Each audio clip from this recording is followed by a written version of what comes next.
All right. Hopefully, can everyone can hear me here. I have no idea what I am doing in terms of YouTube streaming or whatever you want to call it. All right. Let's see. Sarah Kim, what's up? What's up?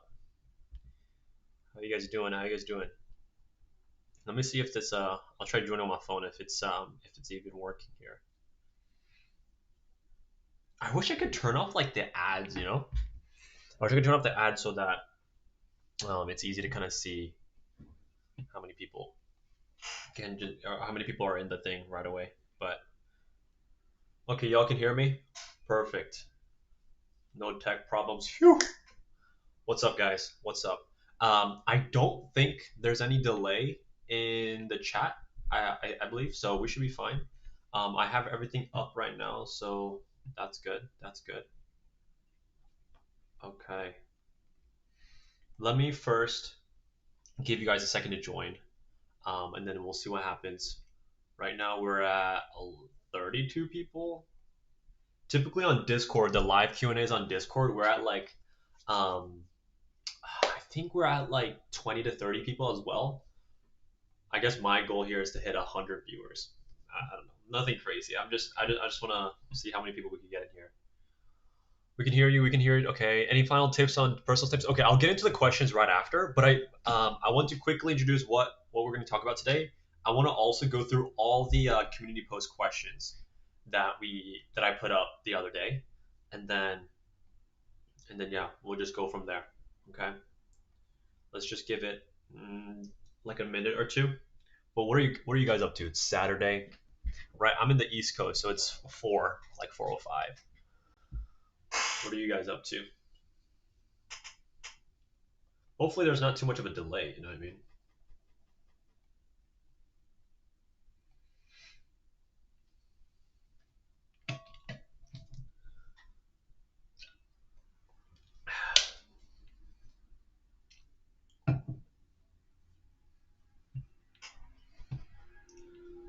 Just came home from school. SAT. SAT, huh? Is that your last? What do you call it? Um, your last kind of SAT try until you apply? Because November 1st is today, so everything's due today, or the early stuff. Most early stuff is due today. Studying. Okay, I respect that. I respect that. Working on some Blender projects. Oh, Blender as in like the like 3D animation, I'm assuming. I remember I was kind of interested in like the 3D animation stuff, and Blender was one of them. I never really got into it, to be honest with you, but I thought that was really cool. I thought that was really cool. Okay, it's 1:36 a.m. here. Oh my goodness, are you in like IS like Indian Standard Time Zone or something? Somewhere over there, maybe maybe Europe or something. I'm an Olympiad finalist, so no weekend for me help. Olympiad finalist, good job. Oh yeah, that's good. That's good. That's good. Play Silk Song. What is this? I have no idea what Silk Song is, to be honest with you. Is 1400 SAT enough for med schools? I'll get into um, stuff later, but like the questions later. But SAT doesn't matter for med school. Yes, South Asia, awesome. How's your Halloween? It was good. It was good. I went to this place in Boston called Beacon Hill, and they had like such crazy decorations. Um, and there was like this one specific house. I took a video of this actually. Let me see if I can pull it up. I think I took a video. Let's see if you guys can see it. Actually, no, it's not on my. Actually, can you guys see this? I don't know if you guys can see it properly, but it was like this person in Boston in Beacon Hill. They had like this crazy looking Halloween like setup, and so yeah, I mean there was like an animated like scarecrow thingy that just like jumped up like 6 feet high, and every time people were screaming every time it went up. So that was really funny, but it was fun though. That was fun. Let's see. Been working on a commission I got for a map. Whoa, commission for a map. That's cool. Chilling after submitting one of my EA 2 days ago. Okay, okay. Yeah, EA's due like today almost. And I mean, there are a few that are due like November 1st, but most of them should be here. Silksong is a game that just released. Oh, is Silksong one of those like black and white like 2D games? I think I've heard of it before. I think I heard of it from before. What is that thing in the back? Are you talking about that that light bar thing? It's like this light bar I got online. Pretty fun. Pretty fun. Okay. Awesome. Awesome. What I'm gonna do right now is let's see.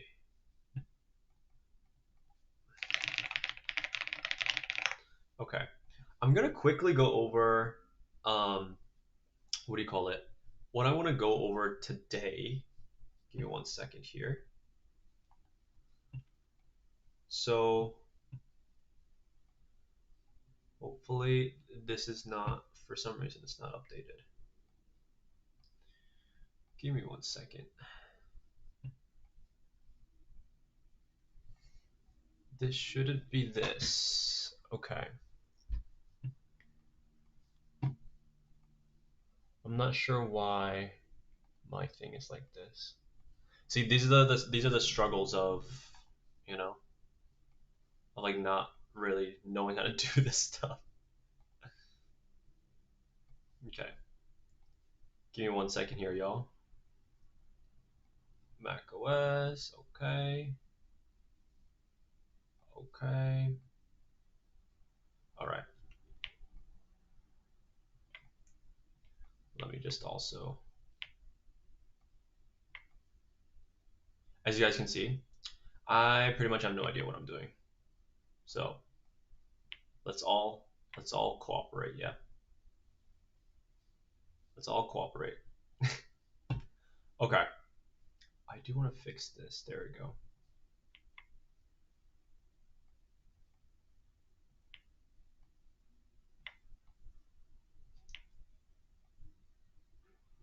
Hopefully that isn't too bad. Okay. Okay. That should be good. That should be good. I think you guys can see everything here.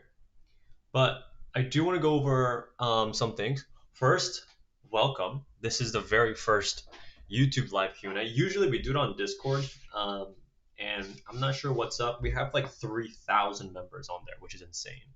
But out of those 3,000, only like 30 people show up. Probably because of like time zone stuff. Also because you guys have your own things. That's why I try to have it on Saturdays, like today. But this is our very first YouTube one. Um, and right now, I want to go over the rules, okay? 2 rules. That's it. It's that simple, okay? Golden rule. I don't even have to explain what this is. If you guys don't know what this is, you guys need to go back to elementary school again, okay? Your teachers have not taught you properly if you don't know what this is. So, golden rule, okay? Number 2 is spam. If you guys are spamming questions, I'm sorry. I'm not going to negotiate with spammers. If I can choose to ignore it, I'm going to ignore it. No hard feelings, okay? Like imagine from my perspective, if someone was spamming questions, would you want to answer it more? Probably not. Probably not. I'm just going to be fair, right? So what I'm going to do here is I'm going to be here for a while. So read this. If for whatever reason you have something else to finish, especially your college apps for the deadline, that is today, especially ED and EA and REA stuff, go do that instead.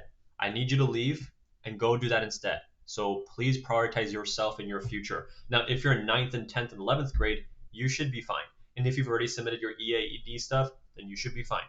But if you are someone that is, procrastinating and has a deadline tonight, I need you to go do that. I don't want to see you here. Okay. So without further ado, let me just go over the schedule real quick here. First, I want to quickly introduce myself. My name is Shinwoo Lee. I've been building Inspired Consulting for the past 3-ish years or so. And the purpose of this stream is to go over any like last minute questions students might have when they're applying this cycle, or even if they're applying next cycle. Really just give an opportunity for people to ask any questions that they have. Another thing I want to do is obviously let's see, making sure that everyone has a chance to get help. As much as I want to help everybody, it is very difficult to do it on a personal level unless I charge because I don't have the time. But something like this, I think it's good for me to just allocate a good chunk of time to help everyone that I can. And then I'm going to present the surprise that I've been working on with my team for the past few months or so. I'm so pumped about this, and so we'll see how it goes. But this is something that I'm going to cover. And another thing is I'm going to be handpicking viewers to join on stage and ask their questions individually. And there was one person that joined at the very beginning. I remember I didn't write it down, but I could just simply scroll up on the chat and remember responding to your first message. So I'll invite you to join the Discord stage so you can kind of talk if you would like. If you don't want to talk, then I'll just choose someone else. But I want to go back and forth between answering questions as well as like handpicking viewers to join the stage so they could ask their questions directly to me. But yeah, that's pretty much what this looks like. Let's just keep it civil. Let's have a good time. Like this is not like a corporate like super serious like thing. Like just have a good time. Ask any questions you might have. You could ask anything about about me, Inspire Consulting, college admissions, life, whatever you want. Okay. So I just wanted to talk about that real quick. And let me see here. Before we begin, give me 1 second. I want to go to just Facecam real quick, and then also put in some links that we might need. Okay. All right. Give me like 30 seconds, you guys, and then we should be good. All right. And then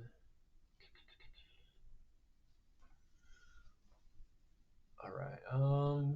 Let's see.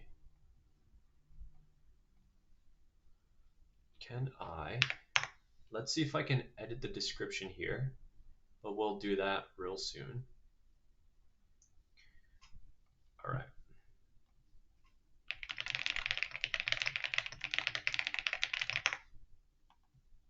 Okay. Let me pull up the chat, guys, so I can see what everyone's saying. Okay. This is the chat. You guys can see it on both sides, on the left and the right, but the one in the middle is just for me to see real quick. Okay. Actually, it's my first time being here. I want to ask if you help with graduate school applications. Unfortunately, we don't. I mean, I would assume typically like the kind of like writing tips and stuff like that apply for grad school as well. But I'm not going to sit here and just be like, oh yeah, like work with us for grad school when we don't have professional. Um, okay.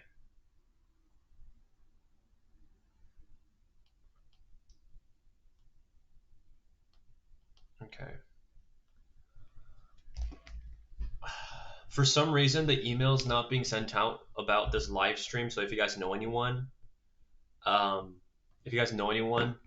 that is interested in this stuff, just share them the stream and stuff like that. Because I had around a little over 1,000 people, um, join the supposed to, getting the email to join the stream, but who knows? Who knows what the heck is happening? Who knows? Okay. For UCLA, what GPA should I aim in order to get in? Depends on your school. It depends on your school, right? So this one right here. Can I pin this somehow? Oh, just kidding. That's not what I want to do. But UCLA, what GPA should I aim for? Like it depends on your school, right? If your school is like top, let's say like 10 in your state, then you probably don't need a crazy good. Like you don't have to be like valedictorian, obviously. But they do care a lot about your GPA and your essays, and of course extracurriculars too. But you gotta be in like if I were to just give a general outline, you gotta be in like the top 10% of your class, like easily. 3.9 plus on a 4.0 scale with a lot of courses. Oh yeah, well that's pretty solid advice, I guess. That works. For use, oh wait, I'm reading the same stuff. How to fix sleep schedule? Sleep earlier. Don't touch your phone. Sleep earlier. If you need to throw your phone in the living room and then just sleep, then do that. How to get into Ivy Leagues as Asian? It's the same thing. Just do better. It's the same thing. How long would this stream last? For quite a while, a few hours, and so I'm trying to do this for quite a bit because I know people are submitting their applications within the next few days in the next few weeks as well. Um, what do you call it? And so I just want to make sure I can help as much as I can before they do that. Do schools like Columbia, Yale, Harvard, etc. care if I use AI? Of course they would care. Imagine like you have like a job posting, right? And then all your applicants are using AI for their entire application. Would you be happy? Probably not. Probably not. So think about it like that.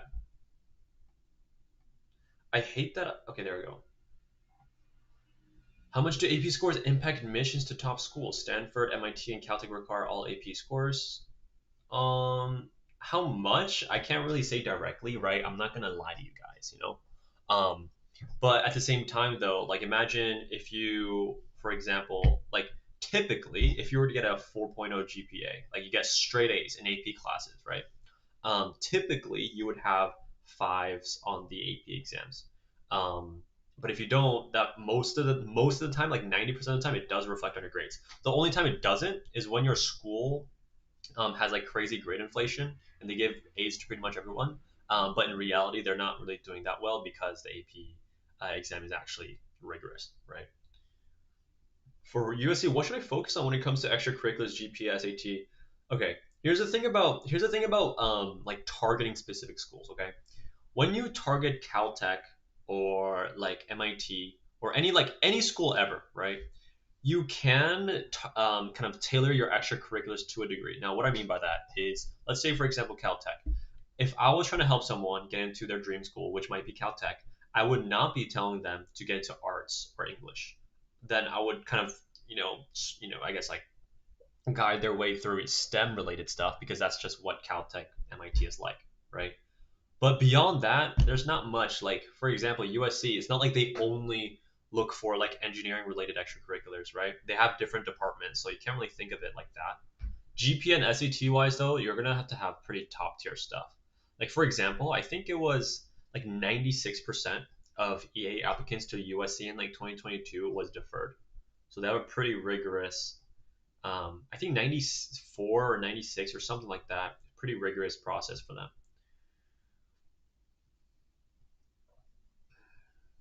I do AI dev, game dev, and 3D modeling, but my Cambridge school doesn't offer AP's honors. How can I best stand out for CS programs at top unis in the US? You could supplement your education here. Mohammed Rayan 4318. You can do courses outside of your high school. What do you call it? Curriculum. That's what like a lot of the students that I work with do. Like especially when their schools aren't the best, they go outside of their school to further develop their education, but also like try to just skip grades or like yeah negotiate with the schools to see what more you can do. That's where like the initiative comes from. But the AI dev stuff and the game dev stuff sounds pretty cool. What NGO/nonprofit should I do if I want to do investment banking in Wharton? If you're trying to do IB, like finance or whatever, at UPenn Wharton, I don't think you should do nonprofits. Like, show your competency in competitions. I don't know what, because like investment banking, you're not really there to help people. You're there to extract as much money as possible. You know what I mean? So I don't know if that really aligns too well. I mean, it's not that you can't. It's not that you can't, but I just feel like if NGO and nonprofit is like the main thing you're focusing on, maybe not the you know most aligned EC. I mean, grade 11, and I feel like I have no ECs. Lock in, Cameron Radcliffe. You need to lock in, sir. Oh shoot, it's not even October anymore, so I guess you don't have to lock in. I saw something about. I was watching this video on like how like the government is like locked down or something, and they're like, oh, the government seems like they don't know about Locktober or something. And I was like, dude, this I don't know. Our society is cooked. Like I don't know. This whole slang stuff is just it moves so fast. It moves so fast. Just a general question for international applicants. Like any tips, advice you want to give? This one right here. Hopefully you guys can see that. Is the text too small? Like the chat that I'm reading off of? Can you guys see what I'm reading? If you guys can, put a one. If you guys can't, put a two.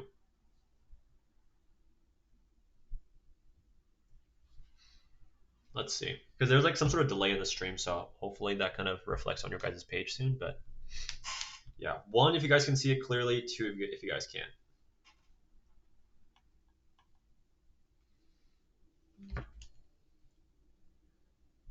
Oh, you guys can't? Shoot. It's too small? Oh my days. Okay. Let's see what I can do here.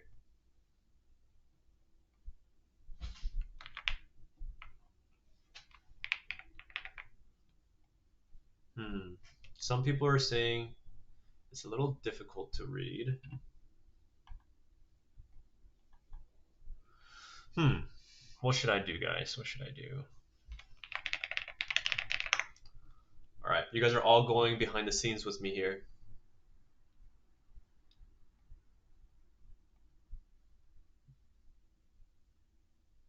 Um, I can't go to the chat here, huh?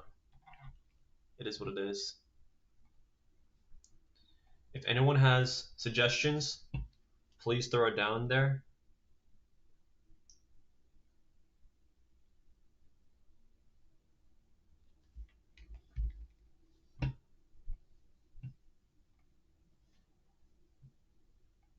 Does this help at all? Me like making it huge like this? I know it's not optimal, guys. Sorry about that. I hope I don't know. This whole setting up thing was really it was supposed to be up on October 15th, but we kind of ran into delays.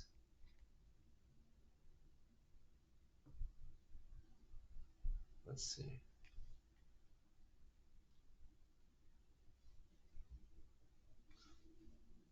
What do you mean nope? Anyways. Okay, where were we at here? Yeah, general question. General question in terms of applying as an international. It's the same thing. I don't know why. Like when I put up videos on like how to like prepare for college stuff, then I see a lot of people like commenting, "Hey, could you do a international applicant version of this?" There's nothing different. Like if you're what do you call it? If you're in the US or anywhere else, right? Any other country, other than like technical changes in terms of like English proficiency tests as well as like other things, like what they're looking for does not change, right? If anything, it just gets more difficult, but that's it. I'm not sure what you guys mean by that in terms of like, oh, I'm an international applicant. What should I do different? It's like you do the same thing. You get good grades, you take rigorous classes, you have exceptional extracurriculars, and write essays that are unique to you. That's it. It's the same thing. If I'm looking to go to Columbia ED as a current high school junior does not have perfect GPA, do you have any advice on getting in? Well, get your GPA up, take as many APs as you can, EC stuff. It's the same thing, right? It doesn't matter whether it's Columbia or Harvard or whoever or Yale. Like it's the same three core things, right? Strong GPA, strong extracurriculars, and a unique essay. That's it. There. I'm not sure. This is the problem with like very simple like broad questions like this. It's because the same advice can apply, right? I hope that makes sense, you guys. I wish there was like a crazy like technique to do it, but it's simple, but it's hard if that makes sense, right? All this stuff is not super duper complicated. Now, some of the ECs, for example, if you're like developing something or creating something, yeah, that could be difficult. But in terms of like what the final goal you're aiming for is, it's pretty simple. It's simple. It's just a matter of like the minute details that you have to focus on within it. There's a little delay, maybe 10 to 20 seconds. Yeah, sorry about that.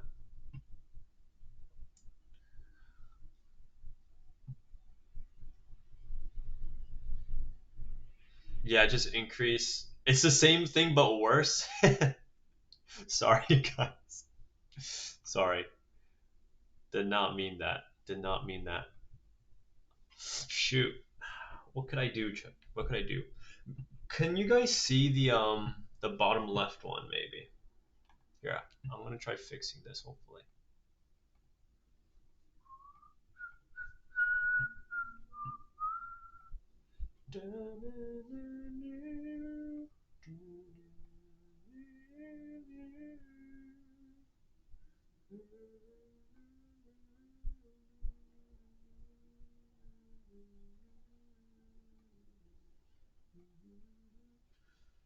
Yeah, yeah, I don't know.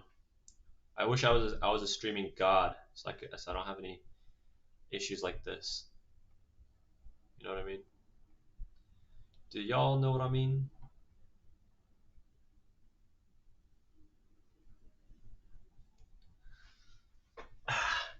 Okay.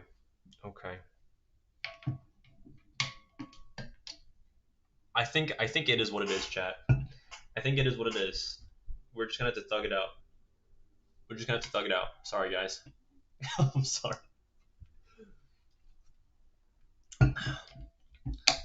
I'm a freshman and I have zero clue what to do. You know what I'm gonna do? I'm gonna go like this.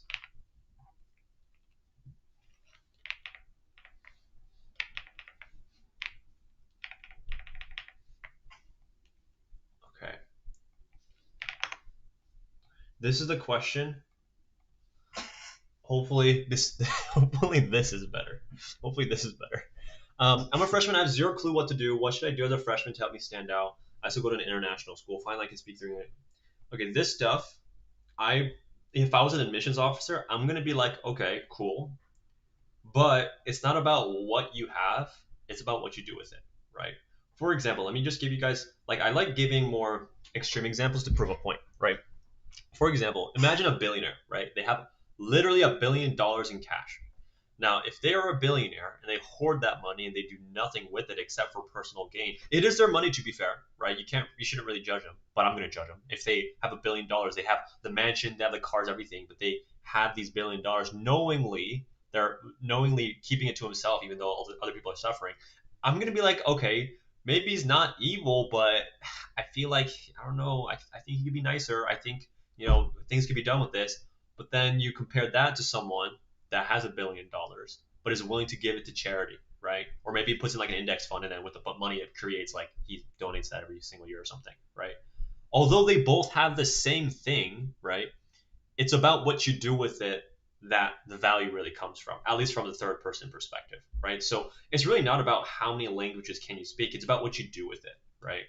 I think if you don't do anything with it, another angle would be for like essays, for example, right? Maybe if you can throw it in there in terms of how you were able to use these three different languages to understand culture or something like that. I don't want you to, if you're going to go the essay route, I don't want you to do the typical like, because I learned all these languages, I became the bridging point of all these different cultures, and so that stuff is a little too cliche in my opinion. But you could, I guess you could.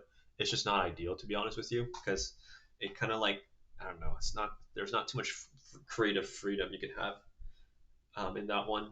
But in terms of if you're a freshman though, like, okay, ideally you know exactly what you want to do for the next 30, 50 years of your life, but a lot of times you don't. Like for you, for example. So I would just go out and try stuff, join camps, join programs, watch YouTube videos on different like subjects and career paths. Like then you have a better sense, right? Without context, right? If you're in a dark room with no light, you're gonna have no idea what the hell you're doing, right? You can walk around but you might just be going in circles. Who knows? So you're gonna have to kind of light some candles up, just look around and see what's out there. All right. Okay. So hopefully that kind of answered your question there. I'm gonna just keep doing that honestly, just to make sure everything's all good.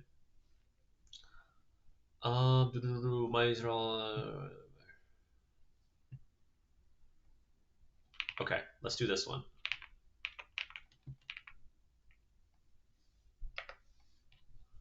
All right. My ECs are like all STEM slash meta related as sophomore in high school, but heard for BSMD programs they like to see that you do other things that you're passionate about, and I'm not sure what to do. Okay, you're generalizing BSMD programs a little too much, but that's the thing though. Like you hear all these different types of things, and this is the most annoying thing, honestly, for me when like no diss to parents, but parents come to me as if they already know everything, and I'm like, I mean, it's somewhat true, but like if you're gonna base that as like your rules of going through this process, you're gonna get cooked. Like you're just gonna box yourself into this formulaic like application, which could do well for sure, right? Not that it flops, but you're playing a game that is really competitive, to be honest with you. Um, but BSMD programs, undergraduate programs, whatever it might be, the name of the game is pretty much the same, right? Good grades, unique essays, and exceptional extracurriculars. Now, for the type of extracurriculars, obviously they're a little different for BSMD. And if you already have a lot of STEM and med related stuff, that is what is ideal for BSMD, right? Um, I'm not sure what you mean by like, oh, they like to see that you do other things that you're passionate about. You know what I mean? Like if you're passionate about STEM and med, then do that. But a lot of the passionate stuff, like you can't. It's like I guess you can, but it's really really difficult to fake passion. Okay, right. Like think about this. If, for example, I sit here, like let's compare person one and person two. Person one, they sit here all day and say, "Hey, I love cars. I love cars. I love cars. They're fast. They're cool. I love cars." Compare that to person two that breaks down the mechanical engineering that goes behind it, the aerodynamic like physics, I guess, that goes behind a racing car, as well as the traction and the tire degradation and the changes of weather and how that affects the car's performance on the road, right? And they go on and on and on in depth about this, and they point back to their previous experience of what they've done to kind of figure this out even further, right? Person one and person two are saying the same thing. I love cars, but I personally would believe person two much much more. Now, whether they are both passionate, I think both of them could be, right? But it's not whether you are passionate or not. It's how passionate are you about that thing, right? For example, um, if I let's say I'm like a keyboard connoisseur, right? Let's say I'm a keyboard connoisseur, and I show you this keyboard, right? I got this recently. I love this keyboard. I think this was in my most recent like productivity setup video, but this keyboard is amazing. I love it because of the clickiness, techiness, whatever you want to call it. But that's person one, right? Saying I love keyboards. But then take person two, and he shows an army of keyboards that he has, and all the ones that he's broken down, adjusted, modded, all that stuff. This is stock. I bought it. I thought it was cool. I thought it looked cool. It sounded cool, right? You would most definitely believe person two more. If you were to vote for someone, it would be person two, right?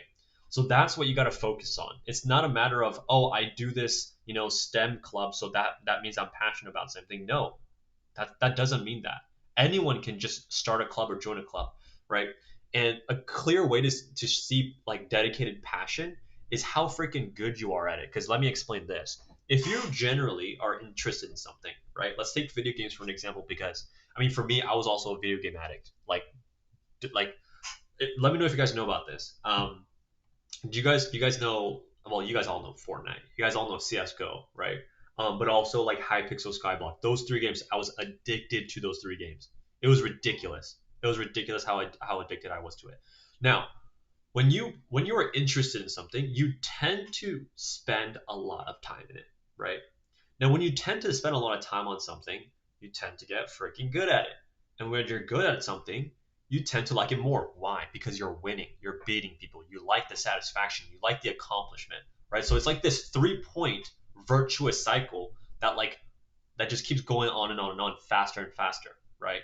So if without you just telling me that you like STEM, but then you go out there and achieve crazy things in STEM and med stuff, then I could easily tell that you are passionate about something, right?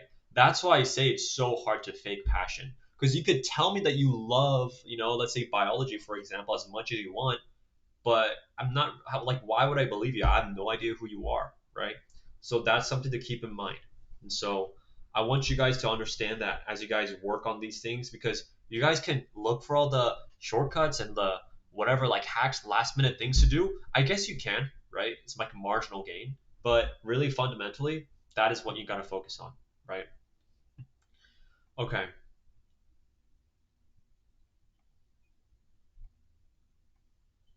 Okay.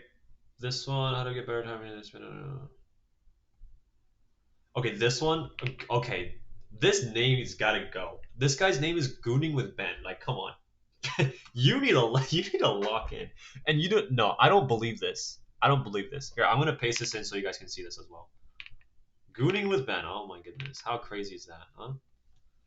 You need to lock in. That's what you need to do. So this is from Gooning with Ben. Okay. How to get better time management. I spend 90% of the time on homework and stuff and never do the things I want to do like ECs. All on my life, you do not spend 90% of your free time on homework. Okay? Unless you are like on the lower end of the spectrum. Like this is not possible. Like homework? Like I understand there are some teachers that are like absolute pain in the ass. They just give you busy work for no reason. There are some teachers like that. Trust me. Like I've gone through that. But if you're spending 90% of your free time, so like 9 a.m. or like 7, 8, 9 a.m., you go to school, you come back 3, 4, 5 p.m., whatever time that is. But you're saying from 3, 4, 5 p.m. until you sleep, 90% of that, or I guess except eating as well, 90% of that spent on homework. No, no shot. No shot. if that's not a time management issue, that's a this issue, that's a speed issue. You know what I mean? So I don't believe this. I think this is a lie, right? And another thing I think on top of this is about death by 1,000 cuts. This is a concept that I'm really like, I'm a big believer in. You know, now this is actually a point that I talked about a while ago, a few months ago in like one of my videos, and I remember I used a car analogy, right? But let me just explain this idea first to you guys. So death by 1,000 cuts. When people say, "Hey, I don't have enough time to do all this stuff," right? They're like, "Hey, like I have all these big activities that just take up all my time," but in reality, 90% of the time, it isn't just one big sweeping thing that takes up all your time. You know what I mean? It's 1,000 little things. It's going to the restroom. It's finding the plug, finding whatever it is in your room, or getting everything organized before you can start, or scrolling on freaking TikTok, and that goes from 5 minutes to 30 minutes to 2 hours, right? And then from TikTok, once you're out of it, you go to Instagram, and then from Instagram to YouTube, right? So it's not about like it's really not something that just comes in just takes all your time like a robber. That's not what happens. It's all these little things that just eat away from your day and you don't realize it, right? And that's why I'm such a big believer in just removing it because I will admit I don't have the willpower to fight against multi-billion-dollar companies, okay? They have perfected this. That's why they have millions on millions of users on their thing. Now, like for me, I'm not gonna try to fight that. I know I'm gonna lose, right? Maybe I'll win sometimes. Maybe I'll win once a month, right? But I know I'm gonna lose eventually, and I don't want that to happen. So what I do, I just remove it. Just remove it. Now, all your friends might be on there, whatever, whatever, right? But let me tell you, 99% of the people in high school you know are never gonna talk to you after you graduate. Maybe the occasional, hey, what are you? How are you doing? Stuff like that. After that, no one's gonna talk to you. No one's going to talk to you. You guys are going a different way, which is not a bad thing. But if you're like, oh, like my friend reached out to me, I have to respond to them. Like, come on, where is our priority? Where is our priority? It's gone, right? But yeah, first of all, I don't believe this, and I want to kind of go on this just a little longer. The car analogy. Imagine you're in a car, right? Imagine you're in a small like Toyota Corolla, right? And you're at its maximum speed, like 100 miles an hour, right? It takes like however many minutes to get there to 100 miles an hour. It probably takes like a minute or something, but still, right? Imagine that, right? You're going 100 miles an hour down a highway, and then you decide to stop by at a gas station to grab snacks because you wanted freaking snacks. Okay. Now, not only do you lose time just going into the gas station and going out with your snack, but it's the time to slow down to go to that gas station. But all the time you spent to get up to 100 miles an hour, you just lost that, and you take that same amount of time to get up to speed. So you lose twice. Now, you could be super like extreme with this. I don't think you need to be, but you need to understand that fundamentally, right? So, gooning with men, first, you need to stop whatever this is. And the second, you need to kind of remove all these things that are around you that are just taking up your time, okay? And another thing is the homework thing. This should not take 90% of your time. Like that's complete BS. Like I don't want to hear any more of this. This is complete BS. I'm just gonna keep it a buck with you. Like everyone else might like I'm not going to be the person to be like, oh my goodness, you're spending 90% on your time on homework. Shoot, like tell your teacher they should give you less homework. No. Like if they're giving you homework, get it done. And if it doesn't affect your grade, don't do it. And just study for the exams. Okay? I'm not going to BS you. I'm gonna be straight up with you guys. You know what I mean? So hopefully that helped you. All right. All right. Who's next? My main is Vex Robotics. I want to get into Georgia Tech. Is it okay? Okay. Good question. Now, Vex Robotics can work. I had a student from, shoot, where was he? What state is Purdue in? Let's see. Indiana. Yeah, sorry. So I had a student in Indiana. He was one of the best Vex Robotics teams in the world, right? And he pretty much ran it as like a solo show. And um, for him, the greatest struggle for him was to find more unique extracurricular activities, whatever that means, right? But you got to understand that like you could do whatever the hell you want, right? Well, I guess for Georgia Tech, it's got to be more STEM related. But you could do Vex robotics, you could do whatever type of robotics out there, and really all there is to do here is just to be the very best at it, right? You gotta win nationals, you gotta win regionals, you gotta win worlds, whatever it is you need to do to be on the top of the stage. Because Georgia Tech, I mean, for CS just a few years ago was like top four in CS, right? So if they're top four, why would they choose someone that is top 600 or 6,000? Doesn't make sense. So you got to be on their level in terms of performing, and to ensure that you have some sort of standing chance. Because you got to understand, when you get accepted into a university, it means that you guys are on the same level, if not you're a little higher, right? For example, if you are like, if this was uneven, right, then that would mean someone with a 3.5 GPA would go into Harvard because Harvard is a higher standing. It doesn't go like this. It goes like this. They provide education, right? They provide education, status, connections, resources, programs, organizations, right? And you provide your time, energy, contributions, ideas, and everything. So it's a mutual exchange. Well, obviously, you also pay money. So you got to understand that. So if you are doing Vex robotics or anything else, whether it be GPA, extracurriculars, SAT stuff, you gotta make sure that it is on the same level of Georgia Tech, if not higher, for you to have an advantage. Okay. So hopefully that makes sense. Okay. So you can do Vex robotics. It's just a matter of like what level you do Vex robotics in. Okay. All right. All right. All right. Okay. What score would I need to get into Amherst College? Okay, let me break this down, guys. If you guys are asking this question, this is previously I talked about this in quite a few videos in the past, but let me break down exactly what we do when we research this stuff for our clients, and I'll walk you guys through this. So if you guys need to record this, take screenshots, whatever the hell you need to do it. You guys probably already know this, but for anyone else that might not know about this, here it is. Okay. So Amherst College, we want to search this up. Amherst College Common Data Set. That's it. Amherst College Common Data Set. Let's look at the most recent ones here. Okay. General information, most of the time you just look at this, right? Actually, wow, why do they have it separate? That is so ridiculous, but okay. So you want to go to, I think it's this one. Yeah, here it is.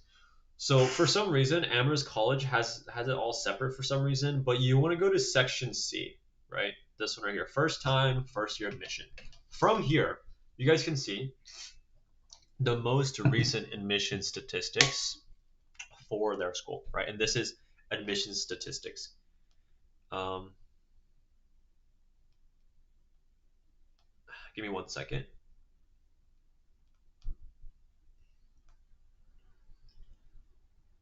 Okay. But here, let me just scroll down here. These are all statistics of people who got admitted, not applied, but admitted, right? So let's see. This is also very, very important, guys. So please focus on this as well. Oops. I'm not sure what just happened there. But right here, you guys can see this, right? Hopefully you guys can see this. Actually, let me make sure you guys can. Put 1 if you guys can see this graph or this chart right here. 2 if you guys can't.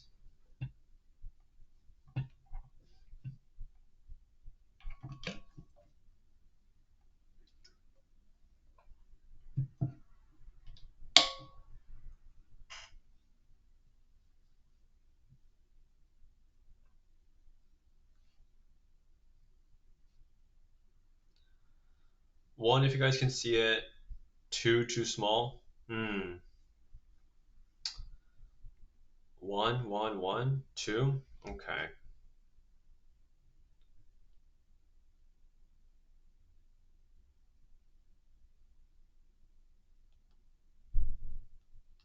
One, one, one. Okay. So okay, some people think it's a little too small or too big. I think what do you call it? It might be because some people are on like their phones maybe. Let me make it bigger for you guys. Give me 1 second. That'll probably help. Yeah. Okay. So this is for Amherst College specifically. It's gonna be a little different, right? I think one school let me use a different example as well. But this is what a typical one looks like. It has, if you guys look in the on the scroll wheel on the right there, it's like a really long one. So typically it looks like this. Now, when you look at, for example, Amherst College, let me break down Amherst College first so that I can answer their question real quick. But this is all the things that they find very important, which are critical, right? And then these are things that you can, of course, keep in mind, but you don't really want to care too much because, like, if Amherst College, if they do interviews, for example, it's not really going to matter. Same thing for alumni stuff. They don't care. They don't care what state you're from, or I mean, whether you're a resident or not. They don't care if you're Christian, religious, or Muslim or whatever. And they don't care if you send a letter of continued interest. Okay, or if you visit their campus. So if anyone out there is telling you, oh, you should visit the college to demonstrate interest, they cannot give a crap unless they indicate here that they actually consider level of applicants' interest. So do not waste your money on people who say that. Now, the only times when visiting campuses are actually beneficial is one, when you have the financial ability, right, to visit these colleges, to first get a sense of where you're going to be for the next 4 years, or also get a better understanding of if you actually like the college in the first place. Because some people, I actually have a student this year applying, and she visited Caltech before. She didn't really care too much about Caltech, but after having a campus tour, she loved it, and she's doing the early application thing, right? So in that way, it can be beneficial. But if people are trying to tell you to do that due to showing like your level of interest for that school, that is complete BS unless they specifically state so. Okay, I want to make that very clear. Now, for Rice University in Texas, they do that. Okay, do you look at this? They consider their level of applicants' interest. So if Rice University is your top school, I think visiting could be helpful if you really want to maximize everything. But I did want to cover that because not all schools, most schools, they don't consider it, but some schools do, like Rice University. So that's something I want to cover. Now, to actually answer your question here, what you guys want to do is go to section C and go here. I think yeah, right under C9. Go to C9. I've covered this so many times in videos. Maybe okay, I say so many times, probably like 2 or 3 times. Maybe I should do it more, but some people get really upset when I repeat stuff. But I mean, it's not like there's like new things to do every single year. But anyways, now for Amherst College, you'll see the range of scores you want. Now you got to understand that these are scores that they accepted. So if you get 1500, you don't panic because they've accepted 1500s before, and there's 25, the bottom 25% of the admitted class that did worse than this. Okay, so if you have like a 1490, 1480, like you could submit it. Now for me, for example, if I was the applicant, in terms of setting up a goal, I would try to aim between 25th and 50th percentile. Now obviously if you get above 50th percentile and above 75th percentile, amazing, submit it, right? But when you're starting off and not sure what score to aim for, I would try to look at this range of 25th to 50th to see if that score is even worth submitting or not. Okay, hopefully that answers your question. Let me go to the next one. Okay,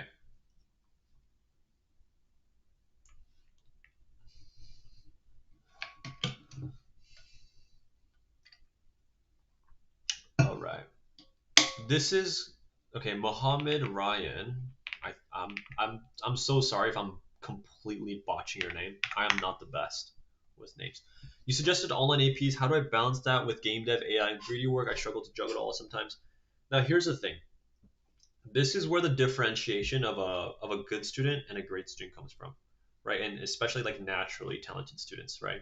That's why MIT and Caltech have these like ridiculous standards because you can't do it unless you're actually gifted, unless you're genuinely smart. Okay. Now, what I mean by that is if you are a typical student, right, you're going to take a lot of time to do well in these AP classes. You're going to study, you're going to make all these flashcards, all this stuff, right? But if you're naturally talented and gifted and can do well in these AP classes while not spending as much time, what do you do with this rest of your time, which is to develop all these things, the other extracurriculars, right? And so if a student is taking super good, rigorous AP classes, but then their extracurriculars are a little lacking, I can tell, right? Now I can see their work ethic in terms of their grades, but that's where the difference comes from in terms of people who are naturally talented and doing well in class and then spending that extra time that they have because they get it done faster on other extracurricular stuff. So that's really why the US does the whole holistic thing instead of just on the exam things, right? Because anywhere else in the UK, or maybe not the UK, but in Asia, right? Korea, China, Japan, India, they just all do standardized tests.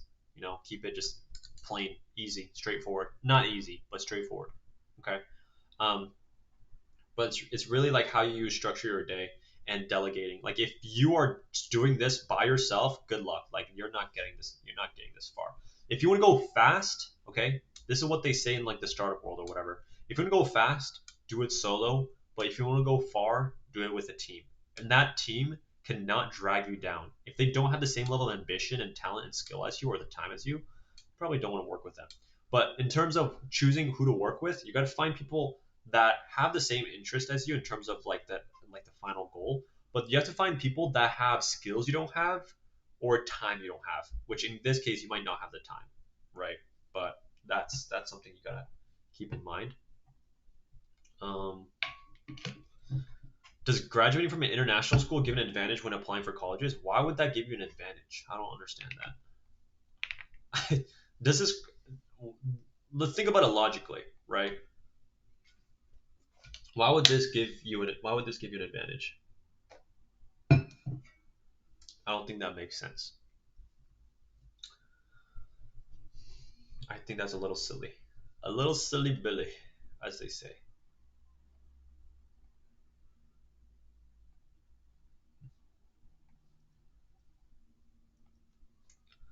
Okay, this was an interesting question. All right. So the question is, how can I make a passion project about a darker topic? I don't think this is darker. I don't really know what you mean by darker. I think you're thinking of it too like edgy, if that makes sense. Without scaring off college, you're not gonna scare colleges off. You know, like like let's see. Do universities? Sorry.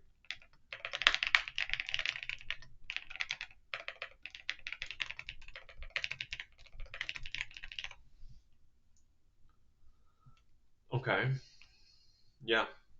If they offer it, why would they get scared by it? I don't understand. I don't think this makes much sense. But if you're passionate about the scientific aspect of these things, then show it, right? Through your ECs. What would you do with all these things? Like would you do research on it? Would you write blogs and articles about it that gets good views, right? It's up to you. But don't worry about scaring people off. Unless you're like killing things for the sake of this, like just be sensible and you'll be fine. Just be sensible.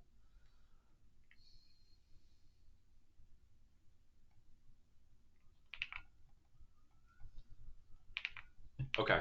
This is a pretty good question here. I'm trying to get an Ivy League. I have a 93.4, which corresponds to a 4.0. This actually does not correspond to a 4.0. So I'm not sure what you mean by that because that's not 4.0 is like a perfect straight A's, but this is not. So it's not actually this. Anyways, whatever. But it is high. It is high, right? In a 1520 SAT, I'm wondering if I should continue pushing myself to increase these stats or focus on my ECs. Do both. Do both. If in the Ivy League they expect everything, you know, like imagine if I sat here, right, and I'm like, oh, it's 93.4, you get to near a 95 or a 97 or something, you could do that. But then imagine you don't do anything for your ECs. Good luck trying to get into an Ivy League school. You have to do both. Okay, so 1520. Let's take like a typical Ivy League school, Yale. Let's see if that's within the range that you need for these schools. So I'm gonna do the same thing. Okay, here it is. What the heck? Okay, here it is. Okay. 1520 actually lands between 25th and 50th percentile. So you're good. So SAT is good. So I would just focus on keeping your grades up and even higher potentially, right? And then focus on your ECs. Okay. Hopefully that helps your question there.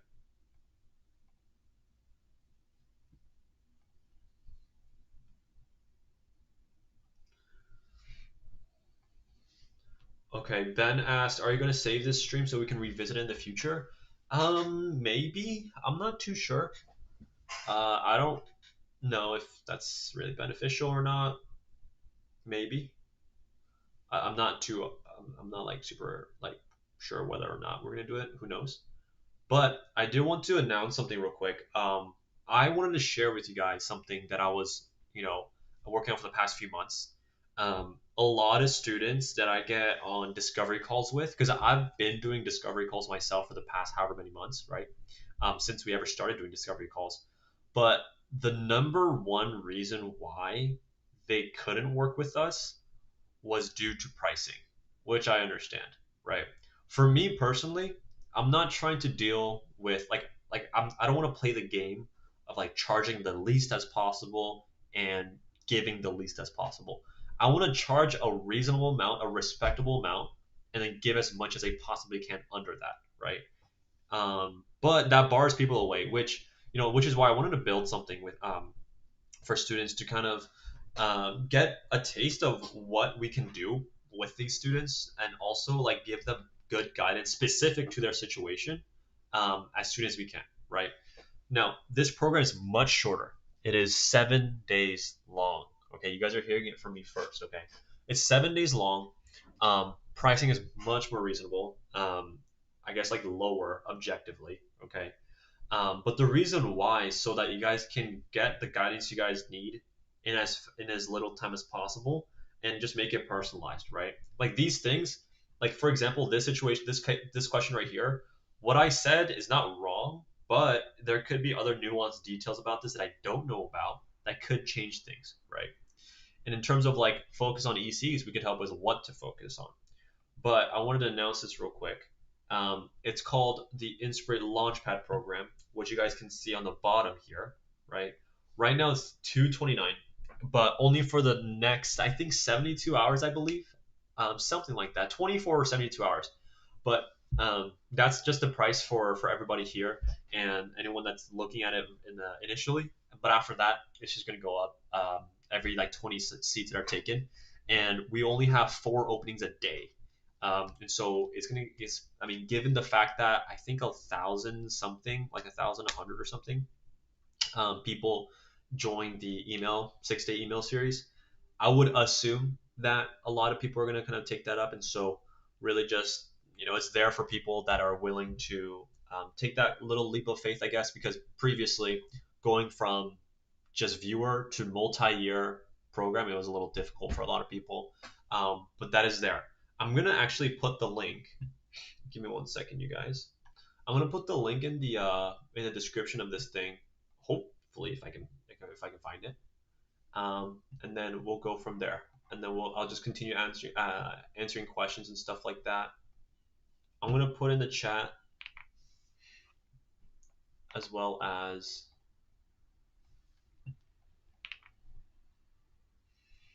okay. Okay. So yeah, if you guys want to do those two, go for it. If not, I really don't mind. Like, do what you guys need to do. Um, okay. And yeah.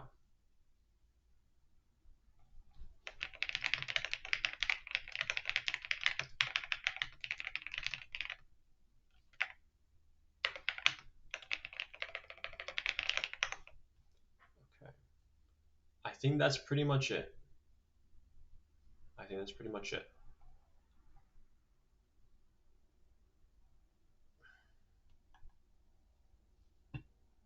Okay. All right. What if I already submitted my application? Let me paste this in here.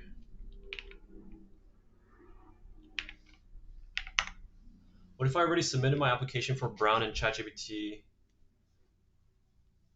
Let's see. Give me 1 second.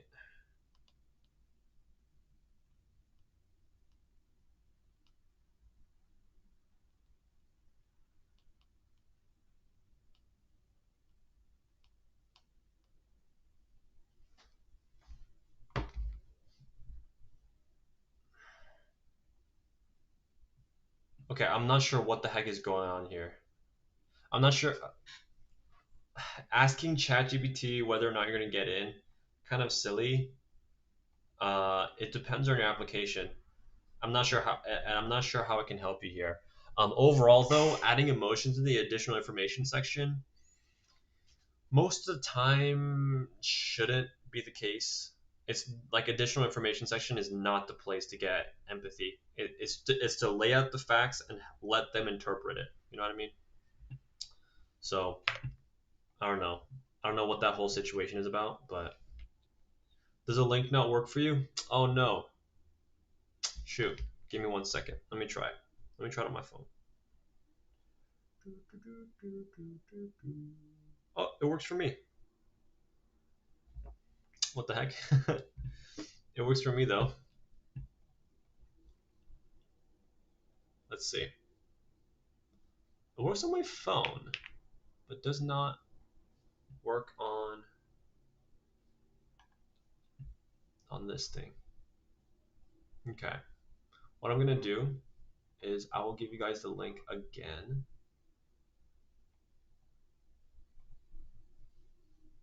All right.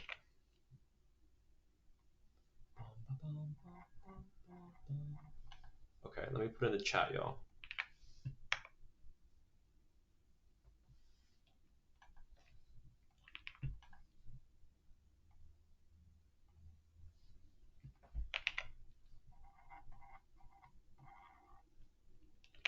Yeah. Okay. These links should be good, I believe. I believe I can fly. I believe I can touch the sky. Every night, na, na, na, na. Okay. Okay. Yeah. These should be it. And for some reason,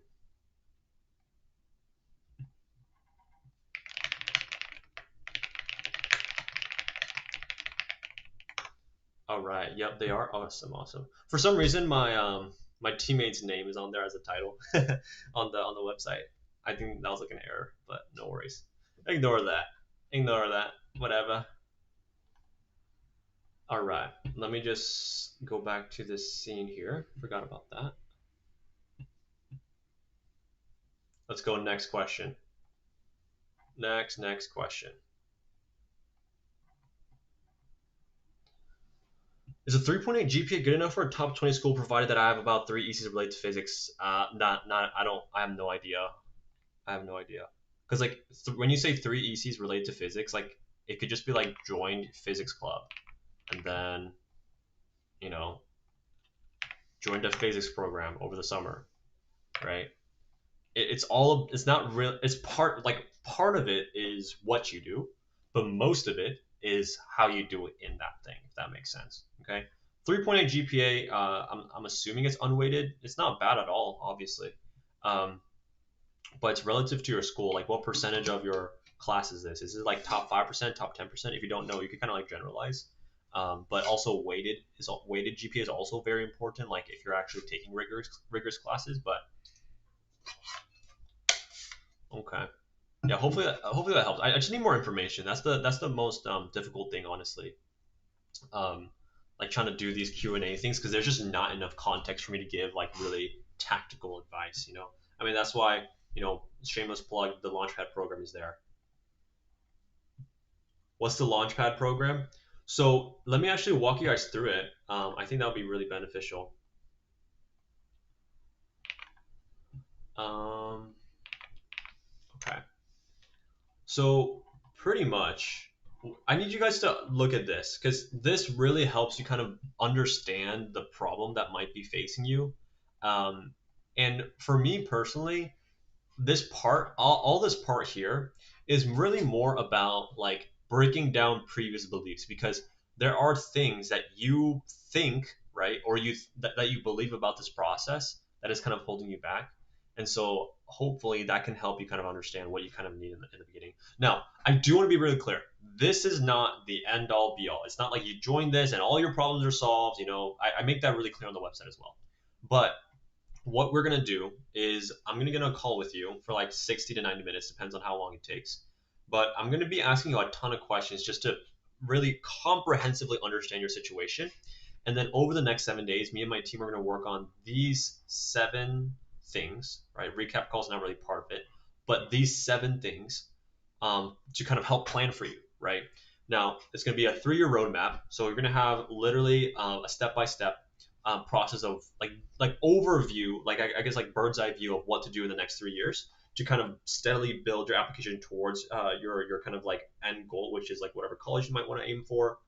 And then we're going to look at your high school course list and see what kind of courses that you can take, whether it be AP, IB, or dual enrollment stuff that matches your major, but also helps you kind of achieve good GPA stuff.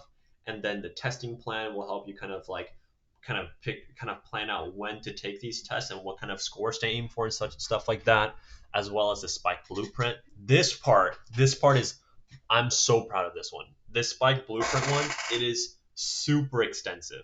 Some of them, like I've ran some tests with previous students just to kind of prove the concept of this, and some of them were like 100 slides, like 100 slides of breaking down, um, an extracurricular idea for people to go on. So if you guys are stuck on like a passion project, this one would help you a ton in terms of giving an idea. Because for this one, right, even if, for example, you don't want to do the Spike blueprint or the extracurricular activity that we suggest here, the steps in terms of how to build it out and what to look for, this is going to be like you can kind of just like follow it step by step and then just like replace it with like a different idea, and then it works. It works. This one, number 4, is the like biggest one, especially for this is for ninth and 10th and 11th graders. The other, or no, sorry, this is for ninth and 10th graders, but I have another one for 11th and 12th graders. But this is what that one look. But this is what that looks like. But we also go through our activity portfolio plan, so we kind of analyze what current activities you have, and then we'll go through 3 things, which is what do we keep, what do we add, and what do we replace. Okay. So those three things, we're going to go through activity list and kind of give you suggestions. Now, do you have to do it? No, but generally, I mean, you should kind of follow it because we're trying to just optimize. And then also summer ladder framework of like how to find um, summer activities without wasting your time or money on like super scammy programs out there, because there are a ton out there that they're just money grabs, and I think it's ridiculous. And they're like 5 to 10 times more expensive than this program, but they just don't give you anything. So that I want you to avoid that. So number 6 is about that. Number 7 is just a 90-day, execution calendar of what to actually work on every single week for the next 90 days. I think this one also is for parents as well. So if you guys are doing that, that would be good. And okay, these 3 things, I have separate bonuses for the ninth and 10th graders as well as the 11th and 12th graders, but these you will get automatically once you join. In my opinion, this first one, this is goated. Like everyone should understand this. But I mean, for me, I just want to make it a reward for people who join this program. But pretty much, you're gonna have a step-by-step process of like figuring out what course load to choose so that you can optimize for your GPA. Okay. And I've literally, this number 100 plus, I did it for the sake of like visual looks, but I tested this with over 250 people. Okay. Like 250 people, and within those 250 people, it was around I think 120 different high school course curriculum handbooks. Okay, so it worked for all of them. And then extracurricular launch guide. This one, we're gonna just give you a list of 50 plus extracurricular ideas. And it's just really simple bullet point list of how you would generally start it, how you would grow it, and then transition that into a leadership role. Okay, so you could build depth instead of fluff. And right now it's just 22.29. And okay, yeah, in 72 hours we're just gonna be bumping it up. In my opinion, this program is easily worth $500, and that's kind of like the I guess like final price. We're just gonna keep bumping it up until 497, to be honest. And if there's enough demand, we'll just bump it up more because we might just not have enough capacity. But this is the lowest it's ever gonna be, like ever. And so once you join, you'll have access to all these 3 things and all these once you're all done. But at the very end, on day 7 or day 8, whatever time you guys kind of book that call, we're just going to go through all this together, answer any questions you guys might have, and then go from there. I could actually go over as well the um, the other program for the juniors and seniors because I think that would be really helpful. Give me 1 second because there are some key differences. All right. All right. So again, pretty similar stuff here. This is again the point of just helping you break down exactly what you should be understanding But there are some key differences. First is the admissions roadmap. So, like from your position right now, what can we do from this point on until you actually apply so that you can make the most of your time? And then number two, we'll actually create a custom, 12 to 15 list of colleges for you to apply to, and reasons why. Generally, it's going to be more for like, whether it be like local or kind of like out of state, or all these different factors in terms of like what you're looking for out of a school. That's something that we'll look into and create this kind of school list for you. And then number three is similar to number four here. Like this number three one is goaded. Like it's a comprehensive breakdown of like, given the information that we have from you, we're gonna break down what a potential essay would look like for you. Now, again, similar to this one, number four, you can take it and just run with it, right? You could do that, but um, there are students that I've tested this with where they're like, oh my goodness, like I wouldn't exactly go about it this way because I mean, there are things that I want to talk about, but I can pretty much apply what I want to talk about to this step by step kind of guide and then build my essay from there. And so this is what we used for this cycle exactly. And they're applying this cycle. So this number three one is the most valuable part of this program. Similar to the other one, we have a 90-day panic plan, so you know exactly what to do from now until the next 90 days or so you know how to move step by step really quickly. Application timeline kit, so you know exactly when the deadlines are. So if you're a junior, I think this would kind of help you kind of lower your stress levels in terms of understanding what you got to do by when. Number six is recommender strategy. So if you're a junior, right, we have a process of I mean, choosing the people is pretty simple, but in terms of giving them the right information and kind of warming them up, if you will, there's a little specific process of doing that. But that's something that we will help you walk through. And then, of course, just like the other one, we'll have a quick, 60-minute or so recap call, and we'll just go through everything that we just talked about. Okay. Now, these three are so the bonuses for this one, 11th and 12th grade, is different for the ninth and 10th graders, right? These are the bonuses for the ninth and 10th graders. These are the bonuses for the 11th and 12th graders. Now, like the essay success bundle is easily worth, like obviously I'm like, obviously I am biased, right? I'm the one who made this, to be fair, right? But I have asked students in the past, and they, like the students that have seen this thing, they said they would pay just for this. They would pay just for this as well. These three things total easily worth how much we're charging for this, which is the same as the previous one, 229.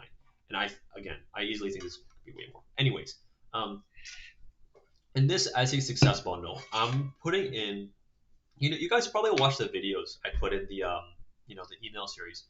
It's like that, but in written form plus a lot of other essays on top of it, right? And we break down the frameworks in terms of how you can replicate it. And it's just like a step-by-step guide of how to replicate it. Now, me personally, I don't think it's best to copy what they have step by step. However, the frameworks that we're talking about in there, you can simply apply the information and background experience and skills and interests you have into that, so you know how to exactly structure your essay. Okay. The second one, interview prep vault. This one actually, in my opinion, one of my most favorite ones because this one is so comprehensive in terms of interviews. Now, to be fair, interviews don't happen all the time for everyone. It is kind of like random, But if, for example, you do get reached out to from like a university for an interview, then we have exclusive interview questions that our students have been asked by these specific schools, and we'll just give it to you. We'll give you all the questions we've seen in the past and how you would kind of go about answering them, what they're looking for, as well as the specific details of that school that you probably might not know about, so that you can kind of bring those facts up in the interview itself. So it shows that you kind of research them, right? And at the very end, you'll also get potential questions you can ask the interviewer because that's also a really key part of it. But we do that for literally all top 20 schools, including the Ivy League. So it is super extensive. And on top of that, there's like a general, outline of like how to go about what the interview looks like and what the purpose of it is. But this one is really extensive as well. You get this right away. The third one is the financial aid negotiation guide. This is pretty simple, right? If you were to negotiate, like you would probably be able to go by yourself, but this is just like if you just want all the scripts, if you want all the examples of our previous students negotiating just upfront and honest and while getting the most like kind of bang for your buck, I guess, when you're negotiating with these universities, this can just take you super far. I've had students 10K is the like pretty low to be honest. But if I put, for one student, for example, he got like $25,000 extra a year because he negotiated. Now, to be fair, it is a specific situation where he got a scholarship from another university, right? But like I just put a more like simple, realistic looking number because then people are like, oh my god, like that's too unreasonable. But like it has happened, right? Using this stuff that I'm talking about, and it's the same scripts that he used, and I put it on this one. So if you guys join, you guys get that right away. But again, same thing here. It's going to be this is the lowest price it's ever going to be. You will never see this at 229. Okay. But hopefully that kind of broke down what you guys are kind of looking for, or what you guys were wondering about maybe. But join the thing. These are all the testimonials we have from the past. Um, but yeah, and this I need you guys to look at this. If you guys are these three things, okay, I don't want to, me personally, I don't want to work with people that don't care. You know what I mean? This is why, like, for me, I do the marketing for Inspire Consulting on YouTube. Because think about it, the students that watch our YouTube videos, they're spending their free time to watch this stuff, right? And if they're spending their free time to do it, I would assume, right, that they're interested in their own future success. And that helps us a ton in terms of just getting overall results. Because if I tell a student that is motivated for their own success to do something and it's in their best interest, they're going to go out and do it. But in typical other organizations or companies or whatever that are in this space, most of the time it's the parent that drags the kid in there, and the kid hates being there. And if I were to work with those type of students, then what happens? I tell them to do something, there's an excuse, and it gets delayed, and then things get postponed. Like, it's really annoying. So if you're like that type of student, I really don't. I'm just gonna be honest. I don't want to work with you if you're like that. Okay. So really read through this. I want to make sure you guys understand this. Um, but yeah, I don't want to be rude, right? I don't want to be rude, but understand my perspective. Imagine you're working with someone doing your best, but that they don't really care, right? Kind of, it kills the vibe, if you will, right? But that is how that looks like. Let me open the chat real quick and see what is going on. AK underscore learning. Does this have to be with parents? Yes, unfortunately. You do have to do it with parents, right? Because they probably have questions about the process as well. Okay. But yeah. All right. Um,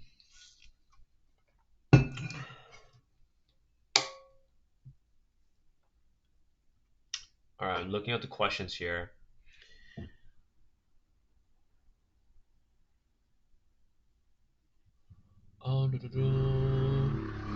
Do you mentor summer program applications? If you're in our consulting program, if you're in our consulting program, absolutely. We kind of like walk you through the entire summer program application process of like writing essays, writing the letter of recommendation request to your teachers and stuff like that. But the Launchpad program is more just like not the actual process of applying, but finding the right summer programs. That's something we help with. Okay, so like kind of like Launchpad program is to help you get started, finding the right things and in which direction to go with all the information that you need, as well as like step by step process of getting there. But the consulting program is more for like actually implementing it together, if that makes sense. Okay. Will this stream be recorded and posted on your channel? I guess if you guys want to, sure. I mean, I don't see anything wrong with that, to be honest.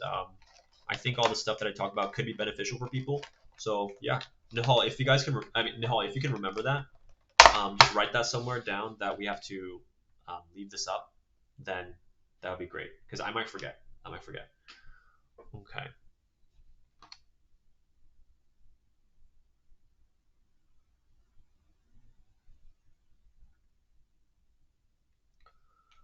Okay.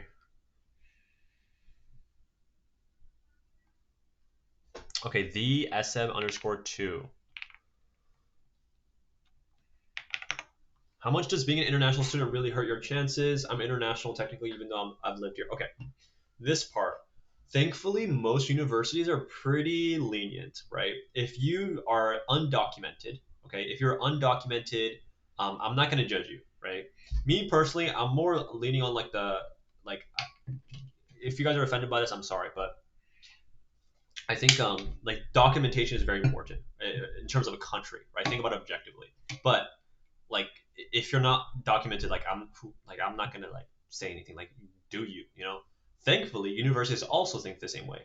They're like, okay, you don't have documentation, but if you lived in the U.S. for quite a long time, and ideally for the time you've been in high school, then you are technically, when you apply, you are considered a domestic applicant. Okay, but for FAFSA, you are not. You're not going to get FAFSA, and most of the time, merit scholarships you have to be domestic, so you won't be applicable for FAFSA or scholarships, but for admissions chances, you'll be considered as a domestic applicant. So that's good. So that's good.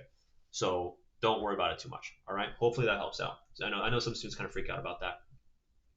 But okay, does applying double major hurt your chances? Really good question here.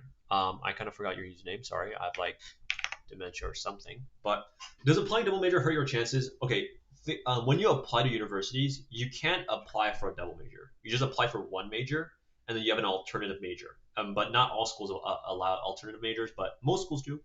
But you can only apply as one major, and then once you get in, then you can commit for a double major if you want.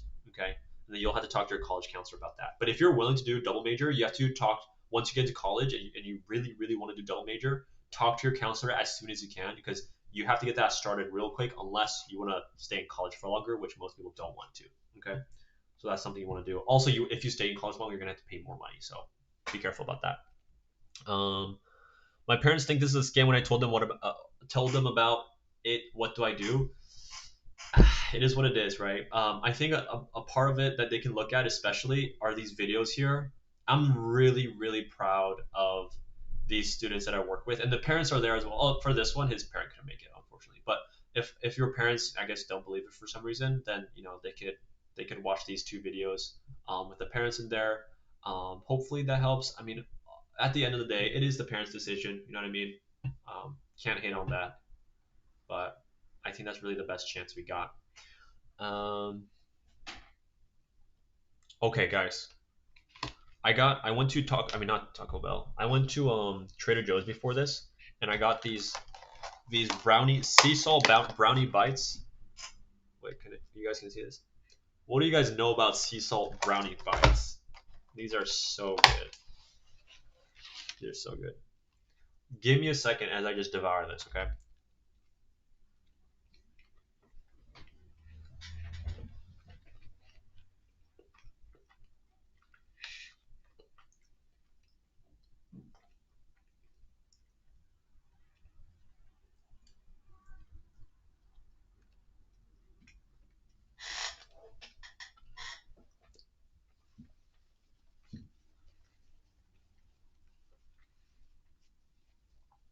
All right.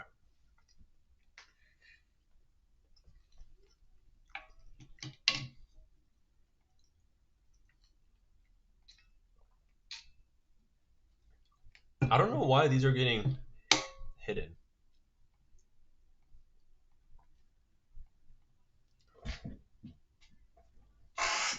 All right.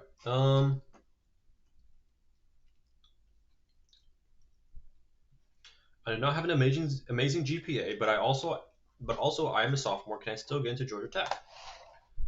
Probably. I mean, if you lock in, right?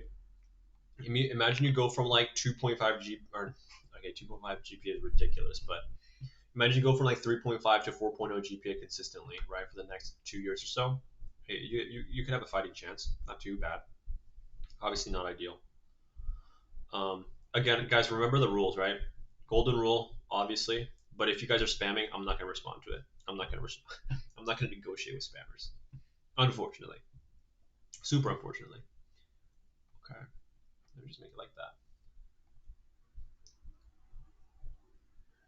What do you think is more peak, physics or chem? I think physics is cooler than chem, to be honest. Because physics you can't visualize, and the fact that you can calculate something you can't see, it's very interesting for me. Because you can't visualize gravity, if that makes sense. Like I guess you can demonstrate it with an object, right?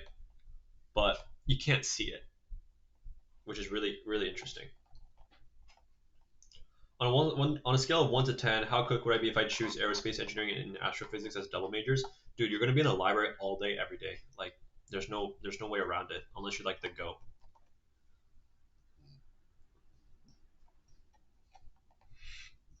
Okay.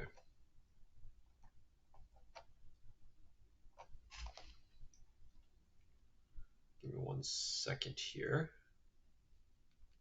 I was hoping more people would join. You know what I mean? Because like I had like 1,000 people in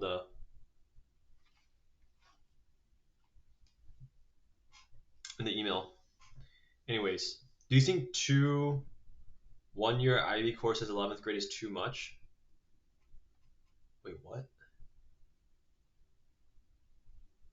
How is 2 IB courses in 11th grade too much? That's too little. That's too little. Take more.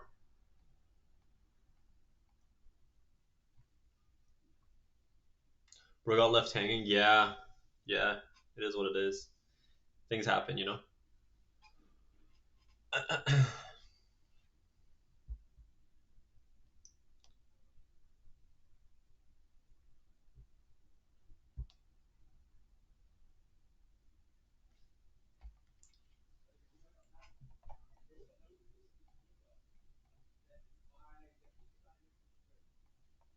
How do you find original topics for science fair? Good question. Do not test for the sake of finding what has not been done. That's kind of stupid. That's gonna take forever. It's gonna take your whole lifetime. Um, Instead, just search it up. If there has been research papers on the thing that you're interested in, don't do it. If you can't find things that are addressing what you want to answer, then go for it. It's pretty simple. But I remember I sponsored an AI thing that kind of helped with that process, and I thought it was really good. I think they renamed to something. I think they renamed to something else, unfortunately. But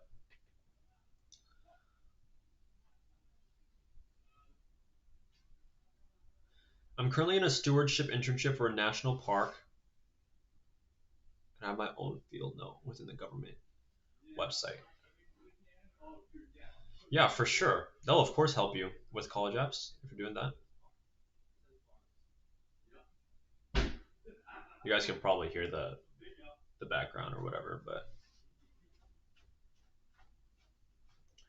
hey, Sean, do you have any advice for students applying to top Canadian universities? UBC, U of Toronto, Waterloo, McGill, etc. Thanks.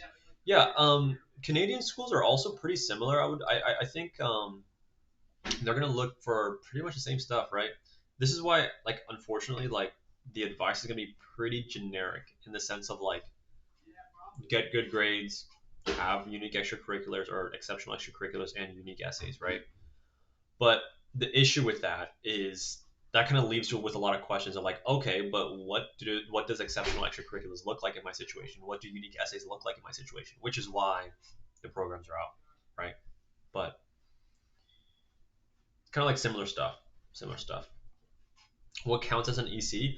Generally, if I were to kind of break it down, generally ECs is just anything you do outside of school or outside of the class. Okay.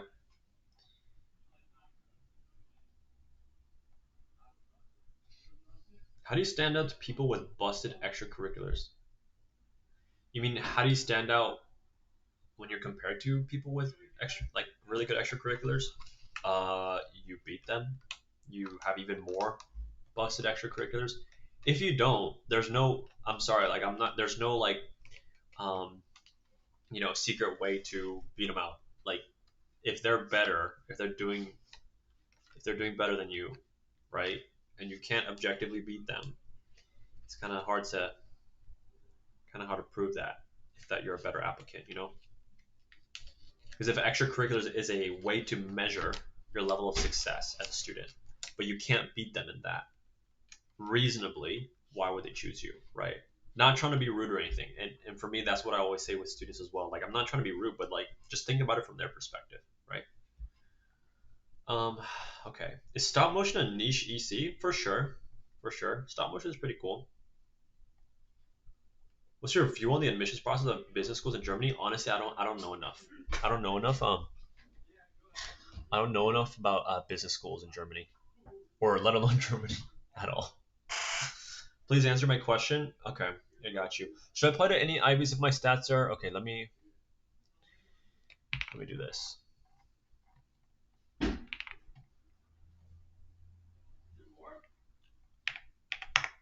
Should I apply to any IVs if my stats are 1510?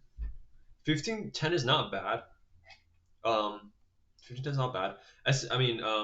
GPA is good. That's great stuff. Started a program to teach CS to immigrant students.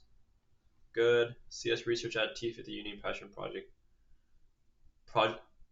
Wait, what? Passion Project Right or something? I don't know.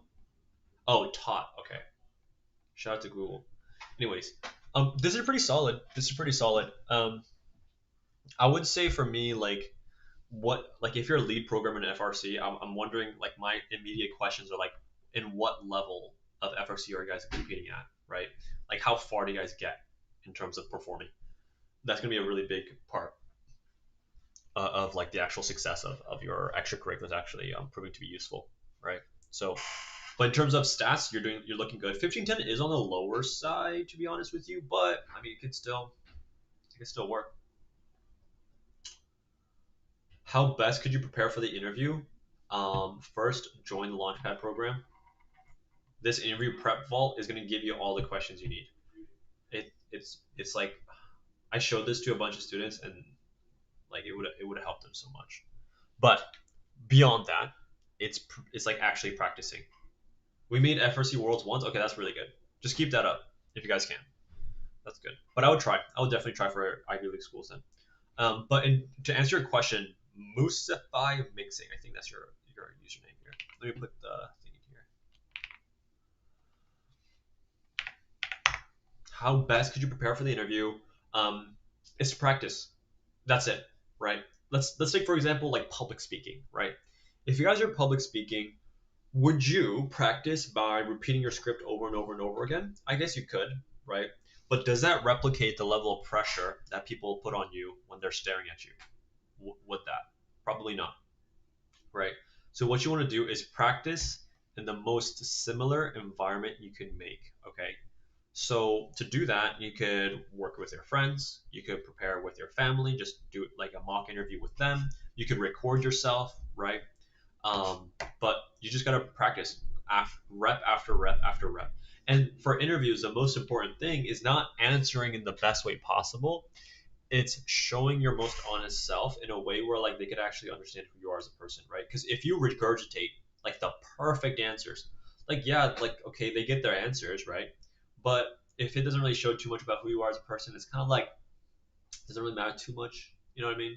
It's like it's not making too much of a difference, if that makes sense. Um, but yeah, it's really all about practice. It's knowing how to practice and actually putting in the work for that. Okay. Okay, let's see. Let's see.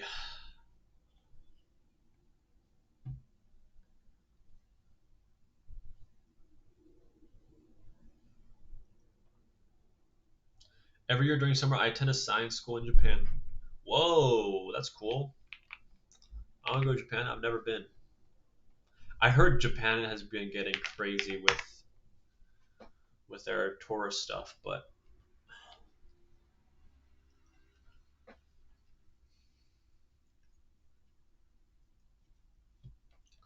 okay.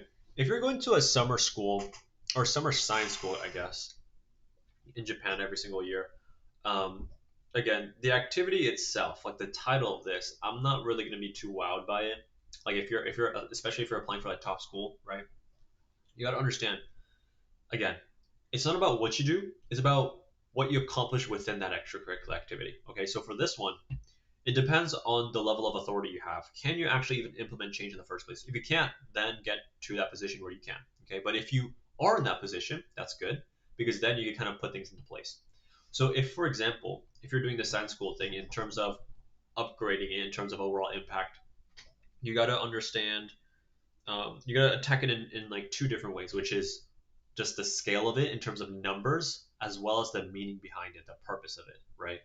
Because if it's science school, like, oh, we just did, weekly classes, right, and that's it, then okay, I guess you guys do that. But in what way can we make it more unique, right? Is it like live demonstrations of these science projects, or is it about like hands-on teaching where we talk about these little projects that they can make themselves so that they can learn firsthand, right? Show them the actual, um, minute details about science that really fascinate you, and you're trying to share this, I guess, fascination you have about science.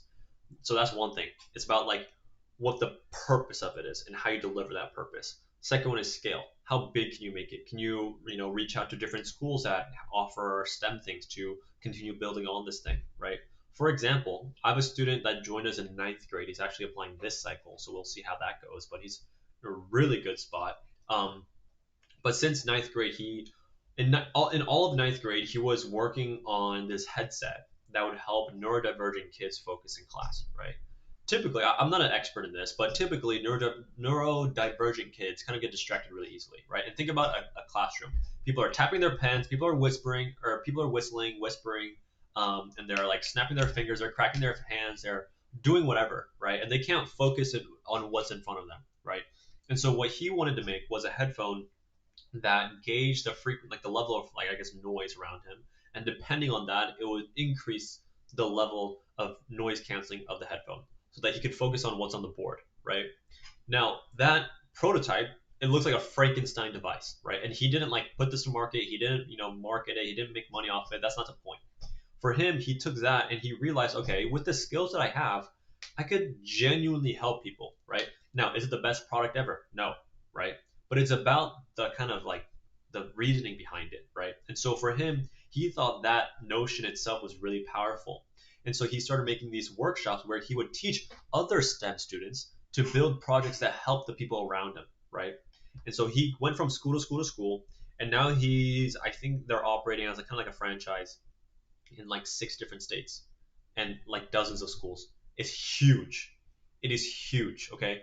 So think about it in like a franchise perspective. How can you create a replicable process of delivering this value and then put it in like a kind of like a I guess SOP, standard operating procedure of someone that can simply just follow step by step by step and they can replicate that same success. If you can build that, then you can just give that out, right? And then give them what incentive, right? You could be like, hey, you could be this chapter president, and then I'll let you do this in your school. Then that all goes under your name of like, hey, I built all this, right? Although you are using the help of all these different people, right? But that's something to consider, right? It's kind of like the McDonald's approach.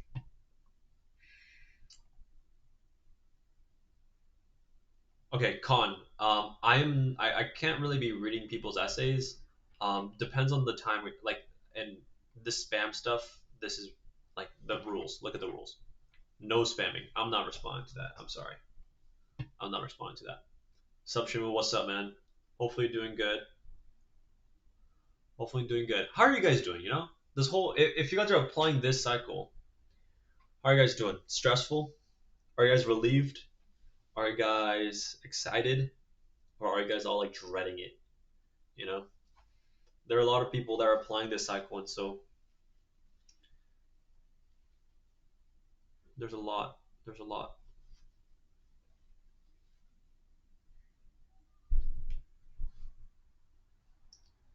How are you guys feeling in this process?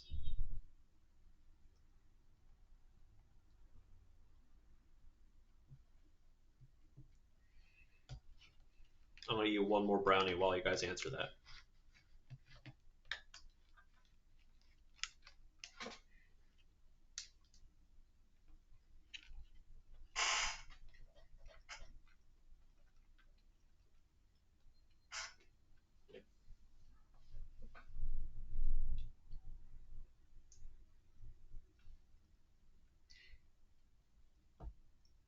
I'm incredibly nervous.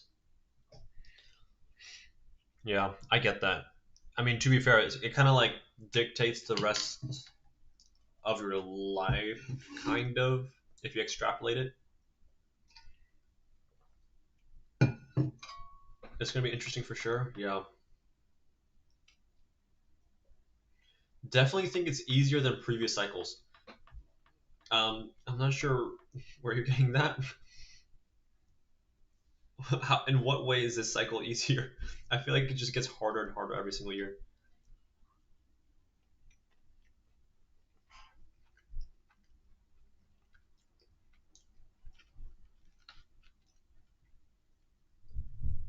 Am I cooked if I use a few? It wasn't just X. It was Y. My common app.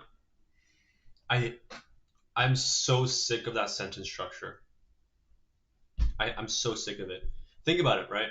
I'm working with around 40 students this year with my team, and even from those people, um, I already got sick of the whole like it wasn't X, it was Y sentence structure. So imagine how rampant and bad that's going to be for the admissions officers. They're going to see it everywhere. I'm already so sick of it.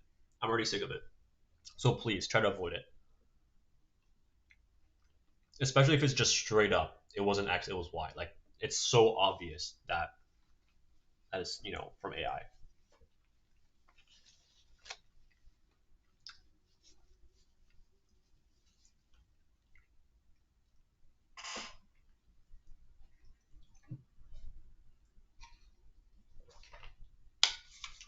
Okay.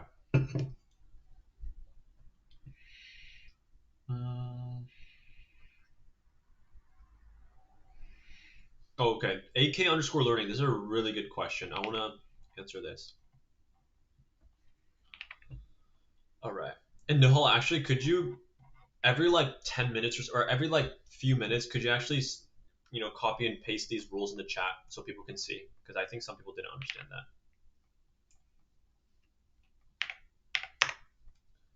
Okay. I feel like my extracurriculars are filling up fast, but my awards, the only awards I have are orchestra related to nothing. Um, I guess based on the major that you're doing. But for this one, um, I need you to understand the two buckets of extracurriculars. It's competition based extracurriculars and non-competition based extracurriculars, right?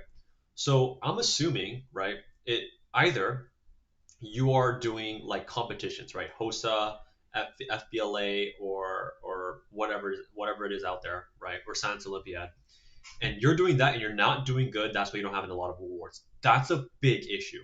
Okay, that's a big issue. However, if your extracurriculars right now that are filling up really fast, if they are more like building clubs or organizations or volunteering, it's fine if you don't have a bunch of awards because you don't get awards for volunteering unless you do like volunteering service award from the president, right?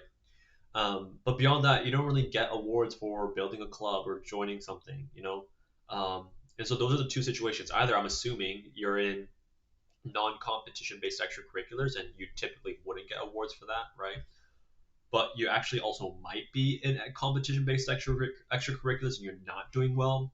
That's why you don't have a lot of awards, and that's an issue, right? But those are the two options. Hopefully, you're not in the first one. Your vids are hella helpful. Thank you, man. I'm glad that it helps. Um, I think for me, like I would have 100% benefited from this information, and after spending so much time on it, like it's easy to kind of consolidate my thoughts into like digestible content.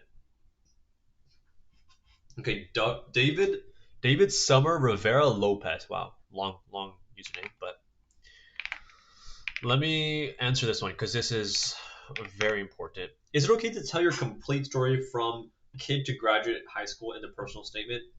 If you're doing like, okay, from a kid I did this, and then in middle school I did that, and then high school did this, and in the future I want to do that, please don't ever do that. It's going to be the most predictable, most boring, like don't please just don't do it. Just don't do it. Because like if for example like if you're going like a step by step of like, oh, in second grade I did this, and then because of that in fourth grade I continue to do this, and then in seventh grade, like, it's too boring, like I know some people kind of scrutinize the U.S. admissions process of like, oh, why do we have to be good storytellers and essays to get into a top school? But it is what it is, right? I don't think it makes sense either. I think the best way to go about it is just like pure test score, but it is what it is. That's not the case, and so you're gonna have to play the game. But if you're going from like this step by step from kid to elementary school to middle school, high school, it's too predictable, too easy to read. If that too easy to read in a bad way, too easy to read in a bad way. Okay, are STEM Olympiads worth it? Yes, if you're good. If your biggest EC is STEM Olympiad and you don't do well, that's an easy way to get rejected. Super easy. But that's like pretty much all competition based extracurriculars are though. Like it is the most objective way to evaluate a student, right? If you're doing HOSA or FBLA or Science Olympiad, if you don't do well, you're probably not the best, and they would just choose someone else.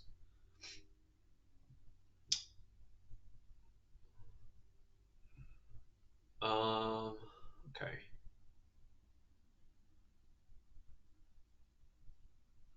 The number of applicants is decreasing because the size of the number of people born in each year has been declining since 2007, so it's easier. That is true. That is true. But in terms of objective numbers of how many people are applying, that is true, right? You guys have do make a really good point. But in terms of democratized information, like it's gonna get more difficult, right? Because especially YouTube channels like mine or whoever else is out there, right? It makes the process much more understandable and digestible. In the past, right? In the past, you wouldn't know any of this unless you only paid, right? But now things have kind of evolved where all the information can be found, right? Like in the videos that I post or anyone else's, it can be found. The only part is like helping you implement that. Obviously, that's a service because that takes a lot of time. But you guys do have a point though. This is a really good point. So anyone applying in the next few years or so, I guess be hopeful. You know. Is there anything I can do if I already submitted that? Also, it was a complete version of it. It's hard to catch. Wait, what? Oh, okay. So let me guys explain the situation. So this person had it was an X, it was Y type of sentence structure in his essays, and he already submitted it. Is there anything he could do after submitting it? No, no. Unless you want to edit it for your regular decision stuff, you could do that. Also, it was a complicated version of it. It's hard to catch. Okay, okay. I was thinking like straight up, it wasn't X, it was Y. It was if it was that plain, I'm gonna be like, dude, I'm throwing this essay out the window. Like it's ridiculous. But if it is more, I guess more complex, right? Has more variables in it, then it's not too bad. Not too bad. But generally, we do want to avoid it. Okay, Nihal, thank you for doing that. Thank you for doing that. I'm trying to major in. Okay, good question. Good question. But think about it, right? Think about this from an employer perspective. Okay, if you are running a car shop, right, and a guy with a guitar on his back pulls up with his resume and you read it, now his IQ test might be really high, right? But all his experience is from teaching students how to play the guitar or doing street like music or something. Would you hire him even though he has a high IQ? If you're a car shop owner, would you hire him? No, you wouldn't, because you would have other applicants that have more specialized skills and experience that are for your specialized business, right? And so if I am the Department of Engineering or STEM in general, right, for a university, I typically wouldn't admit someone that has a bulk of ECs that are music related, right? It doesn't really make much sense. So to do something different, I would do everything different. If the bulk of your ECs are music related, I would shift away from it. Okay, because that's going to be a hard case to win with. Should all my ECs contribute to the same theme slash spike? Not all of them. It doesn't have to be all of them, but you know, it's up to you.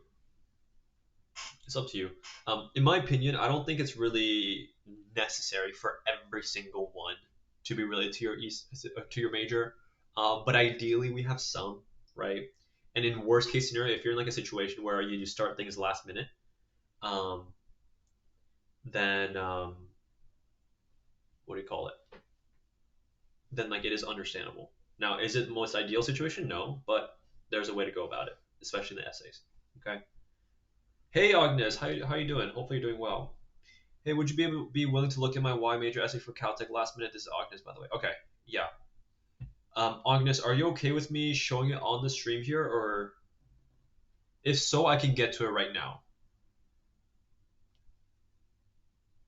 Let me know. Up to you. Up to you.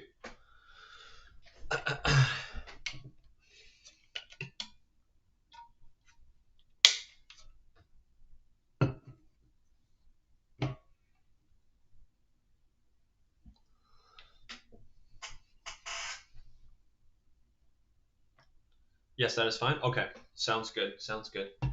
Give me 1 second, Agnes. let me pull up your essay here. Give me uno second.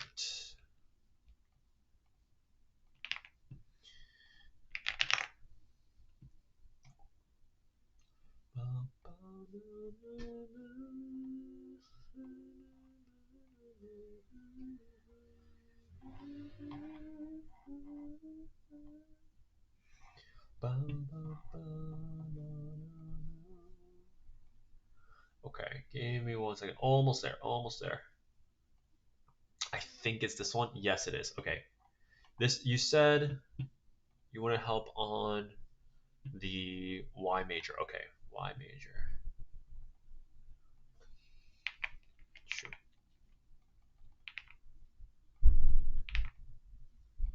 Oh my days.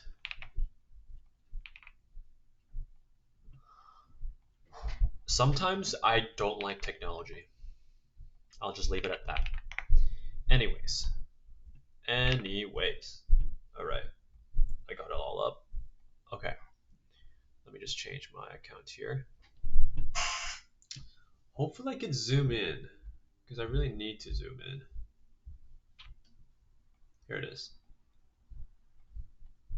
Hopefully you guys can see that better. But okay. Okay, so it's this part. Alright. So everyone looking at this, like always, it's a really bad idea to just copy people's essays. So if you're someone that really wants to copy this essay idea, go for it, but it's really not going to work in your favor. So, because, essays are supposed to be kind of unique to your situation. Anyways, all right, let me read through this. Lately, I've been really tapping back into childhood shows like Avatar: The Last Airbender, this up to be 17 in time, right? Feels like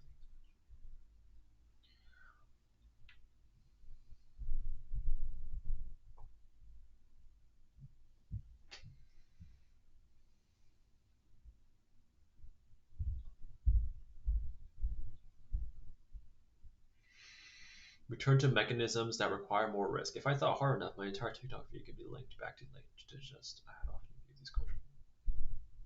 But being able to tie my own personal experience.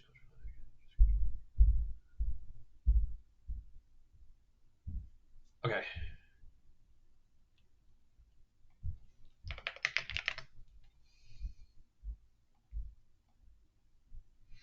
Wow. Okay. This is really. I love this one. Okay. Okay. Mm, as much as I want to say that I have a lot of things we can improve on, I really like this one. This is really reminiscent of one of my students last year that kind of took this very creative, unique approach, and well, he got in. He was also contacted by the department of the physics. Sorry, the head of the physics department. So you could kind of tell how well that one worked. But Agnes, I would submit this. If I were you, I would just submit this. Honestly.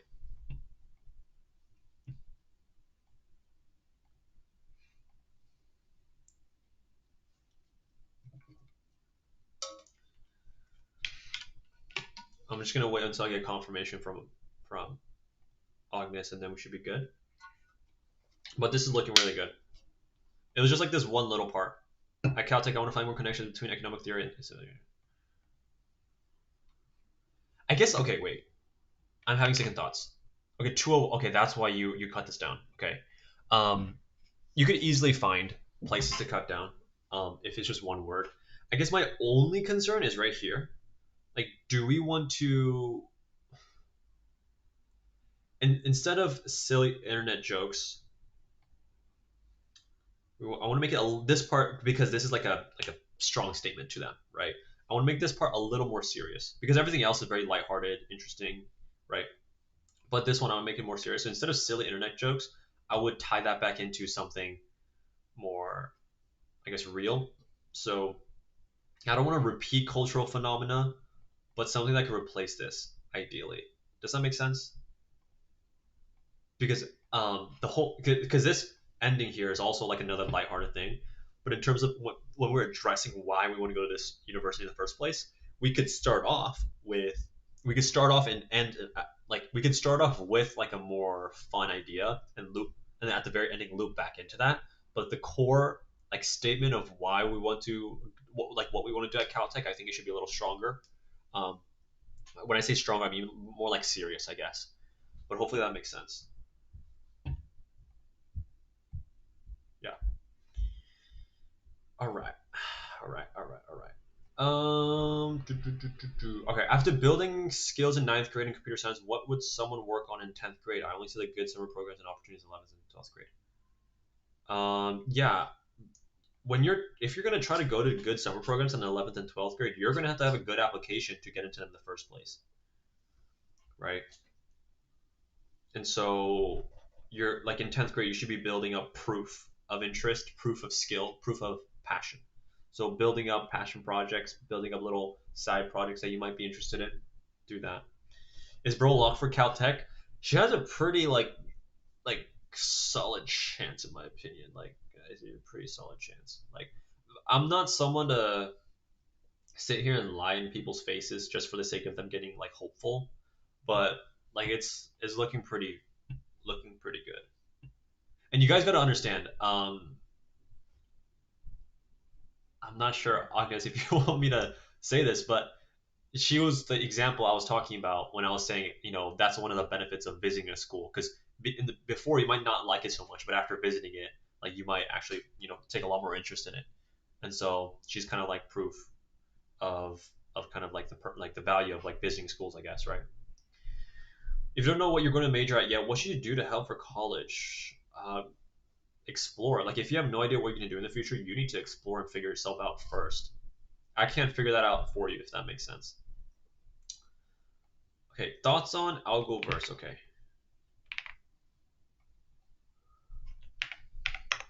Okay. Thoughts on Algoverse AI research program. I also got into two top workshops, one being from the top AI organization in the world. I'm not sure what you mean by top AI organization in the world. Do you mean like is it like a paid thing? I'm not sure. But in terms of the Algoverse thing, I mean I've heard pretty good things from it, but it's like nothing is necessary. Like I talked about this in the video. Let me find the video. It was called. Let me see. Do, do, do, do. Give me 1 second. Let me try to find this.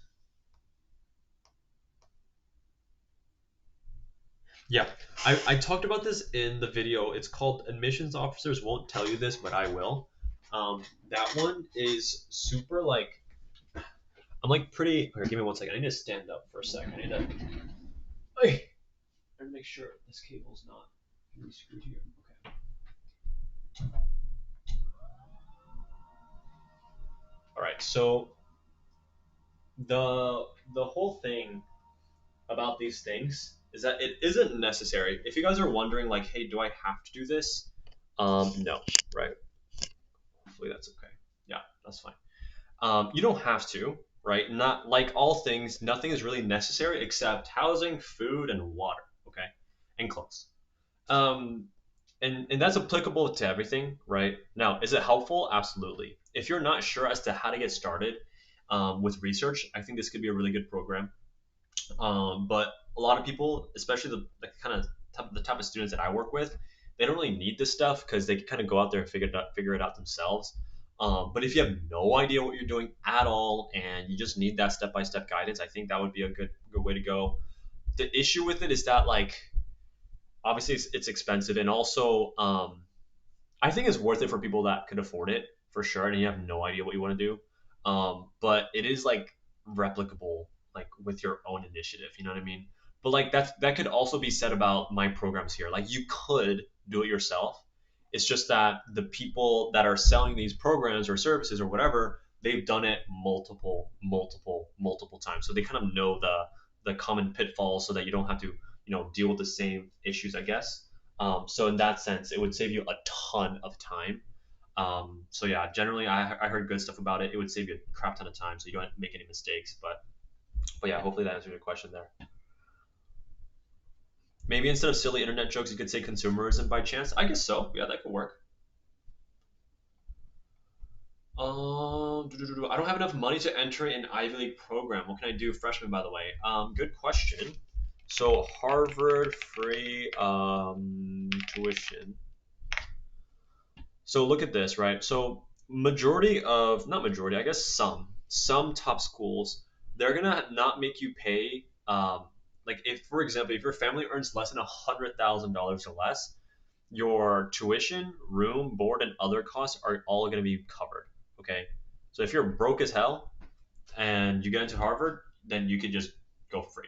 Okay, but obviously if you have more income than that, then you'll have to pay some, right? If you're in between, let's see, if you're in between, what do you call it, $100,000 and $200,000, then you would have to pay like room, board, and other things. But what do you call it, 100,000 and 200,000? That's when like you get your tuition waived and stuff like that. And then give me 1 second here, guys. And then if you're making over 200,000, that means you're balling. All right, give me 1 second. I gotta talk to my team real quick.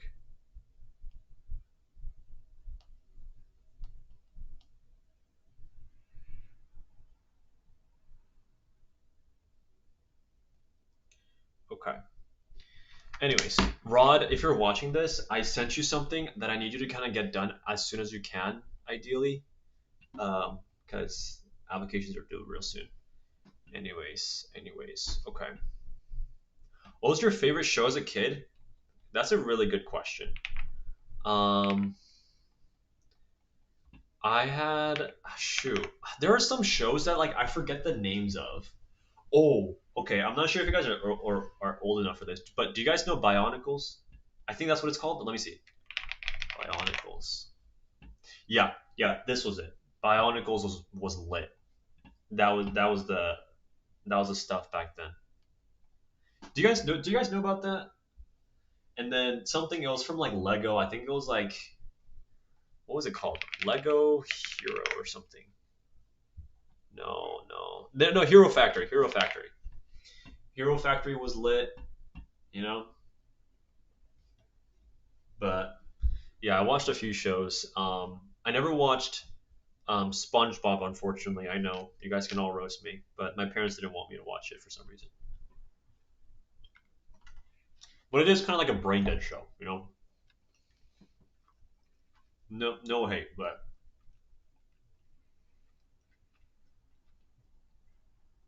Ninjago, yeah, that was a really good one.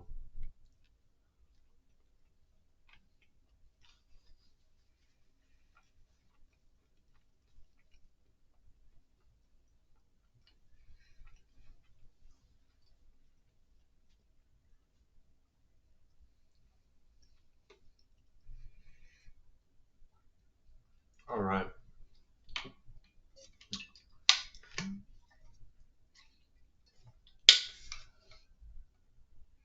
absolutely love your channel. Thank you.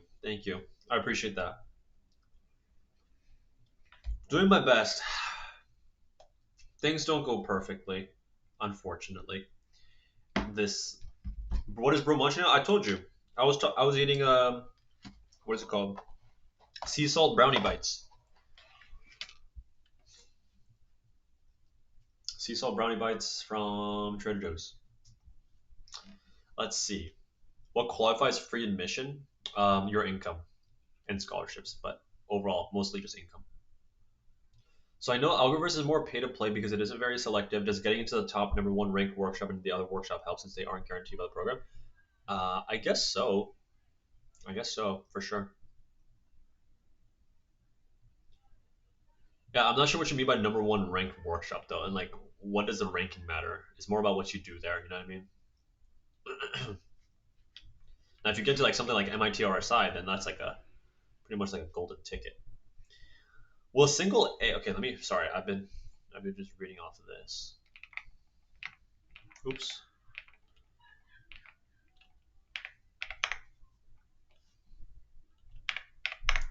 Will a single A minus in freshman year make a big difference for T20s? No. Also, how much will only 2 years of foreign language weaken an application? Um,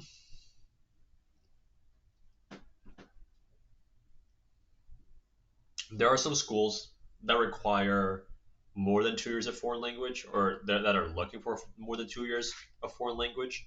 But you're gonna have to ask your counselor. I forget the exact number of years. Ideally, though, you do around three. I think you do around 3 years.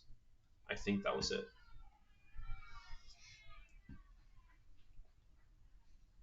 What's your favorite movie of all time?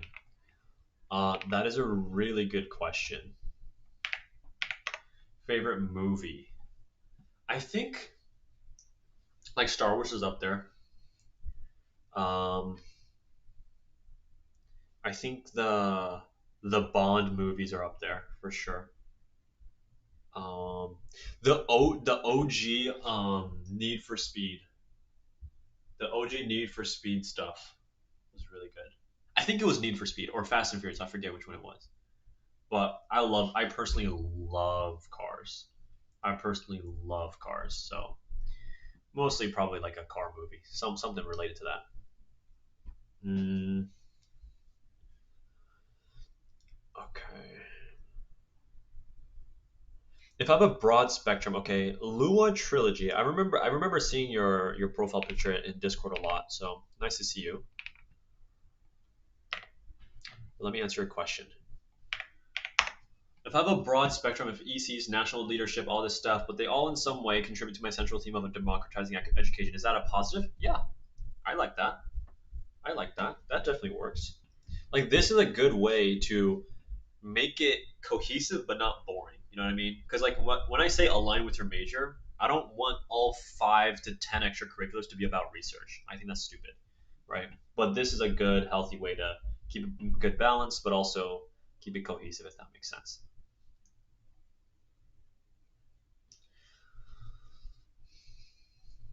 What is the EC that stood out most in your application? Good question.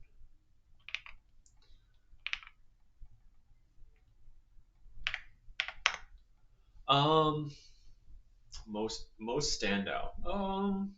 I would choose between my esports club or team or whatever, and computer science club, and the nonprofit. Those three. Because nonprofit, for example, I fundraised over the summer, and in that one summer we raised around $15,000. It was a really big amount. Um, so that was really good. The computer science thing, we had around 250 people every time we had a hackathon, and 125 of them was undergraduate students, and 125 of them were like high schoolers, and we would just kind of like pair them up as like mentor mentee, right? And so we did that twice a year, and sometimes we did a little more often, but that was really big. And we had like guest speakers from local community colleges come in, so that was really good. The other one was the esports team, which was the first in my school ever. And in the very first season, we won the entire state competition. So it was an official, I forget what you call that, CIF. Yeah, CIF championship. It was an official CIF championship, and we won the entire thing in the first season. I personally didn't play. I was coaching, structuring, practicing, or helping them practice and facilitate all that stuff. So I was all in the back end, but my team won everything, first place in 2022. So that was also a really big one. Um, let's see.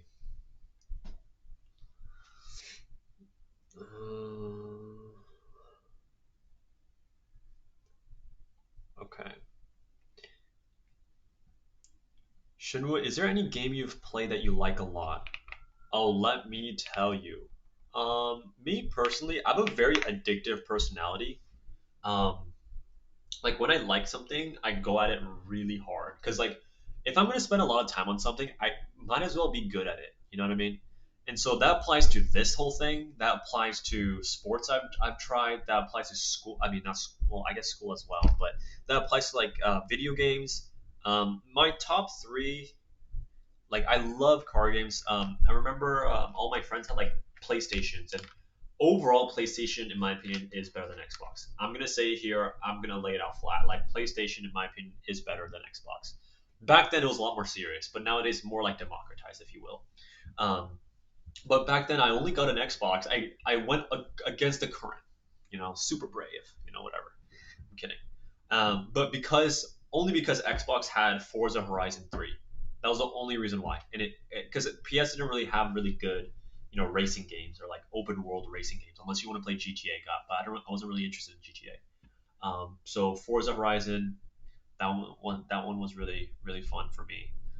My brothers also actually paid for Forza Horizon 5 when it was released, and so shout out to them. That was really good. I love that game. But other games that I spent a lot of time on is like CS:GO and like Fortnite and Minecraft, typical stuff.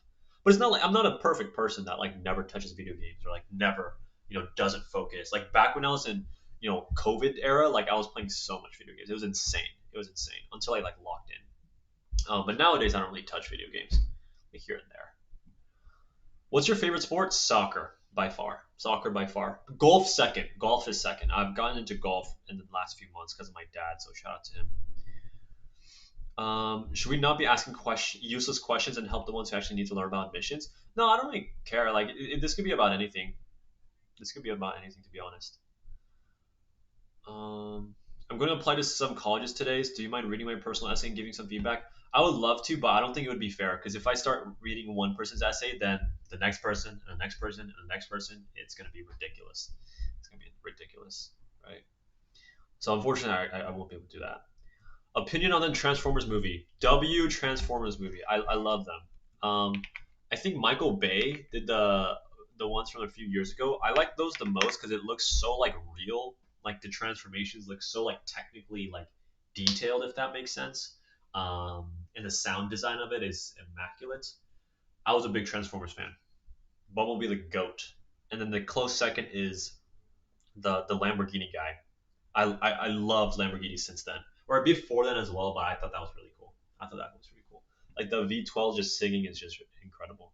But yeah, Transformers is cool. But I mean, I didn't watch the more like kid looking one. Not that it's a kid movie, I don't think, but I didn't really watch that one yet. Um, but yeah. Oh, I'm on the Smash esports team for my school. Oh, that's cool. That's cool. My esports team actually had two divisions, one for League of Legends and one for Smash. And our Smash division wasn't the biggest.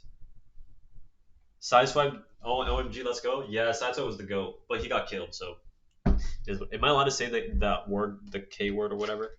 But yeah, he unfortunately died. He had the most swagger, to be honest with you. Also, I'm eating this brownie. If I didn't tell you guys earlier, but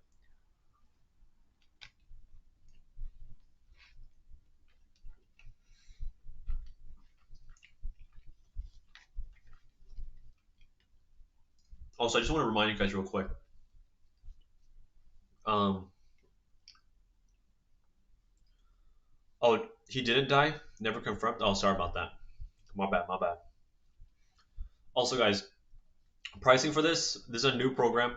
It kind of breaks down, given like all the information that you give us, we'll break down everything that you might need to know in the next 7 days, and these are all the things that you get, and these bonuses. In my opinion, I love these bonuses, and you'll have access to these forever. But for now, for the next 72 hours, probably less by now, it's going to be 221, 229, and this is the cheapest it is ever going to be. It's only going to go up. So I just want to let that let you guys know. I just someone asking like, hey, what if my parents like don't believe it or something? Then I would tell them to watch these videos here, the one in the middle and the one on the right, because this one his parent wasn't able to show up unfortunately, but it is what it is. He had a great time. But yeah, just want to remind you of that real quick. Let me just go straight back to this. Okay. Can you explain passion project and how to do it as a freshman? Batul Abdu. I knew of someone named George Abdu. Cool. Okay. Can you explain passion project and how to do it as a freshman? Okay. Passion project is really like any sort of like side thing that you would want to develop in any capacity. That is not like structured, right? It's like you don't join a summer program or you don't join an organization to build a passion project. You can you can build a passion. I mean, you could build an organization as your passion project, but it should be built from the ground up essentially, right? Most of the time, it's kind of difficult to do it as a freshman because typically you don't really have much experience or skills at this time. That's why, like in my videos where I break down from 9, 10th, 11th, 12th of what to do every single year, I mostly just say, okay, ninth grade, you probably don't have a lot of skills. If you do, awesome, right? But most of the time, you're just gonna have to like dive in and learn the skills first so that you can build actually meaningful passion projects. Because, for example, if you're trying to apply for CS into like, I don't know, MIT or something, and your passion project is a freaking calculator, that doesn't even matter, right? And that's the whole point of it's not about whether you or not you do a passion project. It's about what you actually choose to do and what you can accomplish with that passion project. Okay, so hopefully that helps. Also, is Elise family a rival? I don't think I'm nowhere near big enough to say that she's my rival or something. I've heard some interesting things, but I'm sure she's a great person. I'm sure she is absolutely amazing. But she has like millions of subscribers, so I am nowhere near that kind of realm. But because I'm in Boston, like someone I know actually, I think she said that she saw Elise Pham in person, so I thought that was really cool. But yeah, I'm sure she's great. But I don't know. I don't know. There have been some things she has said that I just don't agree with. I don't know. It's a little. It's like I guess like the truth's a little stretched, if you will. Anyways, okay. Hi, just joined. Hey, Jerry. Hopefully you're doing well on this Saturday where everybody is partying because of Halloween. I just joined. How good do you think you have to be at math competition, coding competition to stand out? The very best. The very best. If you're doing competitions at a regional level and you win, I'm not really gonna care too much. Like I'm assuming, right? I'm assuming you're aiming for like Ivy League and top 20 schools. If you're only competing in like regional levels and only doing well there, I'm not really gonna care too much. Now, is it bad? No, but like the people you're competing against are people that are at the very highest level, right? National, international level. So you're gonna want to go to the state level and then national and then try to place as high as you can, really, right? There's no like specific threshold you have to be past, if that makes sense, because there's a lot of factors to consider. But I don't think it really changes much. All you gotta do is just do the best you can. I think it's really that simple. But I would really want you to go outside of the regional and state level. Try to go national. Okay. Can babysitting a little sibling? Okay, Jenny, this is a really good question. Thank you for asking that. Hopefully, you're having a fantastic Saturday, November 1st. Can babysitting a little sibling and handling your family's household responsibilities daily be a top EC? Absolutely. Absolutely. Now, the reason why I say this, I don't mean to say this to, you know, get your hopes up for no reason. But the reason why I say this is because I had a student that had some academic ECs, but most of it was him just taking care of his family because his parents were both working, right? His parents were so lovely. They were both really hardworking parents. But obviously, when they're working all day, that are working more than 40 hours a week, I think they were working like 60 hours a week. It was insane. But like he had to like go to school late every single day because he had to drop off his siblings every single day, right? And make the food for them and take care of them for their diapers and stuff when they're going to sleep. It's ridiculous the amount of responsibilities this one kid had. But because they've been doing that for the past 4 years and did well in school, it becomes like an exceptional application, right? But okay, what was her name again? Sorry. Uh, Jenny. Okay, Jenny. The thing you have to understand though is if you do these things and you have terrible grades, I can sympathize for you, but I'm not going to be impressed by it, right? Because this is a really good reason to not have the best grades, right? And I understand. It is understandable. But you want to go beyond understandable. You want to be like, okay, these are all the things that I had to do because of my situation at my household. But despite that, I performed really well. Despite that, I beat everybody else, right? Then I'm gonna be 10 times more impressed. Okay, so that's the pivoting point. It's not a matter of can this be a top EC or not. Yes, it can, but the amount of value this provides is dependent on how you do in school. So Jenny, if you're doing well in school, big props to you. If you're and doing all this stuff because it could work really, really freaking well. But it's really dependent on that one thing, right? So if you can do that, a lot of admissions officers would be very impressed, very very impressed, because that is not an easy thing. The reason why this is applicable for jobs as well. The reason why is because jobs and family responsibilities, it is not that easy to kind of like half-ass, if that makes sense, right? For example, if you're in a bunch of these clubs for like, you know, what do you call it? If you're in a bunch of like computer science clubs, engineering clubs, or whatever, right? It's and you're just a member. it's easy to just sign your name on it, be a member in it, and say that you did something, and then just call it a day, right? It's easy to do that. But if you have a job, for example, if you don't show up to a job, you're gonna get fired, right? So that responsibility is very real compared to a club. And so this works really well. And I know you just said, will colleges understand that I don't have much ECs because of it? Absolutely, absolutely. I would also put in the additional information section, just talk about the extent of your kind of commitment here. I think there's actually a spot even beyond the additional information section where you can talk about family responsibilities, but you can talk about that and they would understand. Absolutely. But good stuff. But hopefully you have good grades, Jenny. If your grades are dog water, then like it's kind of like, I'm sorry. Like I understand that it's low because of this, but I'm not too impressed. You know, I don't blame you. I don't blame you, but I just want to be real with you. Okay. Alrighty, alrighty. Doo-doo-doo. What are some key differences in essay writing in between American and Canadian top universities? It's the same. It's the same.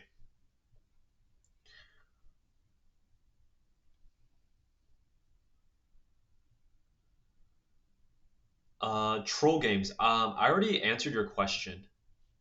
I already answered your question. You could go back to the stream. It was a question about ninth grade in computer science, right? Yeah, I already answered your question. So, okay.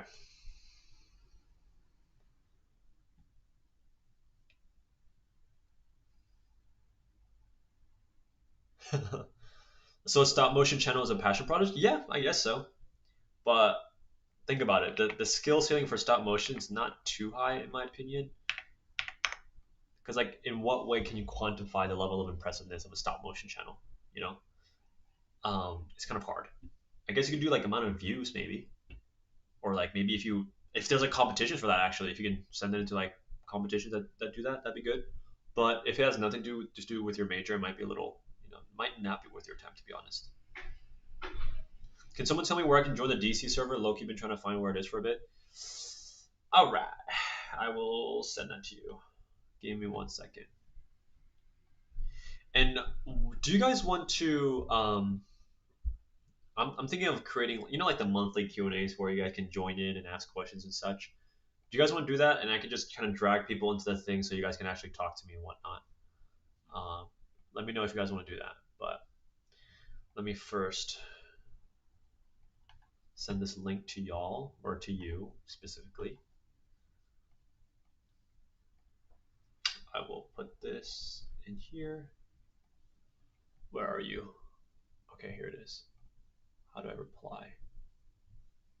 I can't reply. Anyways, use this link. Wait, why is it not working? Oh, I don't think I can put links in the chat. Hmm. Okay, good luck, but that's a link. Just type it in. Just type it into your thing. I know it's scuffed, but I'm sorry. Deal with the scuffedness of the channel. That is the grade of professionalism for now in terms of live streams.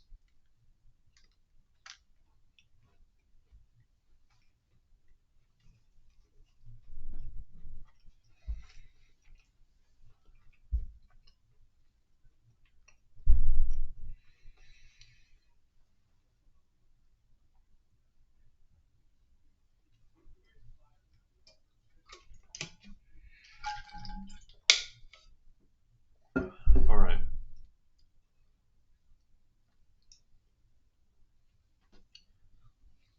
Okay, Poofy Jellyfish 730.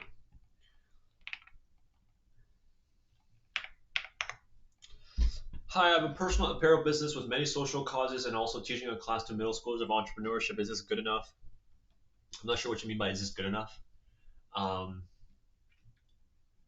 this kind of goes back to the whole thing of like, I don't have enough context to give you a good answer, I guess. Um, but I mean, it sounds like a pretty cool idea. I think I'm more focused on. I think the idea in itself is cool, but I'm more focused on like what you guys actually achieved, right? Um, like like because for example, anyone can technically just like just say that they have a personal apparel business, but then sell nothing, right? But then the value kind of just disappears, if you will. So a little difficult if you guys don't have anything done really. Um, but this is cool. Teaching middle schools about entrepreneurship. I think that's cool. Um, but going back to something I talked about with another student earlier in the stream is like, in what way, in what capacity are you teaching these students? Are you just doing a slide presentation of like, hey, this is what entrepreneurship is like, and this is how you do it, right? But like that most of the time doesn't really give you much, value for these students, right? But I feel like I'm nowhere near up to other achievements.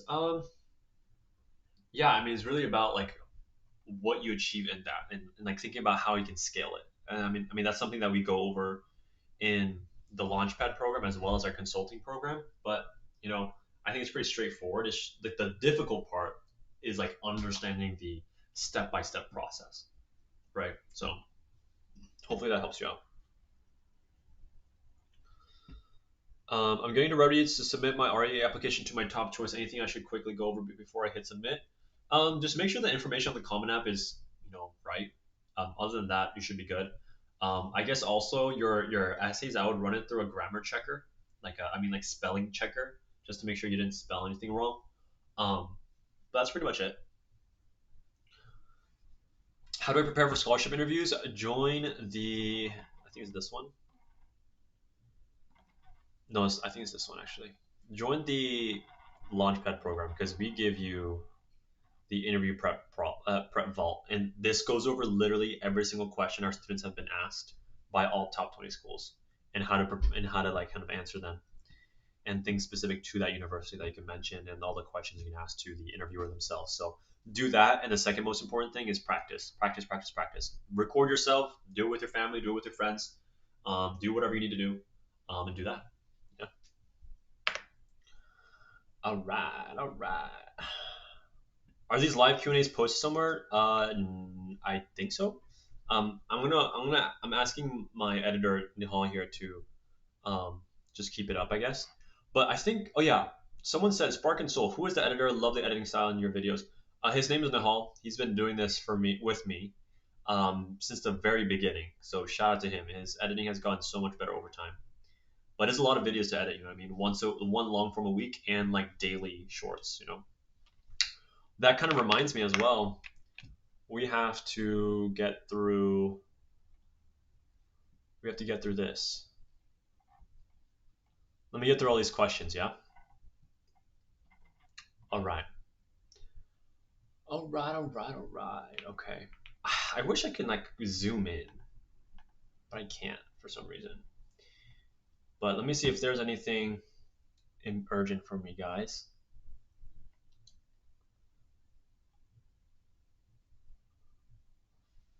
Okay. Alrighty.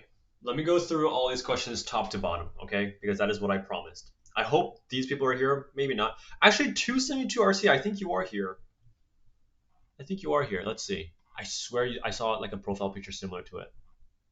Yeah, you are here. 272 RC. Unless you get left, I guess.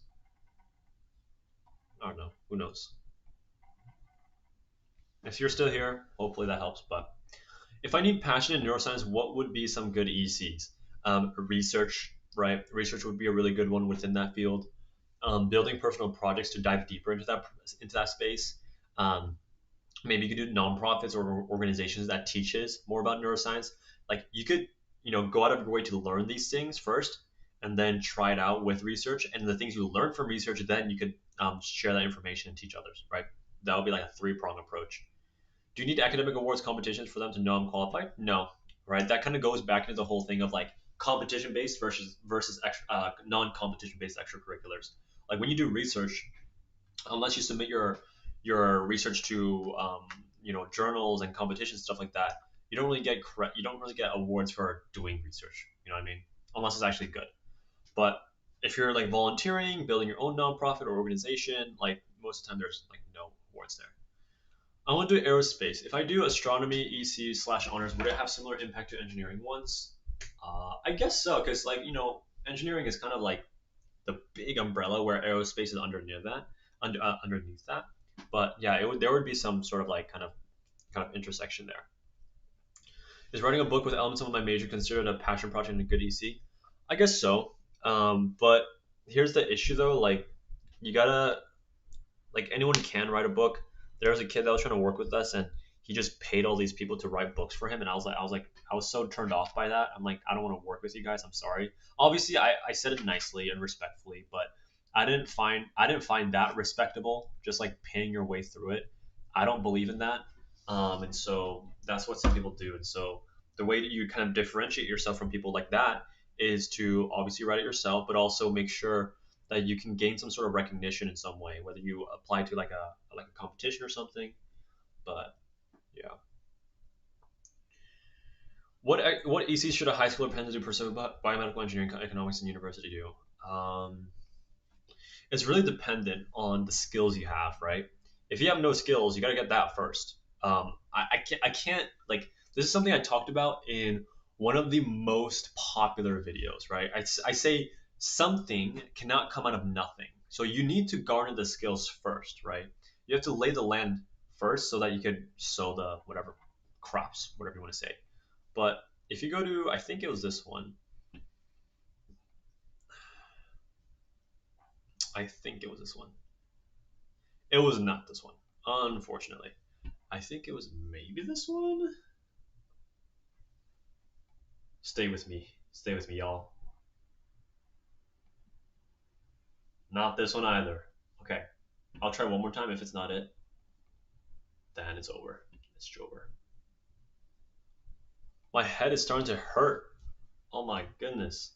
Here it is. Okay, yeah, something can't come out of nothing, and this is really applicable to everything, right? But yeah, you just need to make sure you build that base of skills first. But yeah, and I remember this question right here. I thought this was really funny. Oh, not funny. Sorry, that's rude. I thought that was really interesting.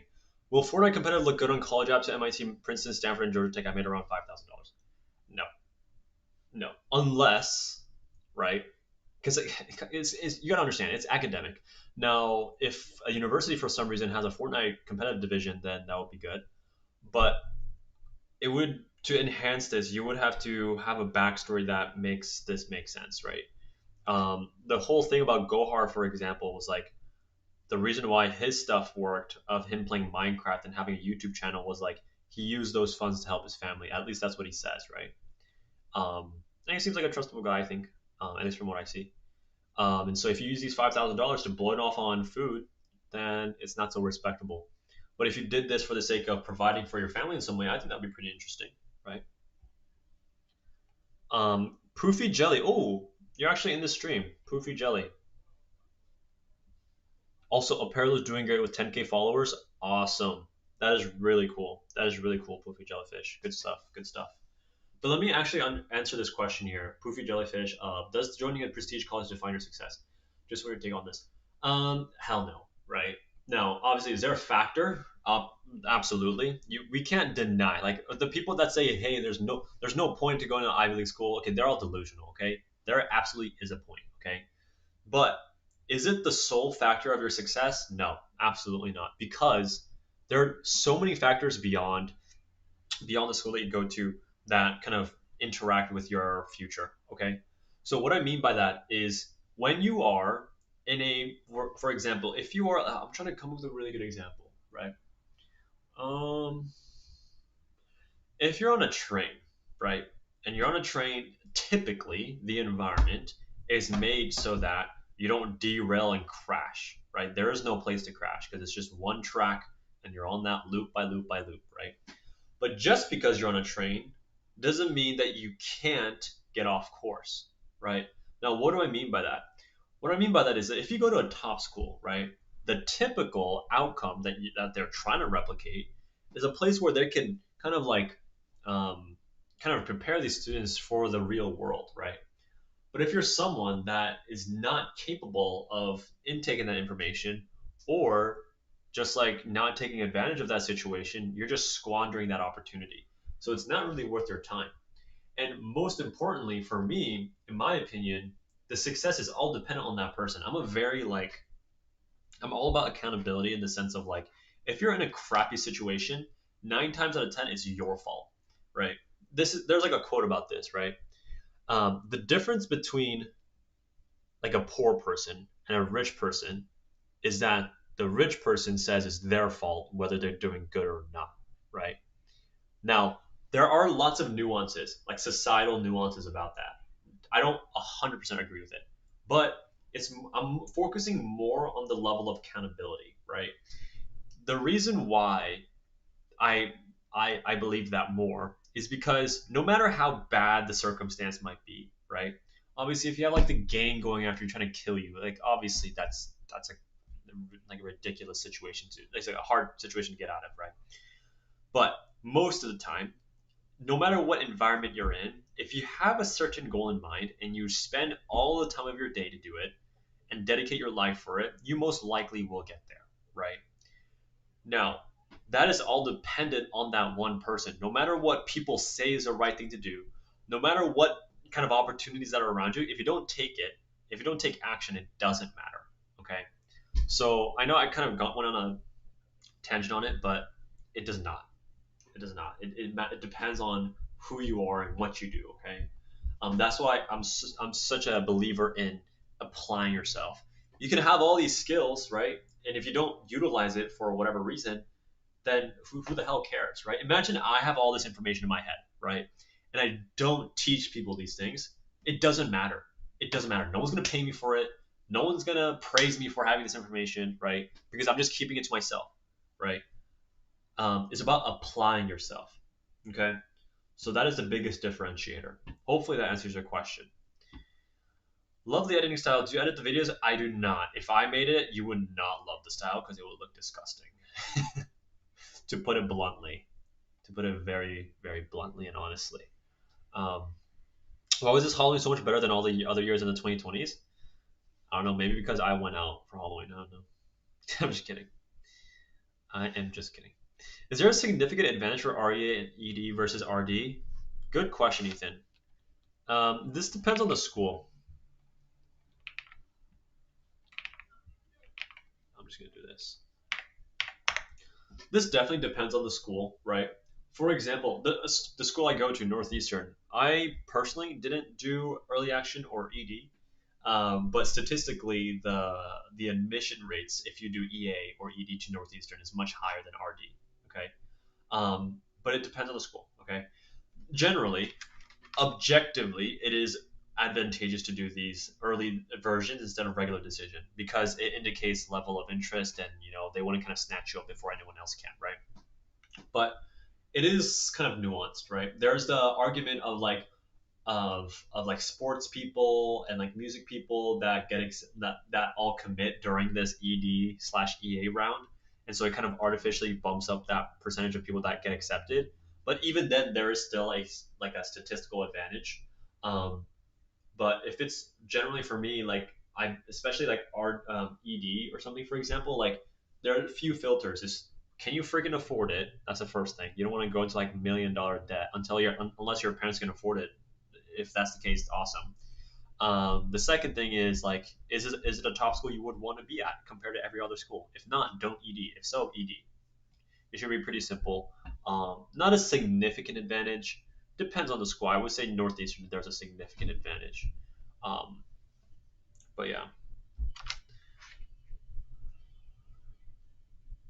Okay, this is a really good question as well. I am not LC or whatever.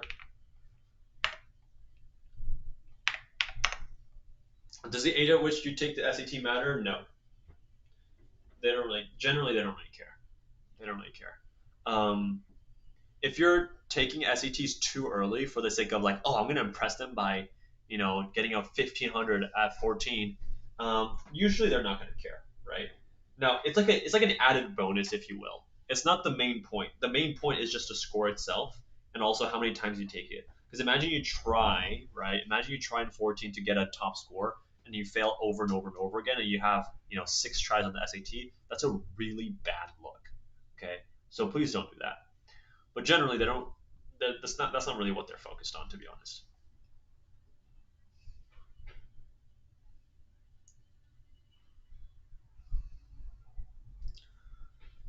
Okay, Tenny Okoya.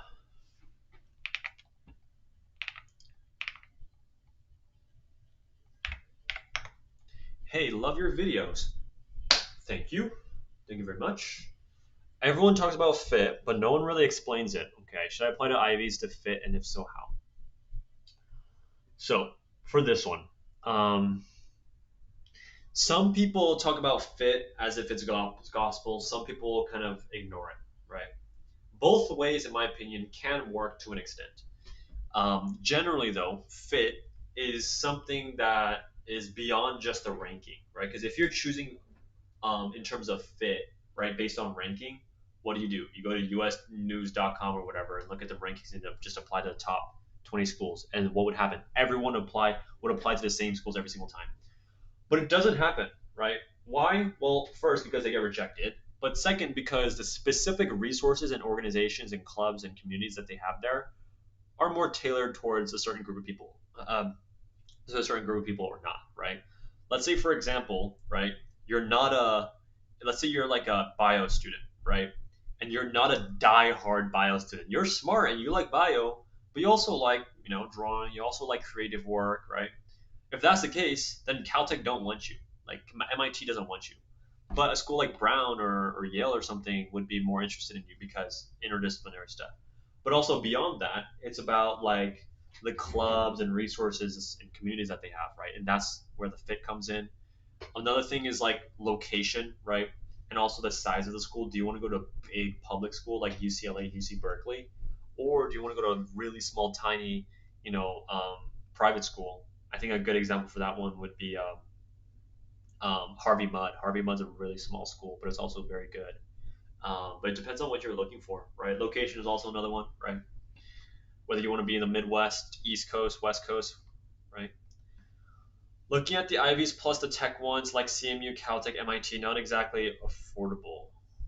That's why. Wait, what? Oh, okay, okay. I think that's based on your previous question, Ethan.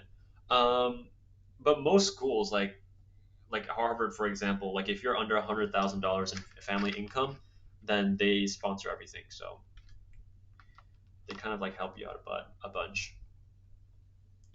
What's up? Found your channel like 3 hours ago. Now you're live. That's crazy. This is the first time I'm going live on YouTube, so I'm glad you found it. I'm glad you found it. That's like really good timing. Me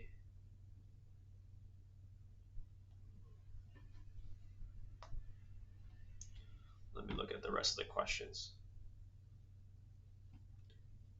Thank you, bro. Well said. Thank you, Poofy Jellyfish 730. Thank you. What's your favorite holiday to celebrate? Ooh, I think that's an easy winner. Christmas. Christmas is the best holiday by far, bar none. Like, there's no competition. Like, how? What are you gonna compete that with? Like Thanksgiving, Memorial Day. Um, oh, I also like what do you call it? Fourth of July. I love the fireworks. I love the fireworks. But Christmas by far. Christmas by far. Like the vibes of the Christmas spirit is just like you can't beat it. You can't beat it. Not necessarily. I mean, if you have another contender for that, let me know. But I don't know. I feel like Christmas is like top dog. Okay. No, I want a regional. Okay, sorry. Let me put this in the Google Sheet here.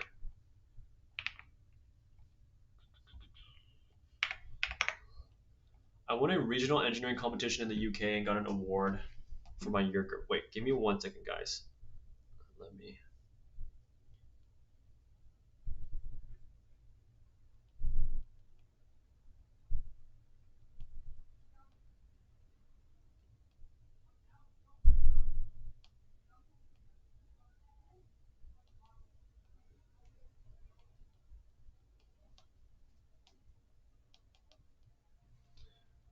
Okay. Sorry, guys. I won a regional engineering competition in the UK and got an award for my year group. Awesome. Before high school, then it doesn't matter. Anything before high school does not matter. It it directly doesn't matter, but indirectly it does. So let me explain this, right? If I was a taekwondo prodigy in middle school, right, that is unfortunately not something I can put on the college application. However, right, so directly doesn't matter, but indirectly it does. So if I'm the best taekwondo player or whatever you address that as, like you ideally continue with those skills in high school, right? And so you kind of set yourself up to be like a really top player right from the get go in high school. And so on the college application, since ninth grade, you're like the best. And ideally, you progress even higher. And so, in that sense, winning this or getting an award or something, it doesn't directly matter, but indirectly it does. So just continue on with that. I plan to major in CS. Does that still help? As long as, like I said, as long as you continue on with this, I think you would continue to do really well. Especially if you're already winning in regional stuff when you're in high school. I mean, in middle school. Um, and to answer your last question, yes, it is too early to count because it's before high school. But that doesn't mean to stop. Please don't stop. If you're doing this well in middle school, I can't imagine how freaking crazy you would be in high school. Like you would pop off, right? If you're in the UK, you could get like if you continue with this trajectory and keep your grades up and do well with those essays, like you would do spectacularly. So keep that up. So Mohammed Ryan, keep that up. I'm sorry if I'm botching your name. I probably am. Should I take SAT, ACT as a sophomore? Yes. So if so, how do I do it? Sign up and take the test. If you need to prepare, go look at practice problems. And if you have the money, get a tutor because tutors would definitely help. Not necessary, but would definitely help.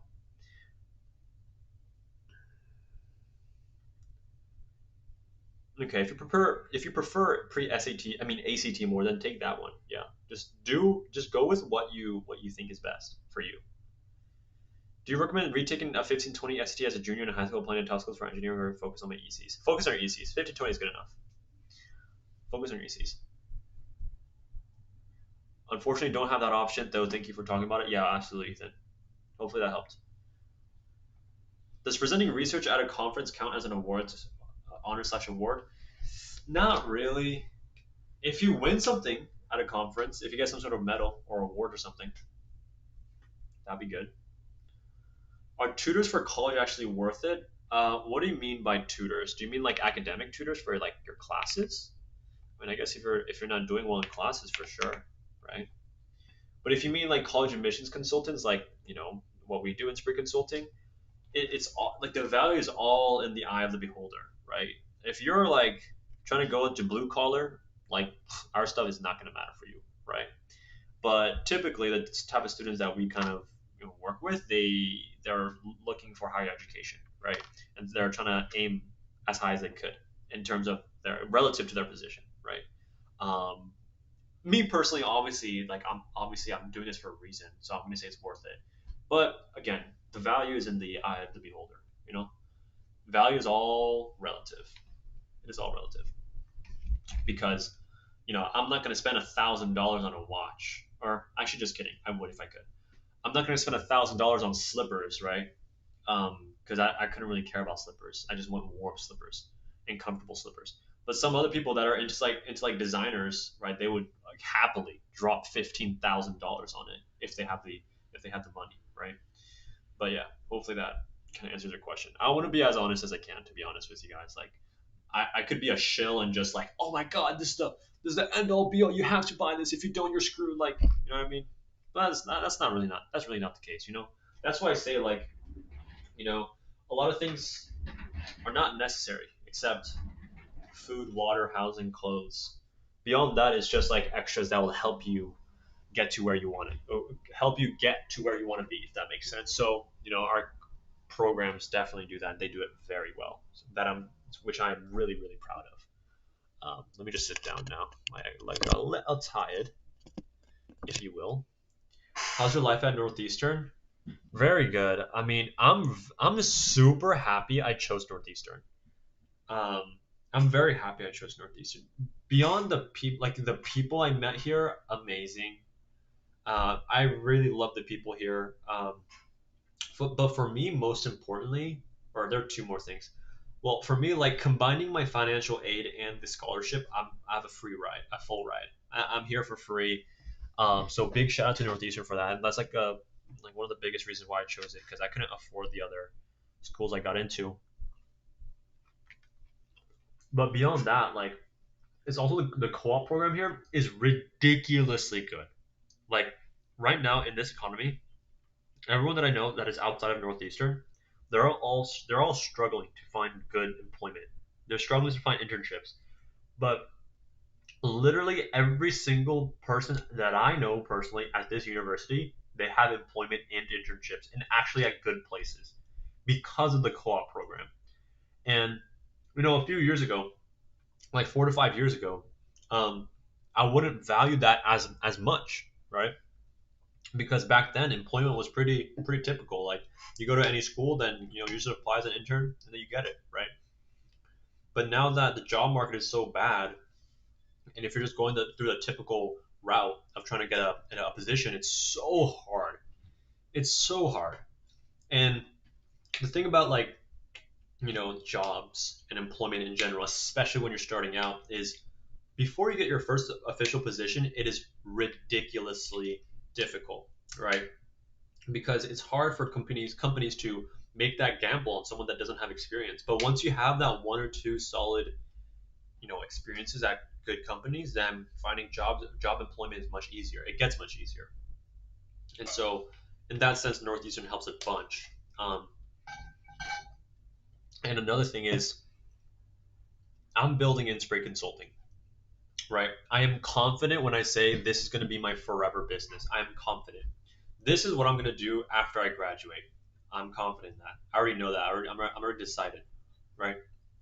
And actually, Northeastern has this program called the Sherman Ventures Co-op. And essentially, if I get admitted, which they will let me know early next week, so please, please, please, please, I am very desperate. Not for the money, but for the time and headspace I need so that I could really connect or commit to this. Okay. But essentially, if I get in, they would pay me $20 an hour for 6 months to work on my stuff, which is Inspray Consulting. So I think in terms of setting students up for success after graduation, it is exceptional. It is exceptional. So I've had a great time. People are amazing. But yeah, obviously I'm biased. I go to this school, right? But now you're not butchering my name, Lowell, and I wish I actually kept up the same effort, but I kind of slacked up, but mainly because my studies got quite hard for me when I came to high school. I see, I see. Your videos are actually so helpful. Thank you. I'm glad. I'm very glad. I'm locked in this year, so though currently a sophomore, so hopefully I can have an underdog story or something. Yeah, yeah, that's good. Am I cooked if I haven't submitted my November 1st early deadlines yet, or you think I should? Wait, you're doing November 1st? I mean, if you have all your things ready, then apply, Derek. Derek Campos. Yeah, I just called you out. I for real just called you out, dude. I'm just kidding. Let me help you out. Give me 1 second. If you're applying November 1st, as in like today, and you have everything ready, just submit it. I'm sure there's not much you could do. But if you're like, oh, my essays aren't really the best, I can improve it, then don't. Then don't. Give yourself the best chances, and you know, give yourself the best chances, and just take the time to write an actually good essay. Okay. So don't rush it. Well, good to know. Thanks for your insight. Yeah, of course, of course. Gonna apply there then? Yeah. I mean, here's the thing with Northeastern though. Like they're very generous with financial aid generally, and also they don't have supplemental, so it's like really easy to apply. Excuse me. What if your spike is something like research and that's your top three ECs, but then the rest of the 10 activities are not related to research like chess? That's fine. That's fine. Not everything has to be research. That's the bad thing about like generic like advice that is out on the internet, like my videos, right? Um, yes, generally they are correct, but it is the big caveat is that it is generic advice. It's like general advice, right? If you follow it, that's good. It's better than nothing. But it's not. It's most likely not the best advice for your situation. It depends on the person in the situation. You know what I mean? But for this case, it doesn't matter if all like I don't want all 10 activities to be related to research. That would be the most boring thing ever. I want some variation in some color, right? What standardized test resources do you recommend? I mean, anything you could find online, like Blue Book. question bank from College Board, stuff like that. Things just in need of polishing my essays, and they were just for EA, not ED or anything. Yeah, I mean, if you're not really confident with your essays, then I wouldn't submit. Like you gotta like essays are so important. Like like I can't emphasize enough how important it is. But I guess that all goes for the same things of like grades and ECs. Like if essays are super important, that doesn't take away from how important your grades might be.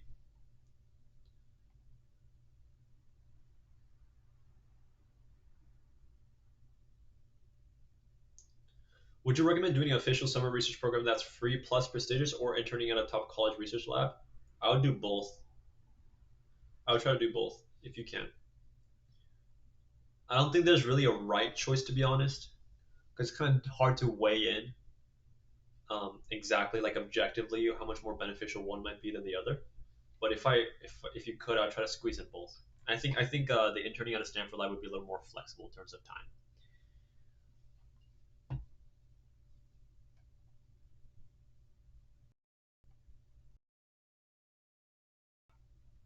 All right. Any tips for okay? Any tips for studying effectively? Good question. Um, it's all about practice problems. And when you say exams, I'm assuming school exams. Even if not, like it's still applicable. Like practice trumps everything, right?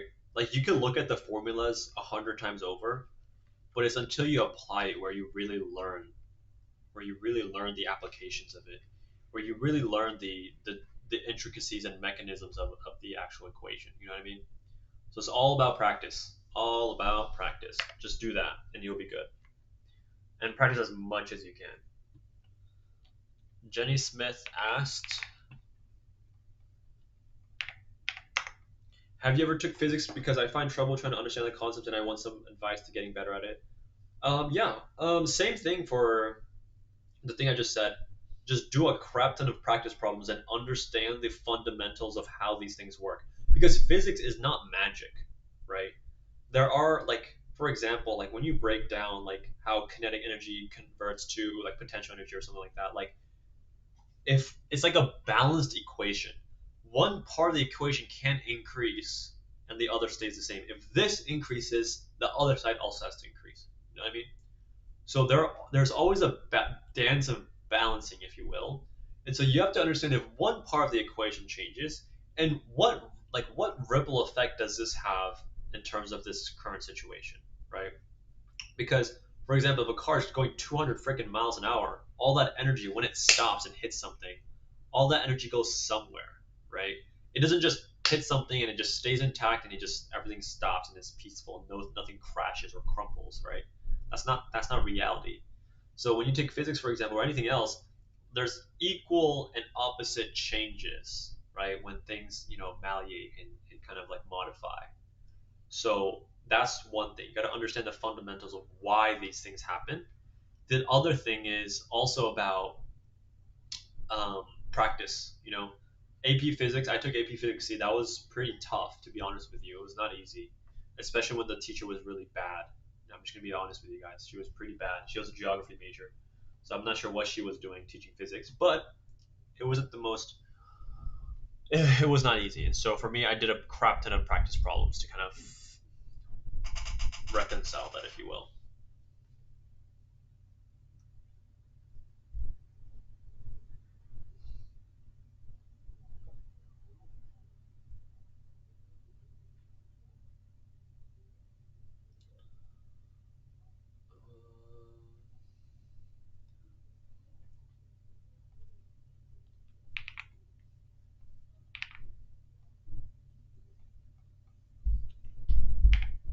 Okay, learning two questions right now. I mean, sorry, not two questions, two languages right now. If I were to show some sort of certificate of sufficient mastery in them, would that help my application? Yes, it would, but not significantly. So, in my opinion, not worth your time. Now, unless this certificate of sufficient mastery is like really easy for you and you don't really have to spend too much time on it, then yeah, go for it. I mean, it's an easy win, right? But if this is what you're spending the majority of your time on, waste of your time. To be honest, it's really not going to move the needle too much. But yeah, if you have nothing to do, if you have no idea what to do, it's the only thing you have in mind. Yeah, go for it. It would help, but just not significantly.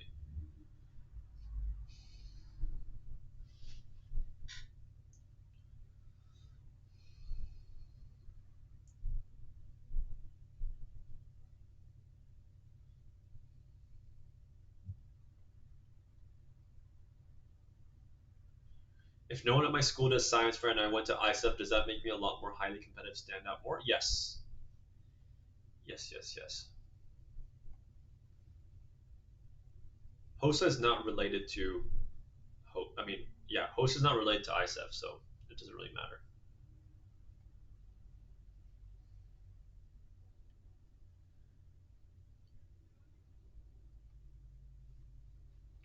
Okay. For foreign students, should we self-study I think she said AP courses. AP courses? Yeah, you could for sure. You could. Especially if your school doesn't have rigorous courses and they don't offer like IB stuff. You know what I mean? I think this would be a good way to kind of keep yourself competitive. You know. Do you help transfer students? I'm trying to transfer to Georgia Tech CS. Unfortunately, we don't. Unfortunately, we don't. Georgia Tech CS is really difficult. I'm gonna be honest with you. What ranking are they in right now?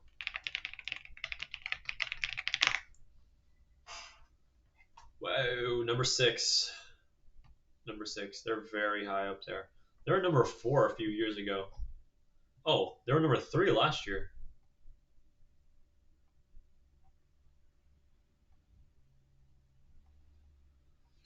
Yeah.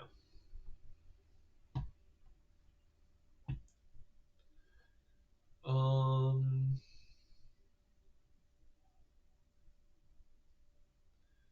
am I fried if my UW GPA, or sorry, not UW, unweighted GPA is 3.6 for Questbridge? It depends on your situation. If you're in a normal situation where you don't have like ridiculously outstanding situations or circumstances, then 3.6 is pretty cooked, to be honest with you. But to be fair, Questbridge is a little different. But yeah, if you guys are a ninth, 10th, 11th, 12th grader, or I honestly say 12th grade is a little late to be honest with you. But if you're a ninth, 10th, 11th grader, I we have a new program that we launched, the Launchpad program. You guys can find the link in the description of the stream as well. Really beneficial in terms of just getting a better understanding of what to do in the next few months, as well as like the specifics of like the steps in which to take, right? And each like person that joins, you guys get all these three bonuses. These are for the ninth and 10th graders, and then if you're an 11th or 12th grader, you get these bonuses. And in my opinion, like if you were to see these things, I've gotten dozens of people saying like each one of these things is worth the entire program itself. Right now, it's 229, and it will never be this cheap ever again. It just goes up over time, right? After 72 hours, it's going to go to 297, and then every time 20 new students join, we're just going to bump it up every time. So I just want to put that out there. If you guys want to join, go for it. If not, I don't really mind, but I do think it's gonna. I've been working on it for like the past 3 months, um, but and I've tested it with dozens of students, and so they found it to be super super helpful. But yeah, we have multiple teams working on that. So if you guys want to look at that, go for it. Um, okay, should I not take an AP if I'm failing it, bro? If you're failing an AP, you need to focus on how much time you're spending on it, because I don't believe that someone can fail an AP unless they're really not giving it their best shot. Like if you're truly giving your 110%, it's like I don't think it's possible to fail an AP. I don't think it's possible. Like if you truly apply yourself, I just don't think it's possible. Um, but yeah, I mean, if you have like, let's say if for whatever reason you feel like a D in like AP Bio or something, I would try to talk to your school and ask to waive it or do like a pass fail instead of a grade, because that's going to destroy your GPA. Um, my school doesn't offer AP. Yeah, no, I haven't really been studying or trying at all. Well, there we go. That's on you, man. Fancy Bays. I would love to like. give you like very hopeful stuff, but like I want to be real with you. Like that is on you. I'm not gonna lie to you. You know what I mean? I'm not gonna sit here and be like, it's your teacher's fault. You know, because there are people in your class that get A's. There are people. Not that they're that much smarter than you. They're probably not either. It's just like you're not trying. So just take accountability. Just understand that and just do what you need to do. Do what you need to do to actually get it. Because I'm sure you can. My school doesn't offer AP macro, only micro. I'm trying to concentrate slash major in econ related field. Should I take the risk of self studying it, or should I just say an additional major? Um, they will know that that your school doesn't offer AP macro because they get the information from your school. But I would also encourage you to take that education if you need outside of school to kind of supplement that. You mentioned joining a team to me earlier, but it's really hard to find committed people with similar interests. Okay. See, this is a pickle, right? But I think what you said, Mohammed, I think what you talked about was um, you were saying that you're involved in like AI development and game dev. You don't need to find people in person for these things. So it doesn't matter if you're in a remote area or not. You could do things online. And if it's hard to find really committed people, it's because there aren't many people that are. Think about it, right? Out of the 8 billion people that are in the world, right? There's a small percentage of them that are in your grade that are interested in the thing that you do and are interested in working with you. Very, very small pool. Now, does that mean it's impossible? No, but it is freaking hard. So it is a skill to learn. To find and recruit people, that is a skill to learn that you need to work on, right? So you have to go on forums, you have to go post somewhere, do something, some sort of advertisement, some sort of marketing or like something else, or like outreach or something to get the interest of people because they're not going to just work for you for no reason, right? They need to have some sort of incentive. Like people behave dependent on their own self interest, right? You guys are here, like it's not a bad thing, but you guys are here out of your own self interest. I am here out of my own self interest, right?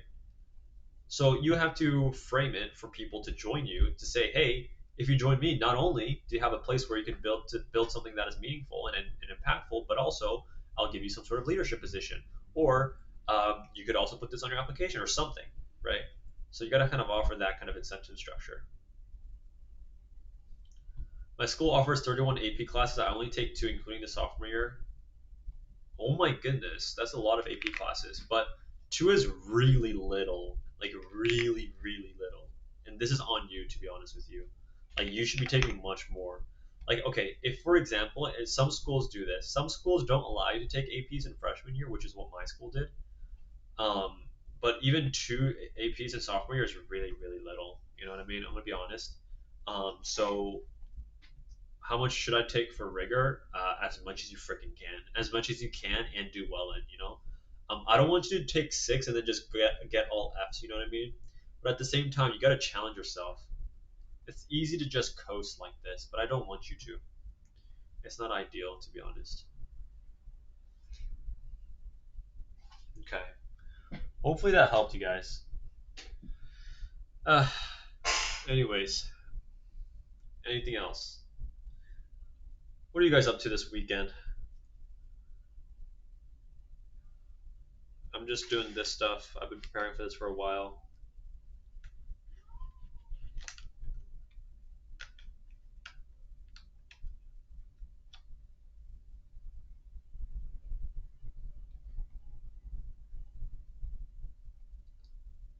This question here of like what is the main difference in application process for international students, you can literally Google search this, so Google would be your best friend here.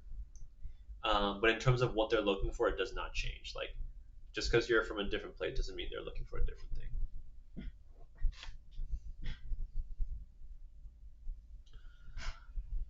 But like what they're looking for doesn't change if you're an international student. Only difference is going to be like FAFSA, because you can't do FAFSA. um, and also like you gotta prove English proficiency and stuff. Are you in college right now? Yeah, I'm currently in college. I'm trying to join like my school's this co-op program so I can kind of commit to this for 6 months. But yeah, currently in college, so I'm kind of juggling everything, which is a little difficult, but it's doable. When I say little difficult, it is very, very difficult.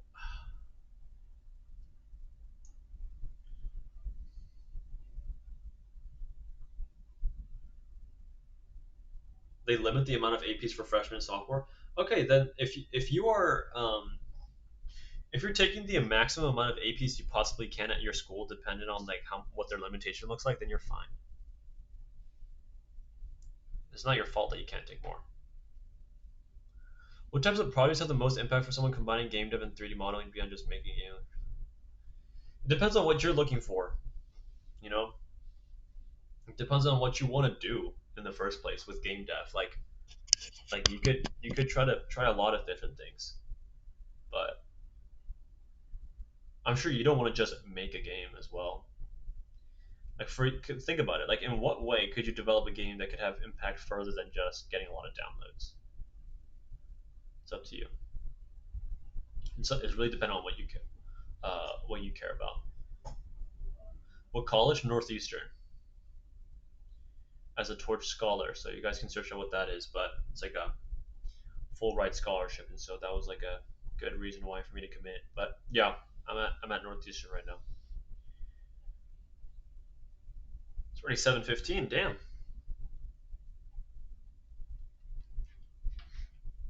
Anything else I can help you guys with? Anything of the sort?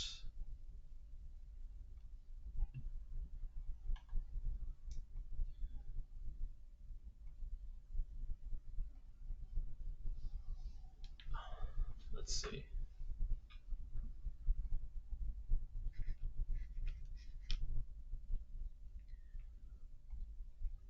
Um,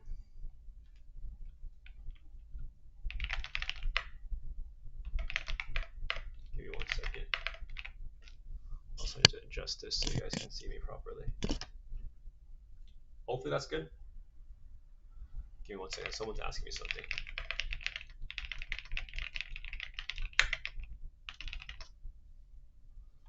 Bum, bum, bum. And then, put any other questions you guys might have, please. And then I would go through all that stuff in due time. But while you guys do that, I'm just going to set something up real quick.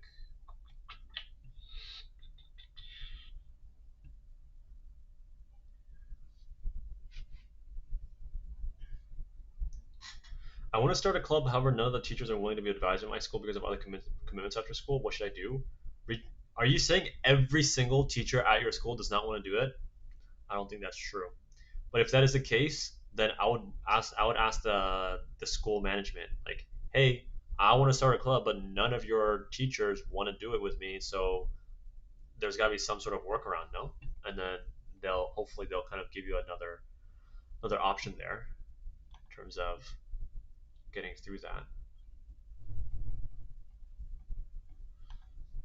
But but yeah, but yeah, okay. Okay.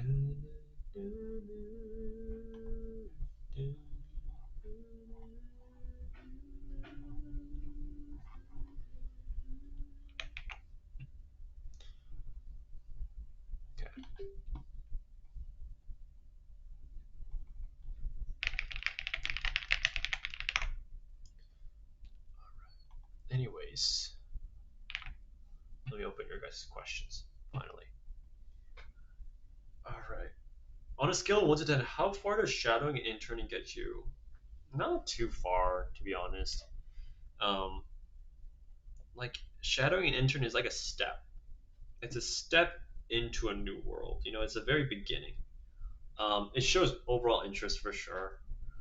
But interning, it doesn't really give too much value. It's really more about like what you accomplish within it, as well as like what kind of internship you have. Like an internship at Google is gonna be completely different um, than interning at like your local like mom and pop shop. You know what I mean? Just because it says intern doesn't mean you get all the value, or else that would just be too easy. How do you juggle so many things at once without being overwhelmed? I am overwhelmed. Okay. I don't know. It's a constant battle, you know. It's really difficult to run the YouTube, run the business on the back end, and do school, and try to hang out with my friends.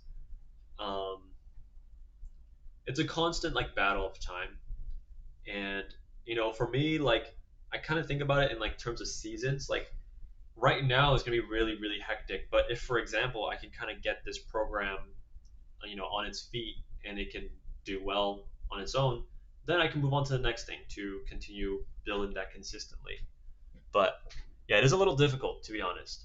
Um, but it's really more about optimizing and choosing the right things to work on because there's lots of things to work on, but you got to understand what's the best thing to work on in your current moment in time. You know what I mean? You don't want to waste your time on things that don't really move the needle. Okay.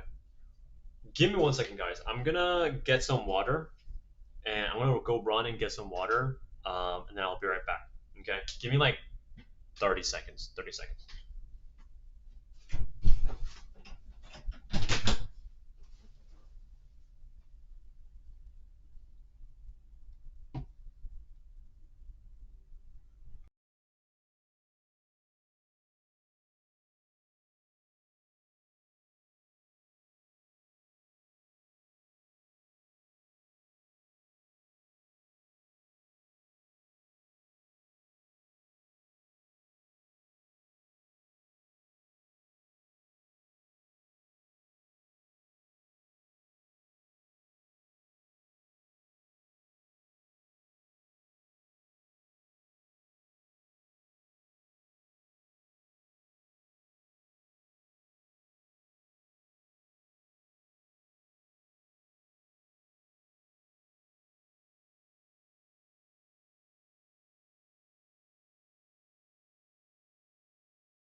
Okay.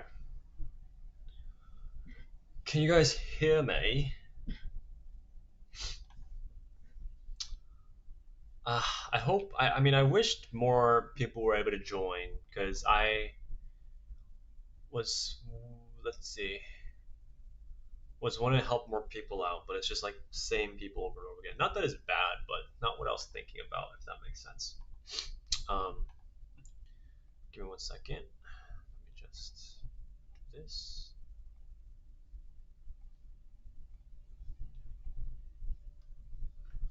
All right.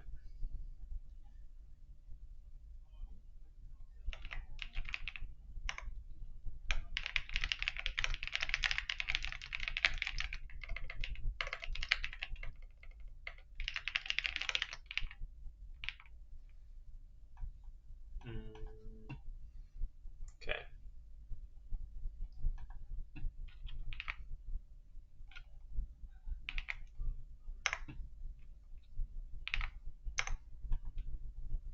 Okay. Can you guys see this? All right.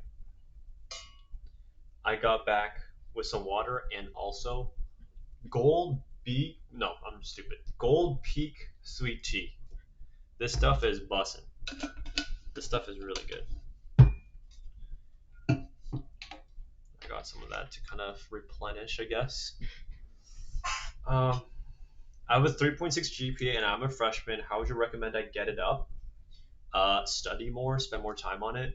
Same thing I said to the other kid. Like, if you're not doing good with, um, if you're not doing good in classes, like most of the time, it's really not your intelligence level. It's like 90% of the time, it's the level of commitment and time you're spending into it and the effort. You know what I mean? Um, so it's yeah. Ah, this thing is so good. My parents think you're think your thing is still a scam, it is what it is. It is what it is. I guess be consistent with it. Um, you know, I don't know. I'm not someone. I'm not a salesy person. I'm kind of like a it is what it is type of person. If that makes sense. But yeah, I mean, I think you're just gonna have to be persistent about it. Universal 50,000. How to stop procrastinating? Okay, that is a great question.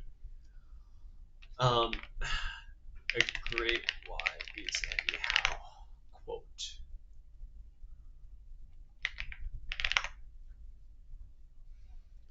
This is a very interesting subreddit name, but this is Universal 50,000. This is something you have to understand. He who has a why for which to live can bear it with almost anyhow. When you are going through the terms or the term like the I guess like turbulence or struggle or pain or whatever you want to call it of studying or putting in the work, if your reasoning why behind you want to do this in the first place is greater than that pain, then you will do it, right? That is a question.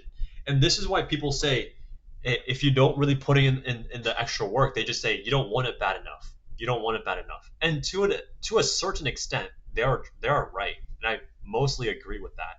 Because if for example, like think about it, right? If someone pointed a gun at you, right, and they said you do 100 push-ups, right, and before you've never done 50 push-ups ever, it doesn't matter how long it'll take, you would do 100 push-ups, right, no matter how painful it is. Why?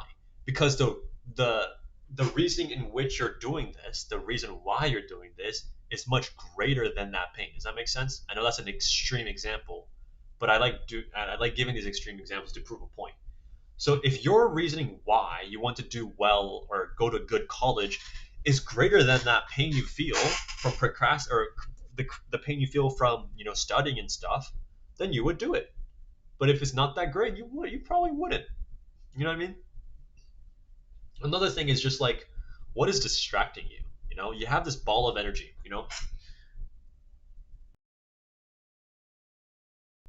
You have this ball of energy, and you're gonna have to direct it somewhere, whether it be social media or video games, YouTube, college, studying, playing games, whatever the hell you want to do, right?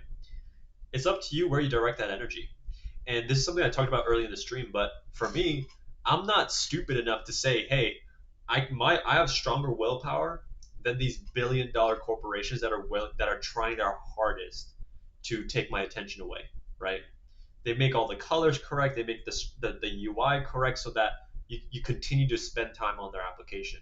Now, kudos to them for making such a convincing application, but I know I'm not going to estimate myself. I can't beat that. So what do? I just delete it. You know. And if you have, if you think, oh my gosh, how could you delete Instagram? Maybe you have bigger issues to solve. Like if you can't live without Instagram, you might be cooked. To be honest with you, you might be cooked. And if you're like, oh my gosh, but all my friends are on there, I would argue like if you have true friends, they would still just text you to your number. That's what I think, right? Anyways, this low key useless question, but did you study like crazy amount in studying in high school? It depends on the subject.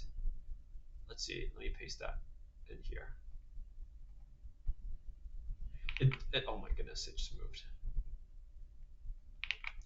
It depends on the subject, right? SAT, I studied like ridiculous because I wanted a really high score. So I got a 1580 eventually, right? Um, Give me 1 second.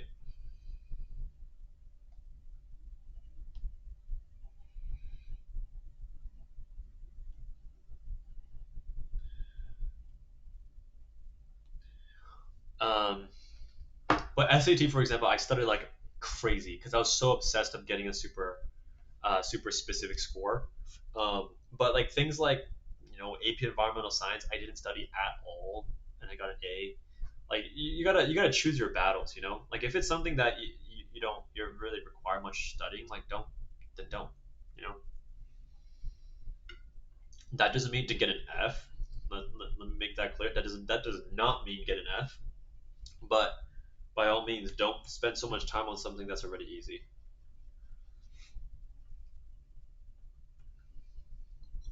I have a okay. Sorry, let me.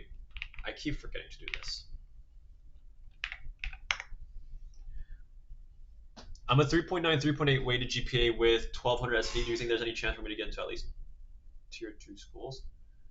When you say tier two, are you thinking like top 50? If so, I guess so. Hopefully, test optional schools though, because this score is really, really low.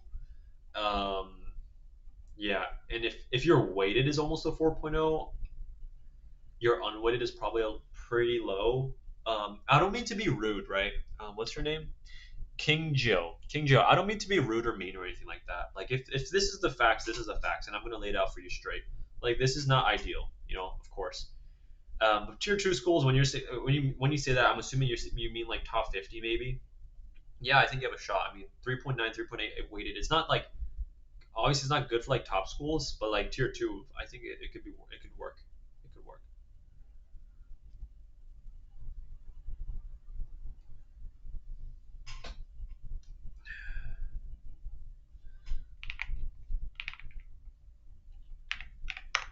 I take paid game dev commissions. Does that help me stand out in college apps, or should I focus more on personal CS projects? Not really.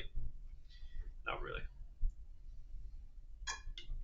As much as numbers help, like game dev isn't about me, or like game dev in the perspective of scholars and academics, it isn't about making money.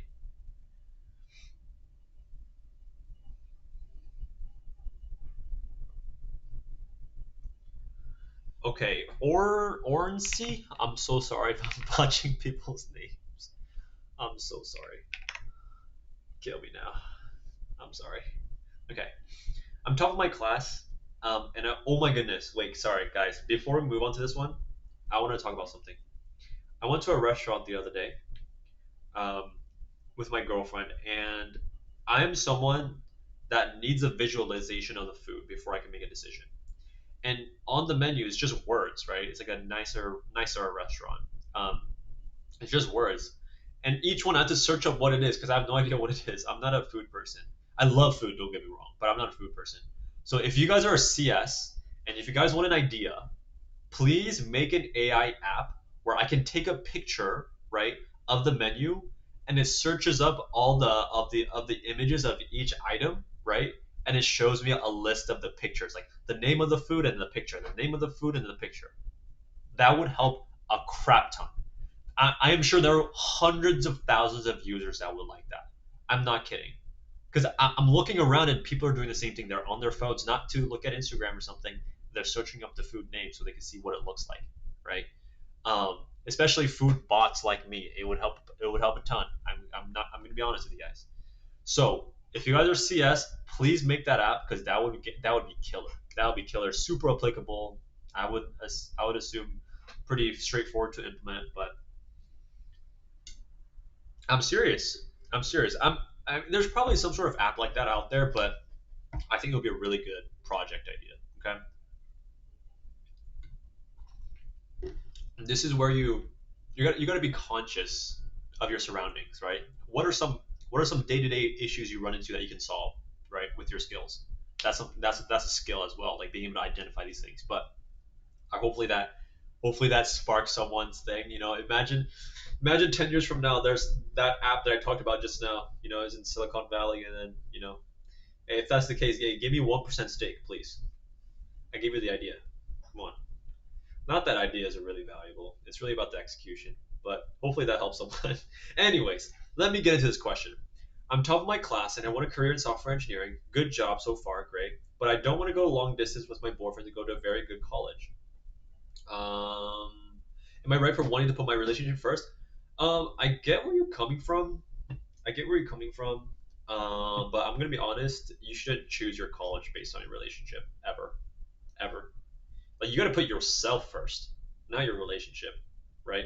And if for whatever reason, right now, if for example, right, I'm gonna get technical about this. If it's just you that you don't want to go long distance, I can understand that, but I still advise you to go to that top school wherever that might be. Now, if it's your boyfriend that's like, no, I'm not. I don't want you to go to a top school like out of state or something because he wants you there. Don't listen to that BS. Like if come on, let's be real. Like if he wants the best for you, he would make it work. He would make it work. You would make it work. But all in all, do not like don't go with this. Like you definitely go to a good college. Definitely go to a good college and like relationships shouldn't get in the way of you choosing the right college. Really, it's not a factor.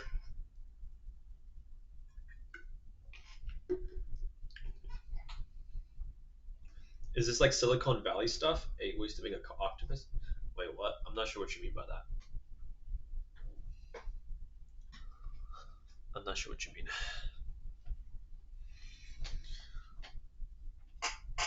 I have a 3.6's GPA and 1580.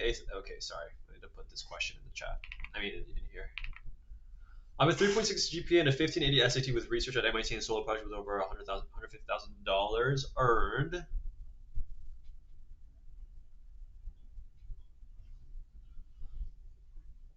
Um, okay. Paranoxed one. Good question. What schools could you do? I mean, this doesn't really bar you against schools, I guess. But you explained that 3.6 is GPAs because you had internet restrictions. That's not really your fault, right? But I mean, I think your SAT really proves a strong point as well as your AC stuff, so that's good. As long as you maintain straight A's for the rest of your high school career, then you should be good. Then you should be good. Gonna eat my last brownie, guys. I'm so sad. I'm so sad. I paid like $4 for it, I think. Oh no, I probably paid more. I don't know.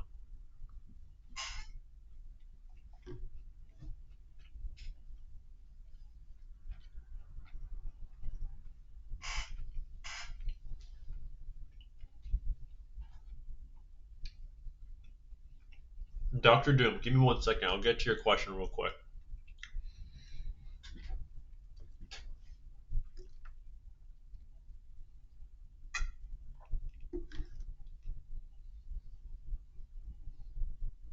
Okay. Doctor Doom, did you do any internships? I have. I have. I did a software engineering internship and a data science related internship. It sounds super complex and difficult. It was not. It was really basic stuff. I mean, I was a high schooler. They don't really expect too much, and so it wasn't really much. It wasn't too high on my application, if you will.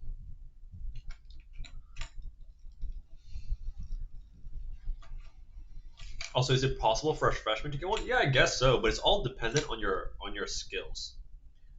It's all dependent on your skills, and it has to be a volunteer because you're too young. Blue paper 7133. Chances for ED Duke 4.6 GPA rank 1 out of 300. Yeah, good chances. I mean, if you're top of your school, like I would assume good grades. I mean good SAT as well as competent extracurriculars. Essays is another thing though because that's a really big challenge, especially for students that are good at writing. But I mean, I say pretty decent chances.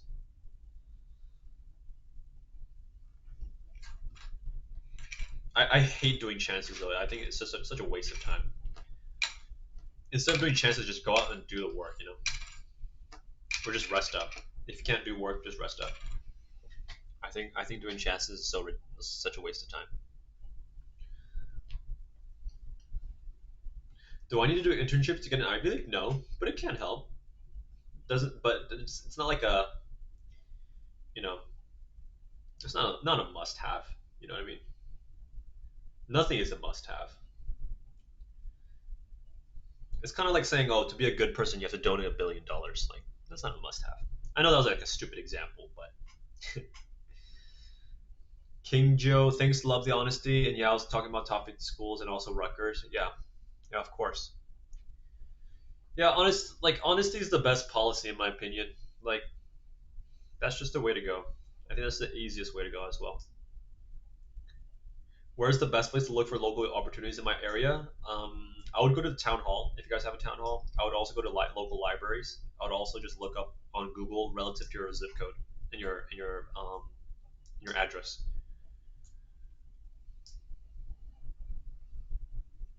Do magnet high schools matter? Typically, magnet high schools they have better track records of sending kids to top schools, so that would indirectly help you. Do I need to do volunteering? Is it required? No. But here's the thing, right? The reason why people say this stuff of like you have to do volunteering is because of community, sorry, and social good. So these are the two things that these are the two things that you're trying to hit with volunteering, right? Because you're helping your local community and also it's good for the society, right? But volunteering isn't the only way to do this. You could do this in a lot of different ways, right? Let's take for example one of the students that I worked with in the last few years. So for him, he had a really big background of cats. He loves cats. He loved cats. However, his parents never let him adopt one because they were allergic, understandably so. If I was allergic and my kid was trying to bring in a cat, maybe I would say no. I don't know. Who knows? Um, but he was also a really talented computer science student.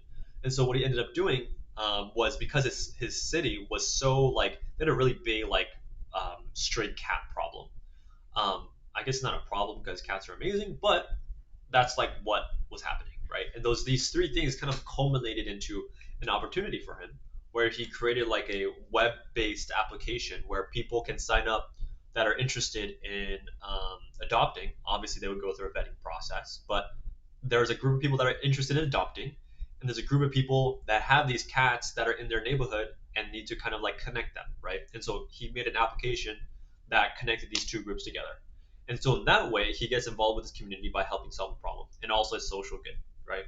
And so it doesn't have to be direct labor in terms of volunteering for the sake of doing these two things, but it is one thing. So it's not required, but it's possible. It is one of your options. Not gonna lie, this stream is making me scared to apply. I mean, here's the thing though, like just because you don't get into an Ivy League school doesn't mean your life is over, you know. And a lot of my stuff though is just applicable or like mostly like tailored for you know Ivy League and top 20 schools because that's just what everyone's aiming for. But I don't mean to scare you, you know. I don't mean to scare you. But I'm just trying to be real. I'm not. I don't want to be here and be like, oh my gosh, you guys are all good. You guys are all gonna go to top schools if you guys join my program. Like, trust me, it freaking helps a crap ton because even last year, even last year, 83% of our students gone to an Ivy League or top 20 school. 83%. That is a crazy statistic.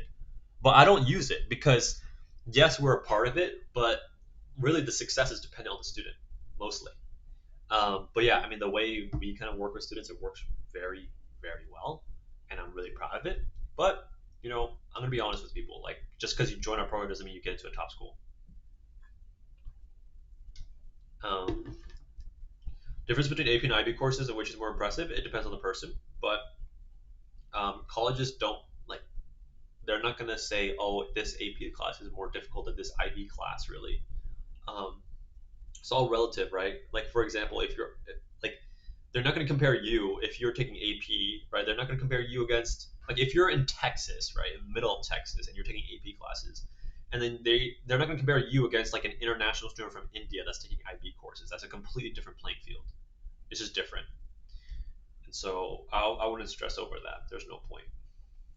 Favorite show? I love anime. To be honest with you, I love anime. It's really fun, and it's like things you can't like make, like you can't act or like perform. It's all imagination. So um, yeah, I mean, me personally, I really love anime. I love action. I think action is my favorite genre. Um, However, I have been watching this one called Promises Neverland. Have you guys heard of it? You guys probably have, right? It's probably popular. This one, this one with the kids like trying to escape the little prison camp or whatever. It's kind of scary, and I'm not good with horror, to be honest. But that is what I enjoy. That is what I enjoy. Does going to top private high school help with admission? Yes, absolutely. That helps a ton, which is unfair, but it is what it is. It is what it is. CMU or MIT for CS, both are good. There's really no option. Like if you get into either CMU or MIT for CS, like you're in a very blessed position. Um, yeah, it's such a good situation to be in. Oh, some argue you.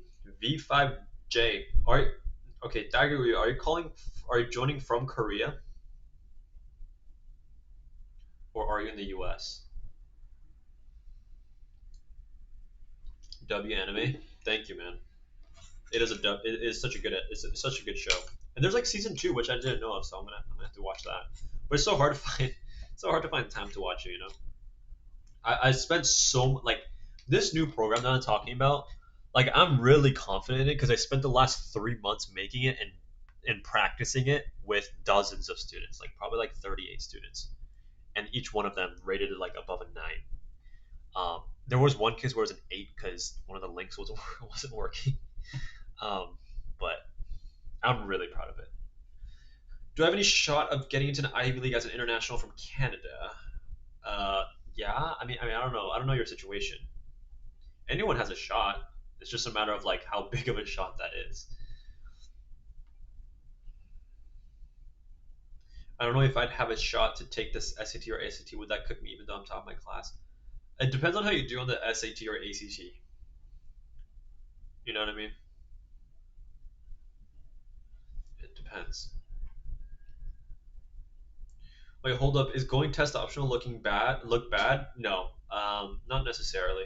Like if you have strong grades and you go test optional, they're not really gonna bat an eye. But if you have, like they're not. If you don't submit your SAT, they're just not gonna care. Is it Launchpad 1-to-1 or just like videos?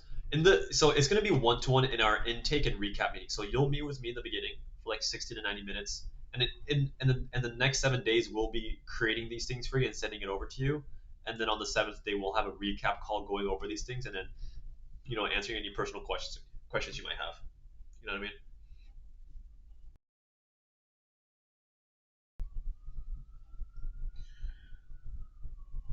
Wait, can I apply to your program at the start of my junior year? Yeah, for sure. Like the Launchpad program is available for everyone, anyone, to be honest. No, I'm in the U.S., New York. I've been following you forever. Thank you, thank you. I appreciate that. For me, okay, guys, if you guys don't know what Dagyu is, it's like strawberry milk. Strawberry milk is bussing. Like, okay, look, um, Korean strawberry milk. It's like no, it's not this. Okay, it's this one. This one. This thing. This is what their name is after. I think. Right. This thing is so good. Same thing for the banana one, guys. Once I'm rich, I'm gonna be drinking this every single day. Once I'm rich, I'm gonna be seeing like you will catch me drinking this every single day. Like this is my favorite drink ever. My favorite drink ever. What skills do professors at universities want in high schoolers interested in doing research? They want to find people that are intellectually like curious, right? They want to look for people that are coachable, right? Because if they're working with a really smart student, but then they act like they know it all, they're not really going to want to help. So you got to be coachable. You got to be intellectually curious. You got to also be someone that can prove it by actually doing. Like you can sit there again. You can sit there and tell me that you're interested in biology all day, but instead of just sitting there and saying that all day, you could actually go out and do something and prove it to me. You know what I mean? As AI gets more advanced, what parts of game dev do you think will still require humans? I think I don't know. At an eventual point, AI probably would be able to take everything from step 1 to 100, but at least for the foreseeable like year, 2, 3 years or something, I think humans are gonna have to be part of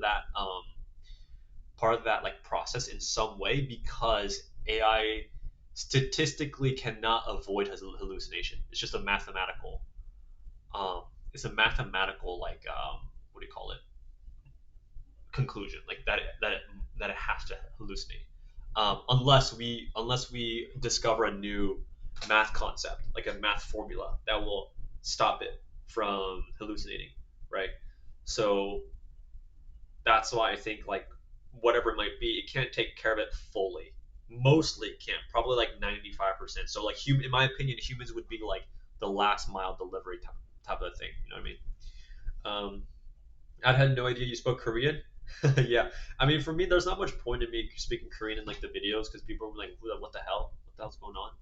Um, but I mean, I moved to the U.S. when I was right before I turned 5. Um, but my parents spoke Korean in the household all the time. So I think that's so important. Like if you guys are from different countries, like I think it's so important to be able to understand your language and understand your culture because that's such a big part of your family history. And as much as a fan I am of the U.S., like I'm also proud to be Korean. Um, but yeah, yeah, speak your languages, y'all. Know your language.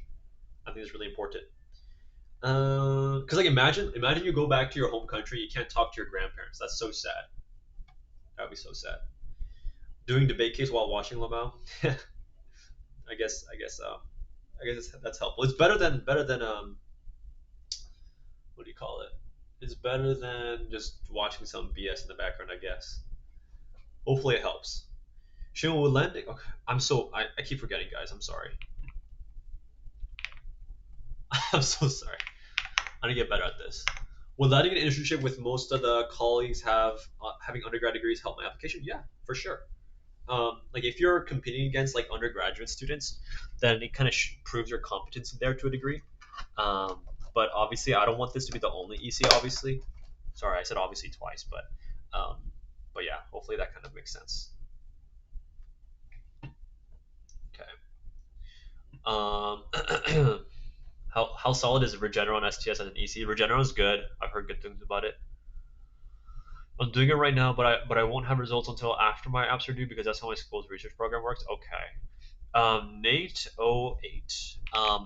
In your situation, if for example, if your results come pretty soon, like after your deadlines, then whenever you get your results, I would send that information to all the schools that you're applying to as soon as you can. So when you're doing that though, keep it super simple. Keep it like, hey, my name is right is blank. Application or Common App ID. Put your thing here, and then I have um, I just wanted to report recent developments of my extracurricular activities, and then you literally do this. Best, yeah, do that. Right? It's really simple, right? So just say, hey, my name is whatever, whatever. This is my ID, so they can actually track what it is. I would also put your what do you call it, email or phone number at the very end as well, but just keep it really simple, really bare bones. Just want to report recent developments of my ECs, and then just give me bullet point summary of what happened, what you achieved, and that would be good. Okay. Whoa, what just happened? Okay. All right. So you didn't have citizenship? No, no, I did not. I had residency in California um, when I was applying. But even if you don't have documents, but if you've been in the U.S. for a long time, I think for application purposes only, they consider you as a domestic applicant. Um, okay. Do you think replacing my family responsibilities EC with part-time job is worth it? I see. Good question. It would depend on like when you say family responsibility, it depends on how many hours. I would kind of keep it simple. Like if, for example, if your family responsibility, the number of hours is lower than the part-time job, then I would replace it with part-time job. If it's higher than part-time job, I would go with family responsibility. But because it's the 10th activity, they're not really going to care. Like it's really not going to matter. Like they're skimming over this stuff. Like it's ridiculous how fast they scan it and done. Like it's that quick. Like if it's something that's super unique, super interesting, yeah, they're gonna take another second to look at it, right? But they can easily get an understanding of what your ECs look like really quickly, right? Now, is it every single application that they go like this and done? No, but if nothing really catches their eye, they're just gonna skip through it. They could easily just tell what's really worth their time or not. They've been doing it for decades, so.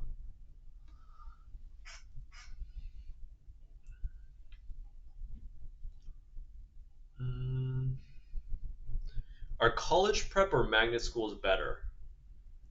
Well, both are very helpful for sure. I mean, if you're a magnet school, most of the time you can kind of afford college prep, in my opinion. Um, I would argue college prep is better, but it depends on when you start college prep. You know, if you start college prep in like 11th grade and you go to regular school and you didn't lock in and didn't know what to do the first few years, and you're cooked. You know what I mean? You're cooked. But also depends on the school itself. Like if you go to Exeter, for example, their college counselors are really solid. They're pretty solid. Like they know much more than just a typical public high school college. I mean, yeah, counselor. Okay, Orange has a specific question here. After this question, I'm gonna have to like set something up for like 30 seconds. So let me get to this first. Okay. Would it help me to land an internship working on a team of developers at a national government employee union, or should I go for something else? Obviously, it would help. I think um, it would help for sure. I'm like when you say something else, I'm not sure what you mean. Like, what is it? Like, I can't weigh this. Like, this is one opportunity, right? I can't weigh this against nothing. Because when you say something else, it could be anything. But when you're trying to apply, or when you address everything, you address nothing. If that makes sense. But if it's something you can do right away and it doesn't take too much time, I mean, go for it. If you can maintain everything else while you do this, you guys can do that. Give me 1 second, y'all. For like 30 seconds, or maybe a minute. Who knows? Um, okay. I just need to set something up.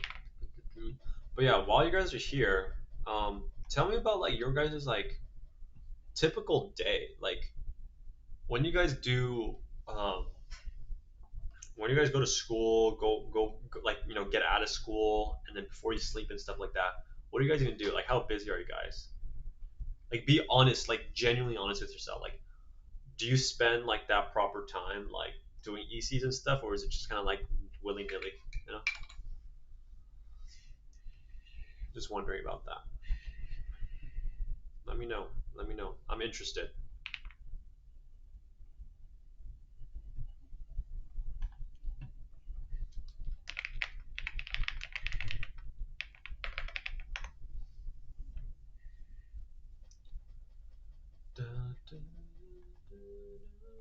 Okay, let me go back to the screen for you guys. But yeah, I want to know more about your guys' like week. What does that look like? And also, I'm super curious about like your guys' like background. Like, are you guys like what state are you guys in? If you're in the U.S., if you're in a different country, let me know because I'm really interested in that. I don't know. Like, I want to know like for me like when people like talk to me in like the discovery calls, it's like they're from everywhere. Like people call from Switzerland, India, Korea, U.S., Canada, Southern America. Sorry guys for the loud noise, but okay. I barely do ECs at all. Only when they're weekly. Mostly study and do homework after school.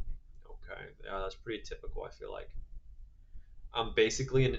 What the heck? Don't go out before or after school. Been trying to fix that.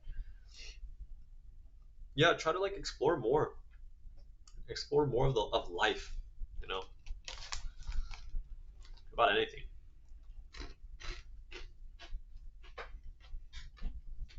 Because as much as I would like to say, you know, this admissions process is everything. Although it is super duper important, I also want to be balanced. Like it's not the end of the world. You know, got a much longer life ahead.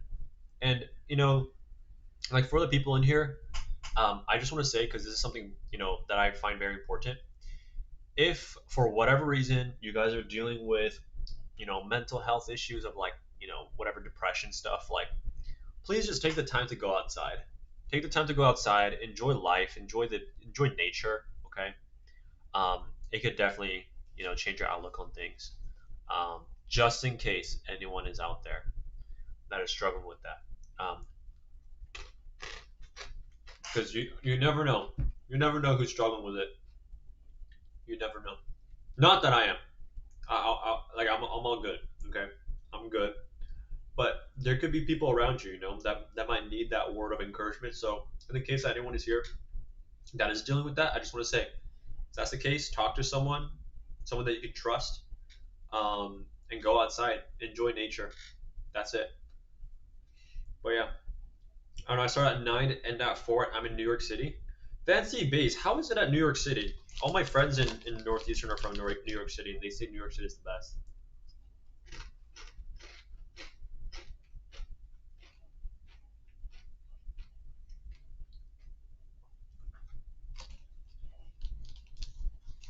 I'm also curious about other people's lives, Lamau, but I think living in New York City does give me like more things to do. I go out a lot after school, but I'm trying to stop that habit.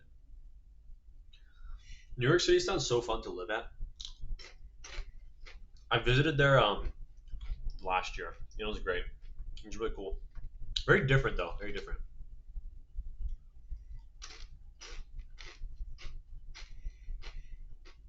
Do you agree with them?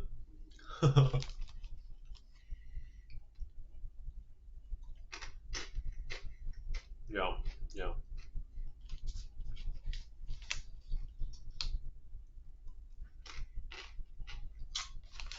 If you're wondering what I'm eating, this is an advert for rolled corn tortilla chips. So it's basically knockoff Takis from Trader Joe's, but it's actually pretty healthy for you, or healthier, healthier.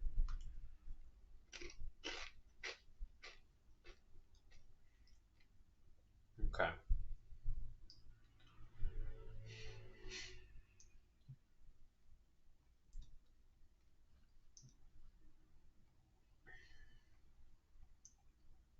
Yeah, Ethan, you're right. Yeah, check out the tracker. It should be. Here's the thing. I'm running into so many email. Um, I'm running into so many email issues, so that's not really being sent out. But I'm just gonna say here.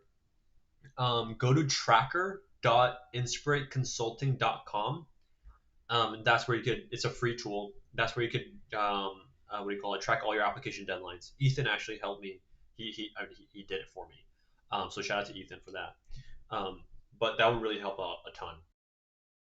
So take advantage of that as much as you can, because it's free. There's no harm in doing that. So, all right. Okay, wait, Shima, on that note, am I cooked with my history? Will colleges care that I was admitted to a psych ward for 3 weeks without harm me? No. Why would that harm you? I mean, if your grades drop a ton, then you should explain that of like what happened. But yeah,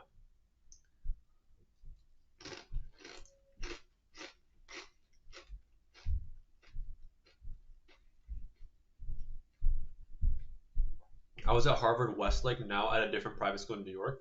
That's cool. Damn, a lot of people are from New York. New York is so crowded though.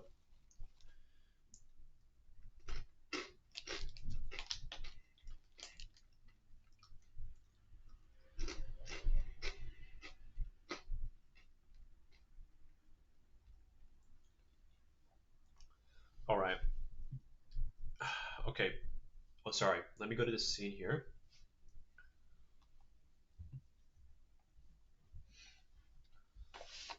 This is a good question.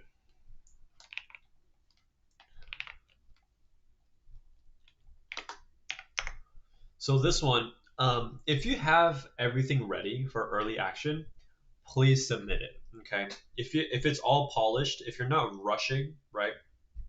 Like if you're not rushing through your essays just for the sake of applying early, then do it. Okay.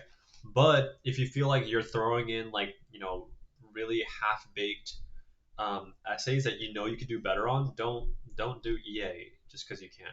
Like yeah, just do RD. No, there's no need to rush if you can buy yourself more time. But if you have all your essays ready and you feel like that's the best you could do, then just submit it. Just submit it.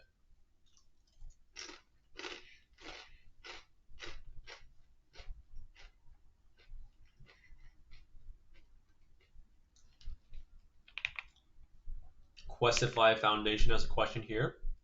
Everyone, he has a question. I'm gonna be completely honest with you guys. I have no idea what the hell this means. I'm gonna be honest. I'm not a bio major at all, or us like a on that science field, so So I have no idea what the hell this is. But just judging off of this, it's a high school journal, so it's not really that impressive. But obviously, I'm talking about in terms of like Ivy League and top 20 schools. If it's like top 50, like obviously this would still be really solid. Um, but yes, it is good, but it's not like mind blowing. You know what I mean? Ideally, I want this to be like an undergraduate level journal, but obviously it's not bad. Obviously, but I'm just saying like you know, yo, the TF kids is roasting me. Damn, bro, still munching.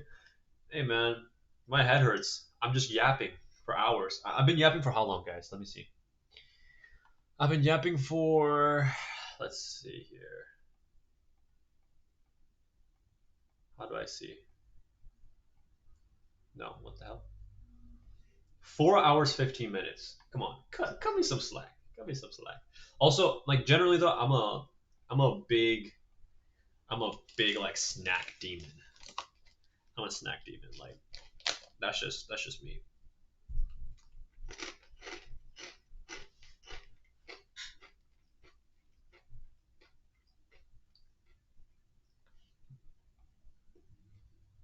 I just ate some spring rolls.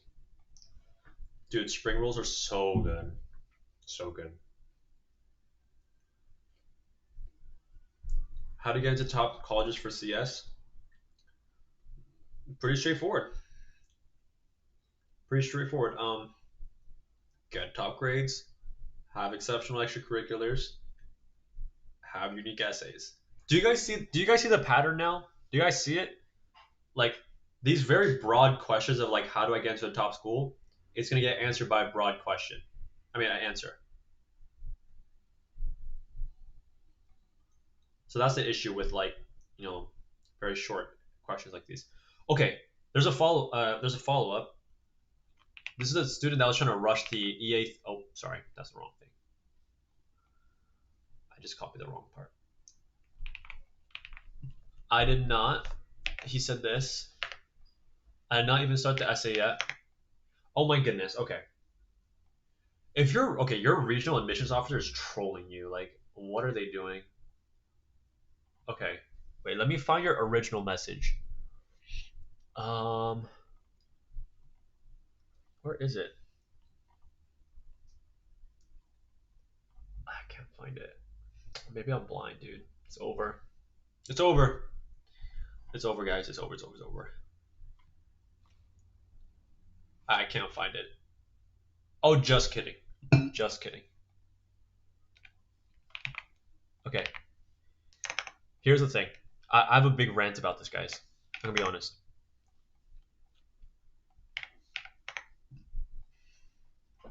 Okay, so this student, right, is being told by the regional admissions officer for this university to apply early, even though his essays are not ready.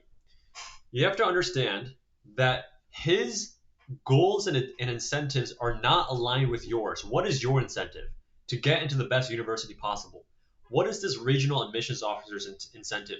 To get as many admissions, right, applicants to their school as possible, because that's how they make money, right? Him telling you to submit quickly is ridiculous. He's trolling you, right? He doesn't have your best interest in mind. You have to understand that everyone, you know, that everyone, including me, works in their own self-interest. Okay, I'm gonna be honest. Okay, now the question you have to answer for yourself is: does the actions of their self-interest still benefit me? Because it can. That's how capitalism works, right? But in this case, his his self-interest, his objective, his goal is completely misaligned with yours, right? So screw this guy. This guy's trolling you. Okay, so don't do that. Take your time. Take your time to write this essay because it's super important. It's super important. Because I hate this. This is so ridiculous. They're literally trolling you. So Tasfia Hassan. Sorry, I'm probably butchering your name as well. This is the username right here. If you're this person, please do not listen to your regional admissions officer because they are trolling you. Okay, it's because they have a mixed matched alignment with your goals. Okay, so don't do that. Screw that. Take your time writing your essay. Okay. Okay. I saw another question. Okay, Jenny Smith. Okay, Jenny, you're asking really good questions. So great work. Keep it up. But well, okay. This one. Do colleges compare you to other students at your school to decide whether or not to accept you? Unfortunately, yes. Okay. Unfortunately, yes. Now think about this from I'm gonna explain this from the perspective of the admissions office.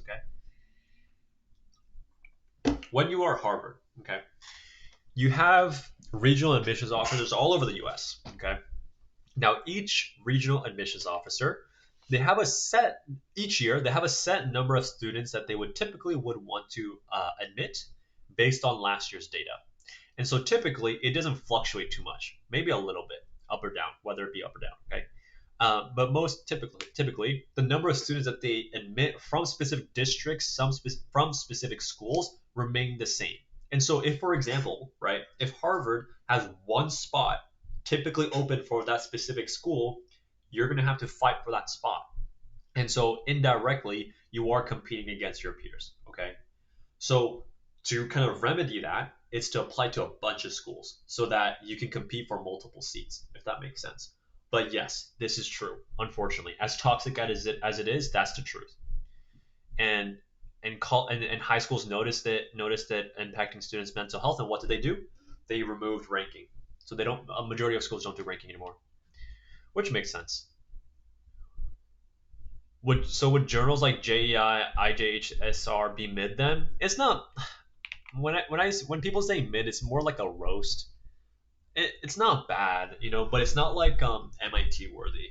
It's not MIT worthy, to be honest. Like, okay, here's the thing though. It's not that it can't. It doesn't mean it bars you away from getting into a top school, but I'm like kind of wanting more. But obviously, I don't know what the other parts of your application looks like. If the other parts of your application looks really strong, then it wouldn't be too much of an issue. But if that's like the peak, right? If that's a peak of your application, it might be not the strongest. Okay. Do colleges only accept a certain amount of students from one school? Yes. Hopefully that answered that question previously.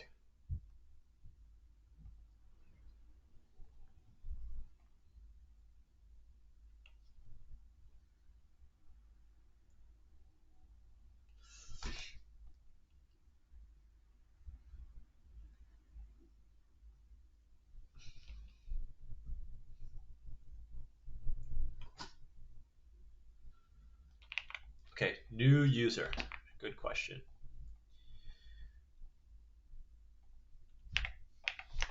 How much effort would it take to raise the SAT score from 1380 to 1540? Good question. A lot. A lot. But it depends on what it took to get a 1380. If you think you gave yourself the best shot and you still got a 1380, then going from 1380 to 1540 plus is going to be astronomical. Okay.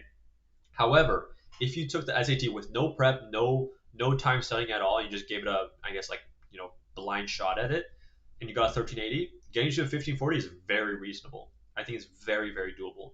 But again, it's dependent on what the context is. You know what I mean? And so if you get your best shot, study for months, and did all these practice problems, and you still got a 1380, getting to the 1540 is going to be like unimaginably difficult. Not that it's impossible, but it's going to be difficult. Okay.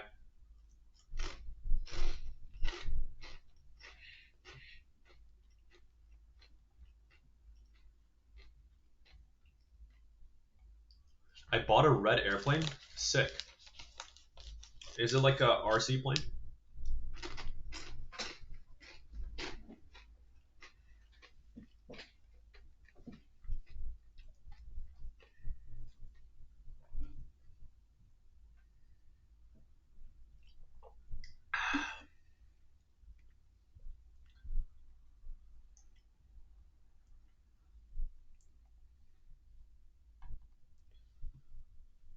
Oh, it's not an RC plane.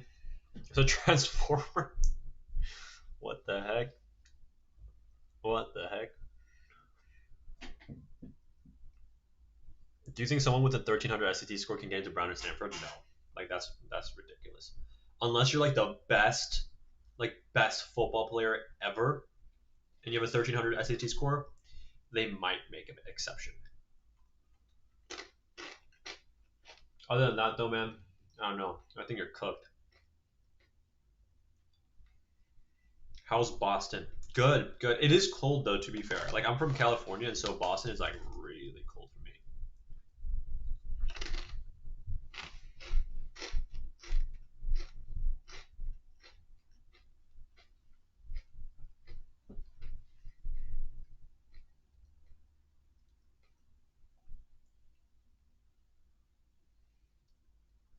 Mohammed, when you ask for what do you call it? In-person opportunities, but you're in a remote area, like it is what it is. Like that's just part of like the place you work in. And I know that you already do a lot of offline stuff, but if you're in a remote area, I would assume there's really not much you can do hands-on. As much as you would want to. Avish, you're good. You're good. He was asking here. Let me copy this.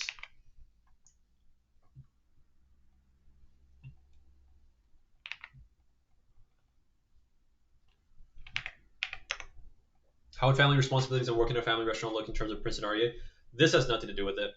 Um, in terms of just college applications in general, it depends on the level of responsibility, right? Are you just a server, or are you a manager that works 40 hours a week, right? There's a difference. Although the responsibility, the name of the responsibility might be the same. I also have counselors and teachers writing about this in a lot of recommendations. This is really solid. That's good. Also have engineering/service stuff. I mean, here's the thing. Like, I'm gonna assume, right? I'm gonna assume in all the engineering service stuff, I'm gonna assume your grades are. I'm gonna assume these things are good. I'm gonna assume your grades are good. I'm gonna assume your SATs are good. I'm gonna assume your level of responsibility at your family restaurant is also high. If that's the case, then you have a really strong shot at Princeton. Obviously, that might not be the case. That's where all the nuance comes from. But if this is a situation, and I assume best case possible, yeah, it definitely works. You should sneak into MIT for no reason. Um, what do you mean sneak into? I could just walk on campus.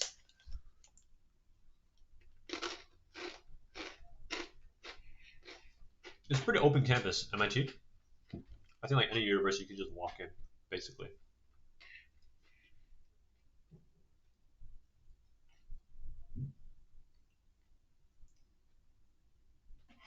Anish 6877.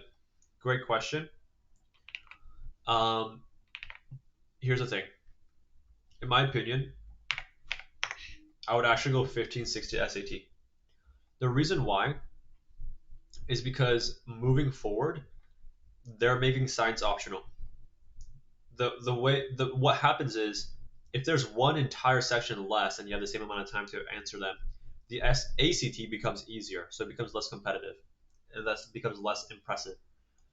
And so this 1560 actually is hard is going to be more impressive in terms of college admission stuff. Um, and in general, back in the early 2000s, there were only a hand few that got perfect 36, right? But nowadays there are thousands. What does that mean? First, it might mean because society got used to these type of testings and they prepared earlier and they got better at it naturally, as humans do. But also the test itself might have gotten easier as well. And so the impressiveness of ACT 36 might not be good as a 1560, although this is not a 1600. But this is more than acceptable than for all colleges, except MIT. If you don't have an 800 math, you might be cooked for MIT. But other than that, this works for 99% of schools. Okay. Oh, okay, my head is hurting. My head hurts a lot. I need to calm down. I need to talk less.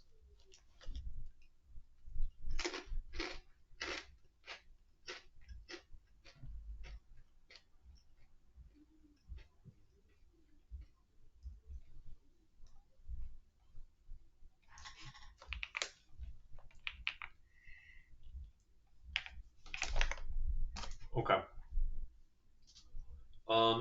I already think I answered this question, but 93.4 unweighted is good or bad depending on your peers and your school. Like if you go to Stuyvesant, for example, in New York, 93.4 is really bad. That's gonna be like less than 50th percentile, I think. but it depends on the school. You know what I mean? So it's all relative. 15, 20 is not bad either. On the lower side for sure, but not bad.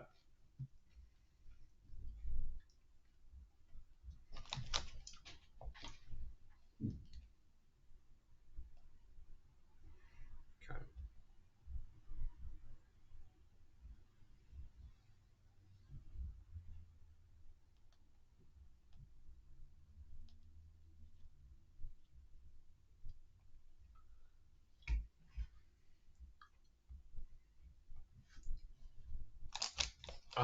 NATO 8.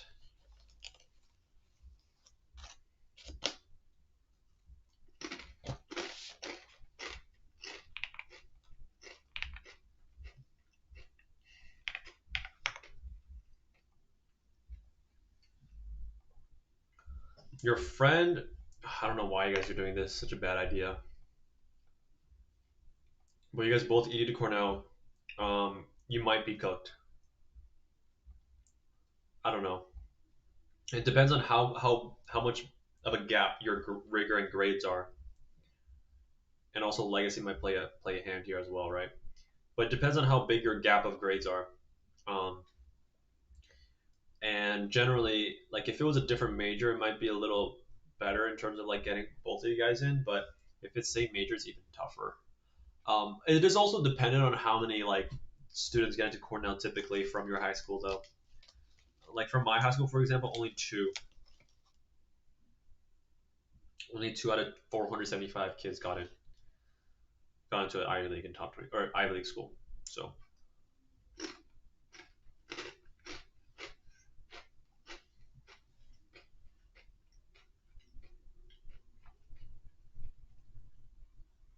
Peatable N9K.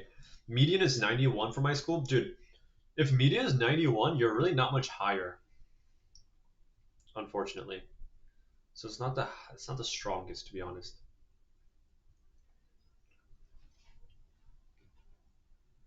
Usually from high school it's 5 to 14 for Cornell because I'm from New York. Okay, then you're fine. It's a lot of kids. You're fine. Instead of worrying about it, work on your application or apply to scholarships. Cornell's not cheap. How much is Cornell, by the way?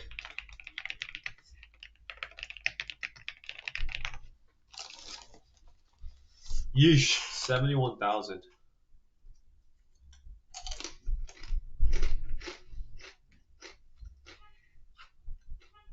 just for tuition. Insane. This is insane. What if I have really insane ECs? What do you mean, what if? I mean, if your school is sending 15 to. Oh, this is repeatable. Um, what if I have really insane ECs?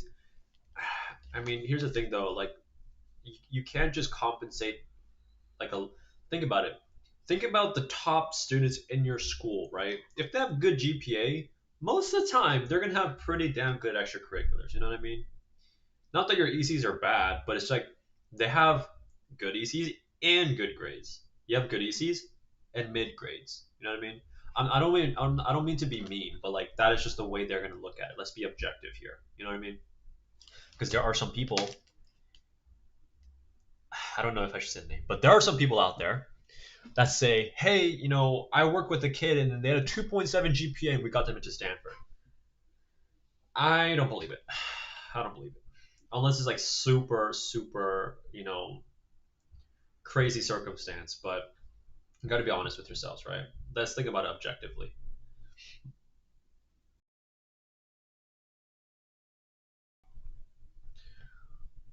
Holy crap, Shimo, I went to robotics for 4 hours and missed your Q&A. Somehow you're still recording.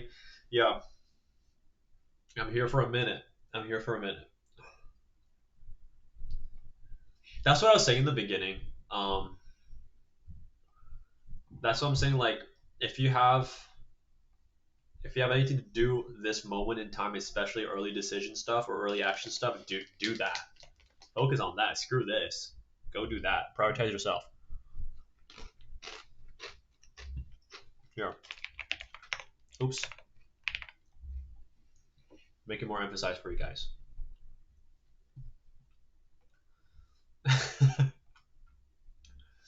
Sergio Martinez, you are correct.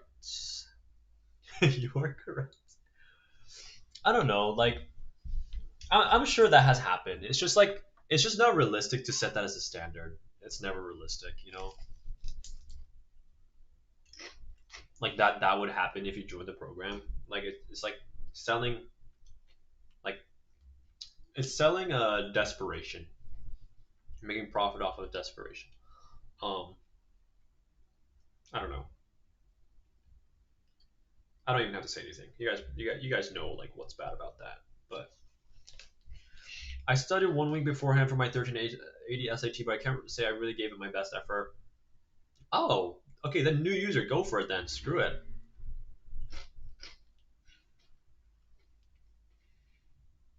How long do you think it would take to get a 1540 from now if I consistently study an hour a day? Probably a few months. Probably like 2 months. Like maybe 2 months.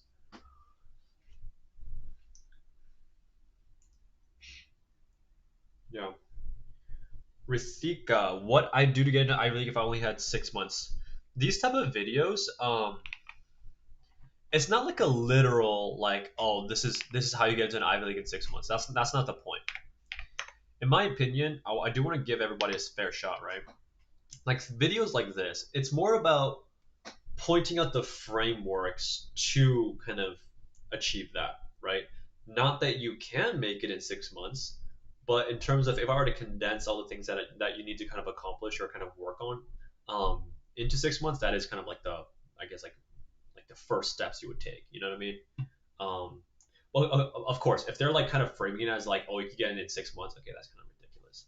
But most of the time, it's not. They don't really mean it literally. It's more for like clickbait, you know. So like if I do that, please don't torch me, you know. If I do that in the future to clickbait, please understand. Please understand.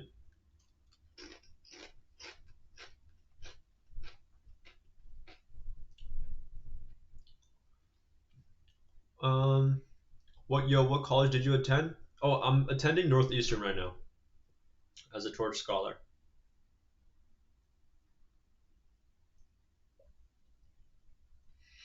What are your thoughts? Okay, Mohammed is a good question.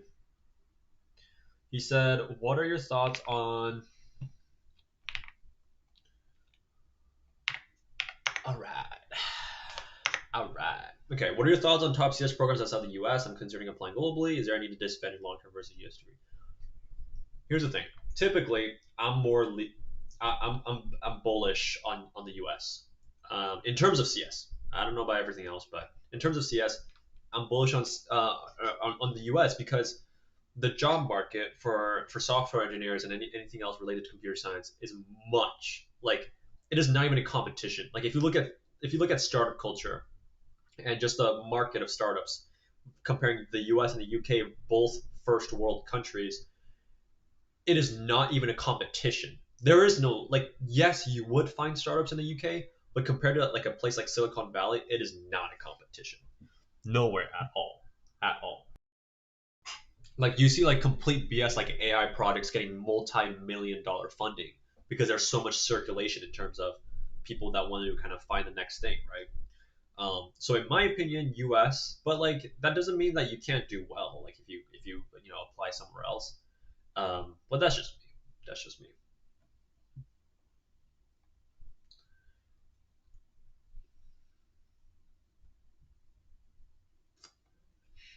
Okay, this is a good question. Can prestigious summer programs like SSP, might RSI be put as both an activity and honor? Typically, at least from this year, they said not to put RSI as an honor, so you would just only put it as an activity, please. At least that's what the organization from RSI told our students. So don't put it as an honor as well. Um, there is a downside to putting it on both because like there's no point. You're just repeating information. But if you're in these programs like SSP, MITES, and RSI, dude, you're in a really good spot. In a really, really good spot.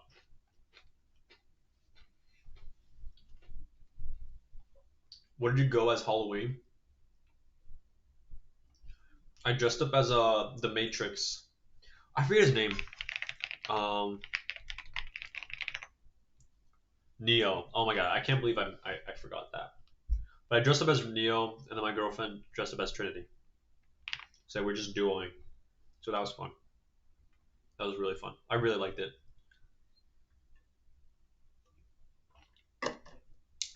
Okay, I'm done with this. This thing is so good though. I love this one. I just gotta find the cap though. Oh, here it is. Anyways,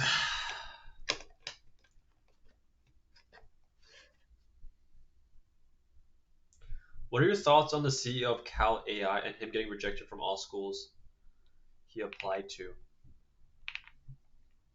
Wait, guys, tell me more about this situation. I didn't read into it because like I don't really care about the news. Like every day there's some crazy stuff that goes on. Um, but what did this guy's what did this guy's like application look like? Did he have good grades and everything?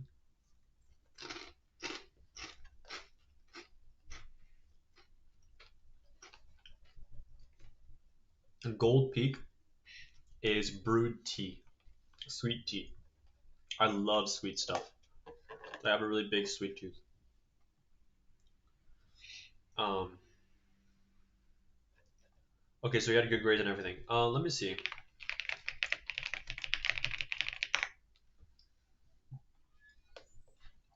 Oh, this guy.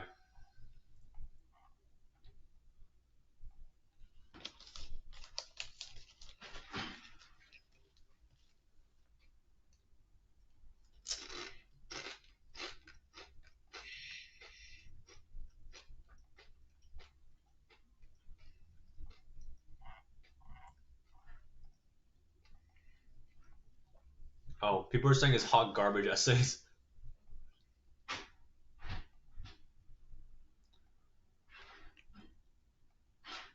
I see.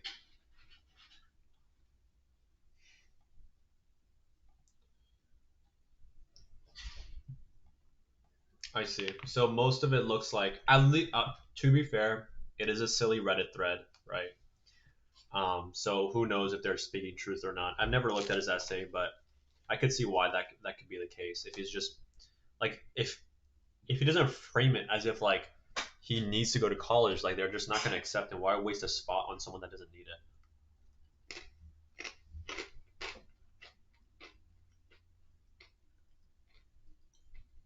NATO 8, I think you're correct. I think you're correct. And it's just like generally like if he were to frame it, right, as if like he wanted to continue on with these things and help and like contribute to like that university specific stuff, they would definitely take it much better.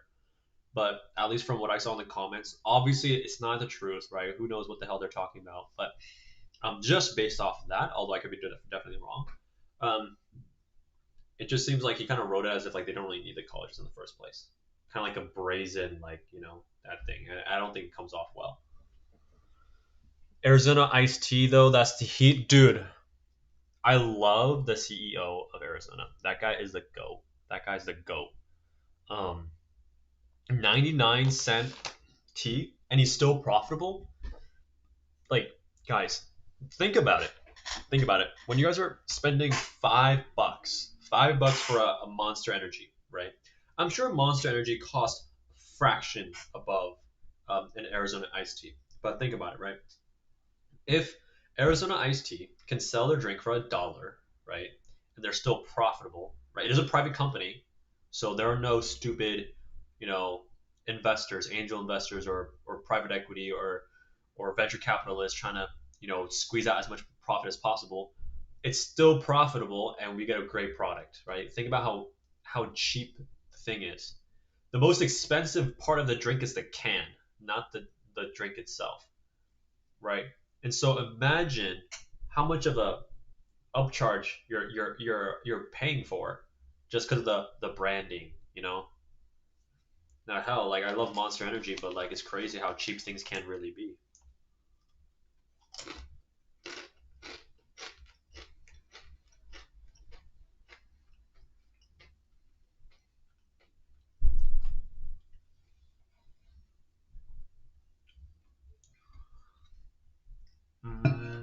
Is ED good for applying for Harvard or is it risky?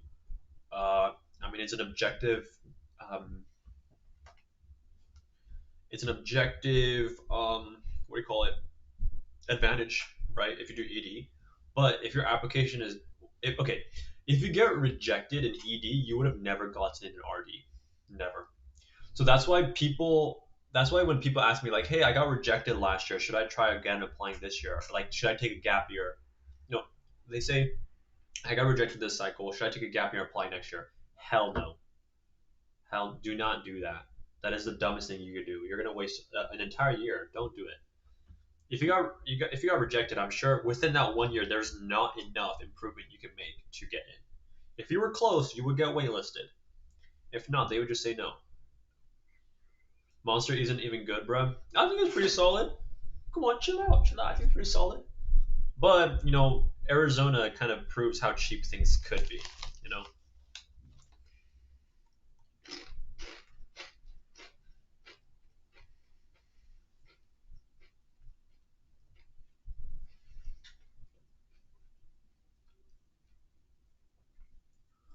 yo, what was your college and major? I applied everywhere as a computer science applicant, but I regret doing that because obviously I'm an Asian. Um, and then I regret it even more though, is because after a week of being in college, I switched to finance. I switched to business administration with a concentration in finance because I realized I want to do this forever, not coding. Because I did computer science for the money, and I was like, wait, I don't have to join Silicon Valley for the sake of making money. I was like, sure, I'll just do traditional business and make money. You know, let's see.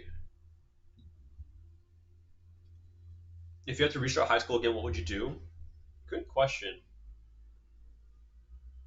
I would aim for a valedictorian position right away. I would also be super active with school stuff so that I could aim for presidency or like whatever you want to call that, the whole student council president thing, because that's like an easy. Like it's really all just about popularity and just because here's the thing, everyone that becomes a president of your class or whatever, they're typically not the smartest. If they are, cool, but typically not the smartest. But um, for them though, the common like I guess common variable, if you will, the common variable is they've just been in student council for like since freshman year, and they just take a step above and a step above and a step above, and then eventually get president role. And it's such an easy extracurricular activity as long as you just do it consistently. Um, but those are the two things I would do: just aim for valedictorian position, take as the most rigorous classes as possible, and just go straight for um, class president. But yeah, give me 1 second, y'all. I'm gonna go grab a drink.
All right.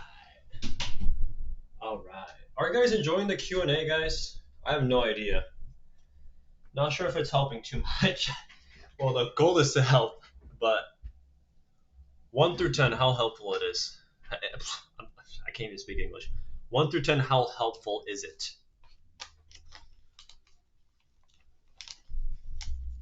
I want to hear from you guys.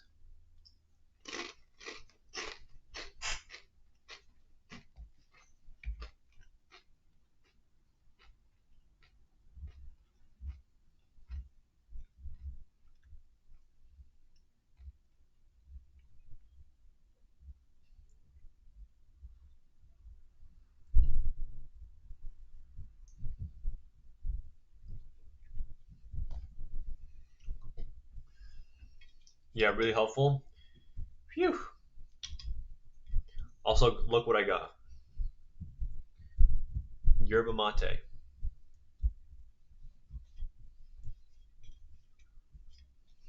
9, 8. All right. That's good to hear.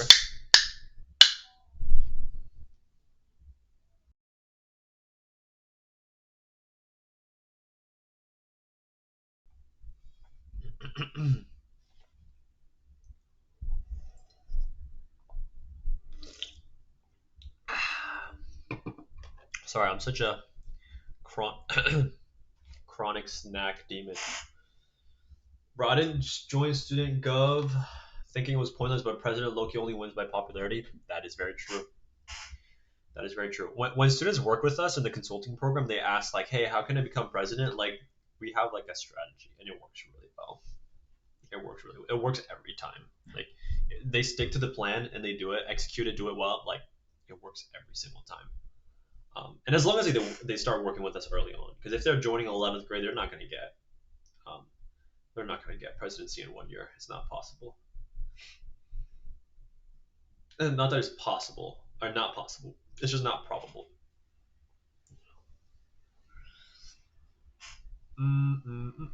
Okay. Please keep this on the channel so I can rewatch the whole thing again from start to finish. Yeah, sure. I'll try to do that. Nihal, if you can remember to do that, I think you're still here. Yeah. I'm not sure how to keep it on there. I'm sure there's some sort of like option, but I'll try to do that.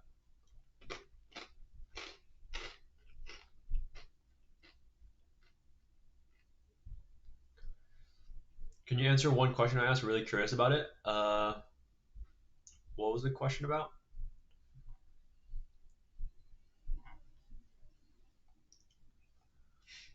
What are your thoughts on Elise Fam saying you don't need perfect grades to get into a T20? Um, I mean, there's truth to it for sure. Like, that is obviously true. Like, you don't need to be valedictorian to get into a top 20 school, right? Like, for me, for example, like I went to multiple top 20 schools for CS. Um, D1 food eater. Oh my god, it is what it is. If that's the brand image, it is what it is. Um, but no, she is right though. You don't need perfect grades, right? You really don't. Now, that if you understand that, if you understand that as like, oh, like grades don't matter, then you're understanding it wrong. You know what I mean? You're understanding it wrong. Um, but yeah, I mean, I generally agree. Like, it makes sense to me. If you were to say like, oh, you don't need good grades to get into a top 20 school, then I would be like, bruh. It's definitely part of it. You know what I mean? But you don't need perfect grades. I would agree. If you had to start high school again as an international student, I mean, it's the same stuff. Did you hear what I talked about from the other guy that said if you were to restart, it's the same stuff. I would get myself engrossed in like CS related skills like Python, CSS, all that stuff. I mean, not CSS, C++ or whatever, or C sharp or whatever, much early on, so that I could build bigger projects and join bigger opportunities.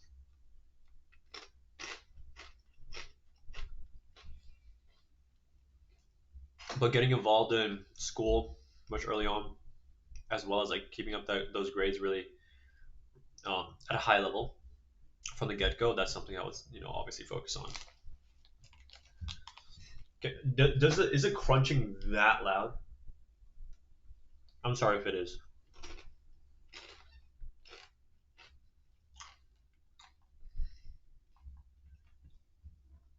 Okay, let me see. Okay, what are some cliche essay ideas for computer science that I can avoid? I would just avoid the typical like, oh, I want to change the world with computer science. I think that's like really generic. That's one I see a lot, to be honest. No way, no way. I have no idea how to pronounce your name, but Naim Cobram 368. I know who you are. I always see you in the comments, and I can't express how grateful I am for that. So thank you so much. You're the go, guys. Um,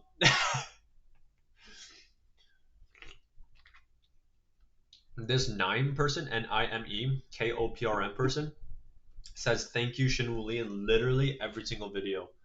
The consistency is insane. So thank you, thank you. I appreciate it. Wait, tell me. I'm really interested. Like, tell me more about you. Like, what are you here for? Are you a student? Are you a parent? What does that look like? I'm really curious.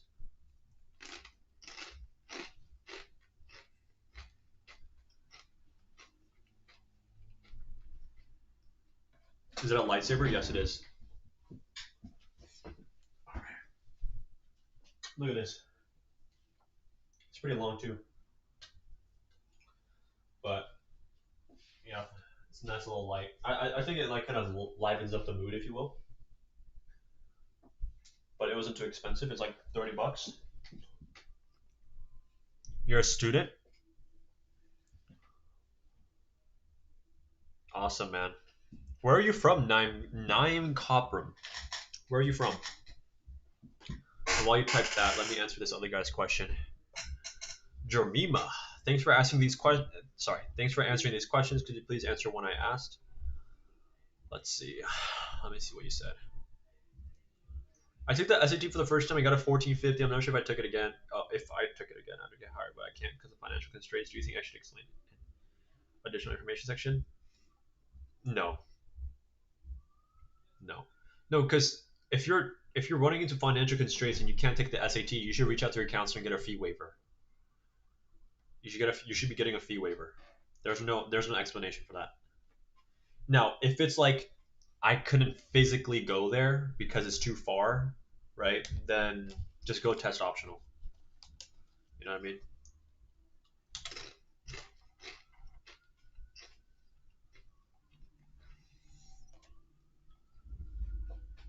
Yeah, Shimon, when you make it to the top YouTubers, don't forget about us day ones. I won't, dude. I mean, the the one thing I'm more concerned about right now is like whether I'm actually gonna make it to the top. You know,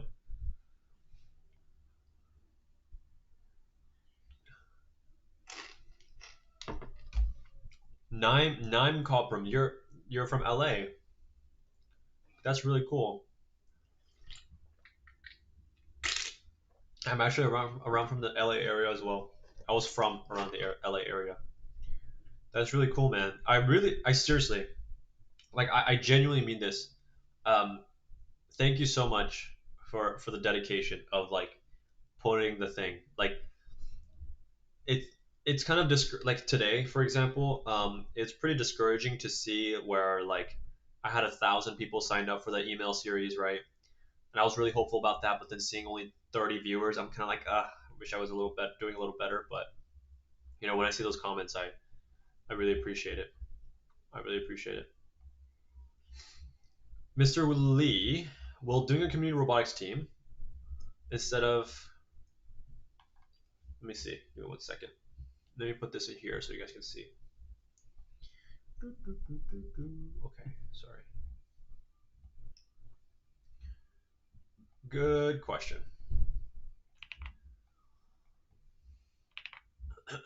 I'm sure you guys as parents are all proud that you guys actually care about this process. But anyways, we'll do a community robotics team instead of my school's robotics team. Lower my chance of getting into an IB. Got into my school's robotics team, but community FRC Meet Worlds.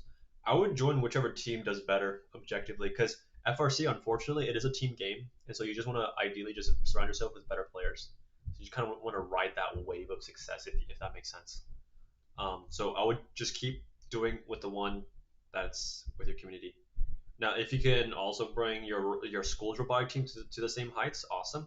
But I wouldn't really. I wouldn't try to do both. Screw the other one. If they suck, they suck. Like that's on their own, honestly. Abdul asked, "Is CS50 worth taking?"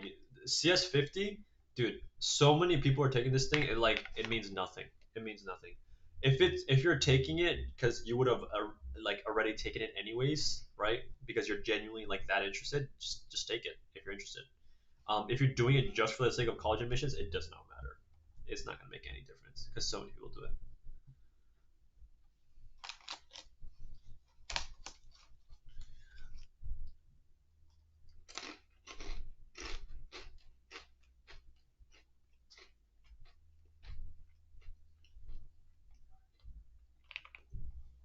Okay.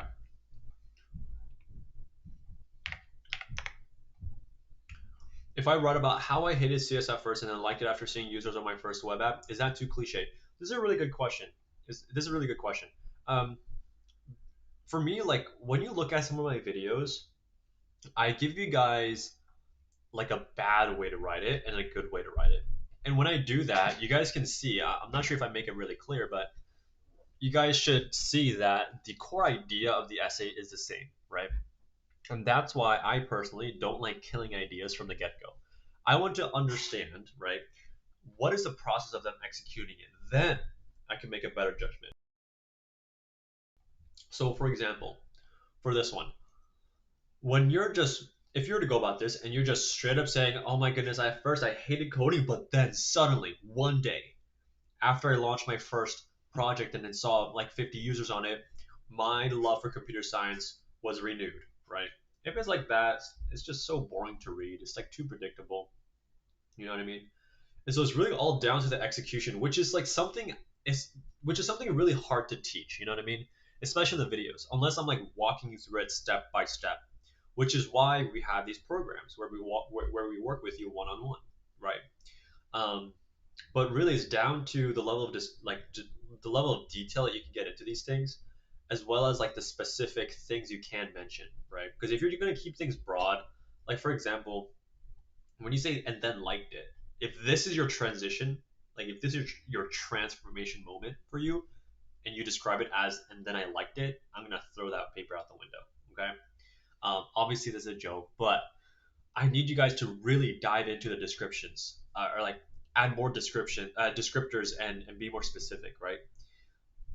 Unfortunately, colleges care a lot about how you write things and how good you storytell, right? Now, can do some people think it's stupid to do that? Yeah, but you know, um, yeah, that's what it is. You're just gonna have to play the game, okay?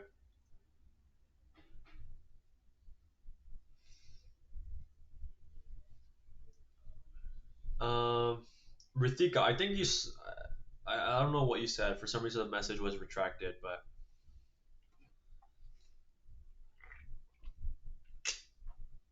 I mean, one of your videos has half a mil. Yeah, yeah, it's crazy. It's crazy. That video actually put me on the map for like local people. Um, like people in person that I knew that I never talked about Inspirate Consulting about. When I was hanging out with them, they were like talking to me about it. He's like, "Hey, like I saw you on my YouTube feed." I'm like, "What? I never told you about my YouTube or like whatever." Um, and so that was pretty crazy. And so like people that I knew from like high school, or whatever, they were like messaging me on like Instagram and stuff. So that was pretty interesting.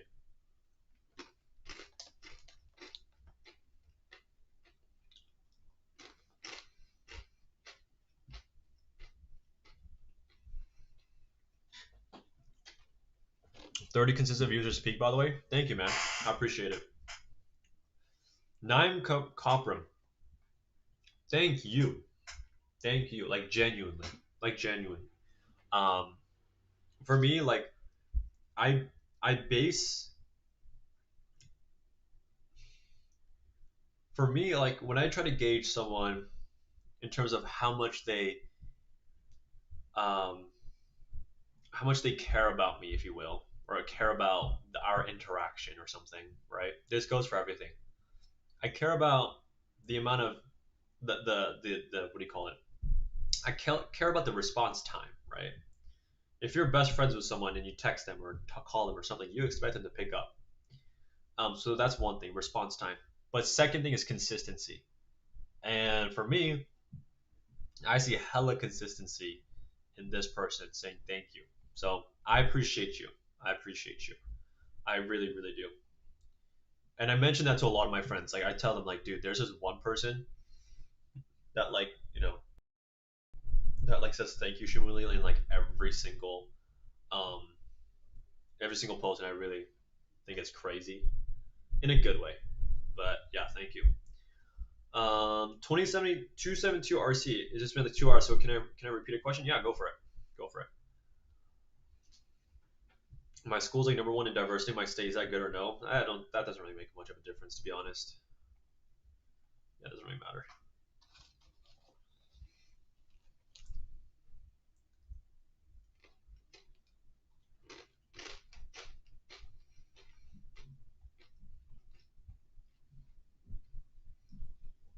Whoa, Zappy Foundation. That's really cool.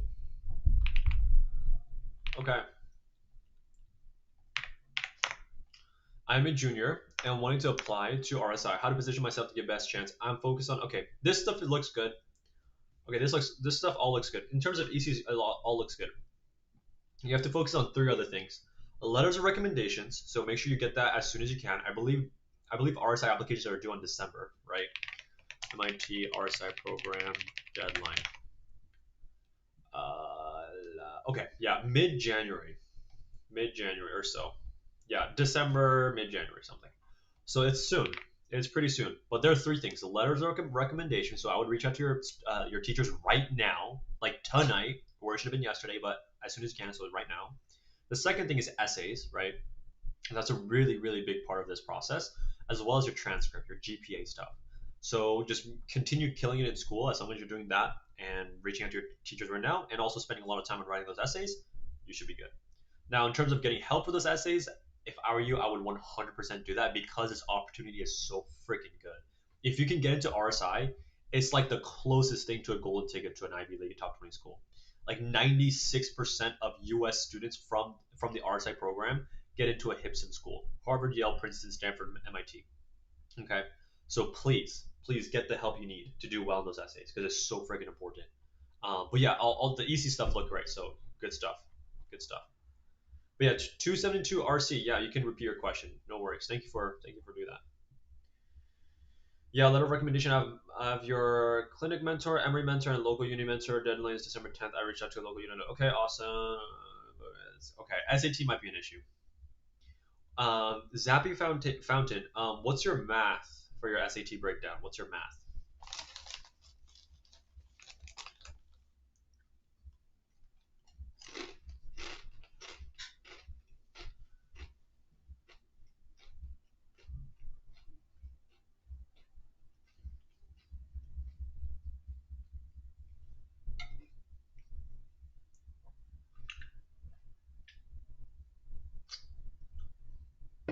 All right. While you answer that, um, I just want to say like we just launched a new Launchpad program. If you guys have not heard of it, it is the cheapest it is ever going to be for 72 hours, and then it'll go up to 297. The links of these are actually in the description, so please open that. And we will. It's a 7-day program where I meet with you personally, and we'll just go one on one for around 60 to 90 minutes.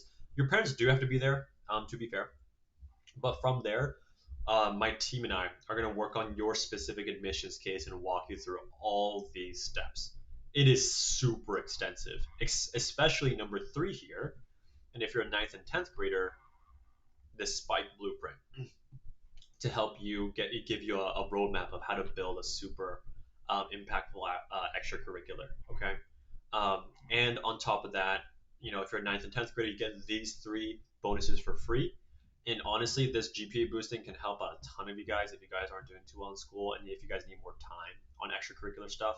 And if you're an 11th or 12th grader, you get a bunch of essays that got into top 20 schools, as well as the frameworks to kind of structure yours, as well as the interview prep vault where you have all the questions from all Ivy League and top 20 schools, and it breaks down things super extensively. So it's not just like BS, like a list of just a few questions and that's it. It like breaks down how to answer, what they're looking for, as well as the specific points of each school that you can mention in your interview, as well as potential questions you can ask the interviewer for each specific school, right?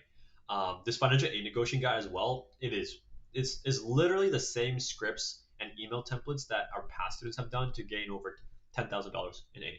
And this isn't even like the highest number. There was a student that got 25,000 a year in more aid and scholarship because we kind of negotiated properly. So if you guys want to join, go for it.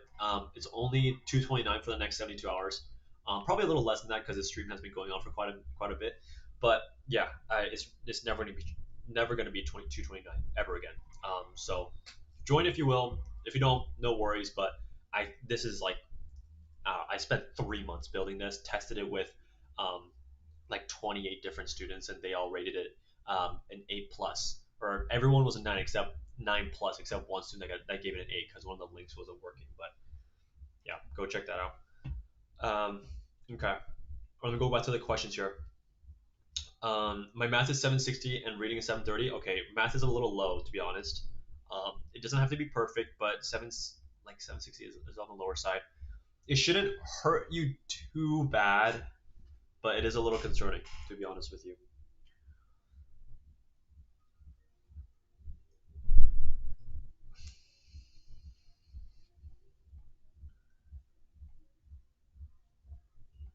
Um, wait, what?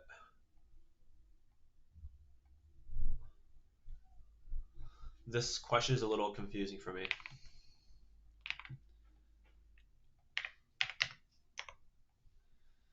Okay, created a secured. Oh my goodness. You know, work on y'all's spelling. I'm just kidding. Created a secure database for 400 plus patients for the highest street med clinic in NC. As a neuroscience major, is this aligned or not? It doesn't matter. Like this isn't your only EC. You know, whether it's aligned or not doesn't really matter too much here, to be honest.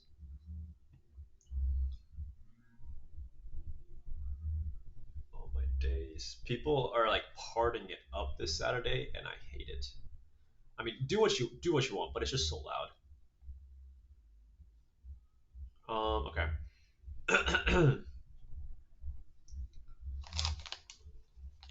Angelina, Sergio. Wait, sorry. Let me answer these both questions here. Oh, these are all okay. Perfect.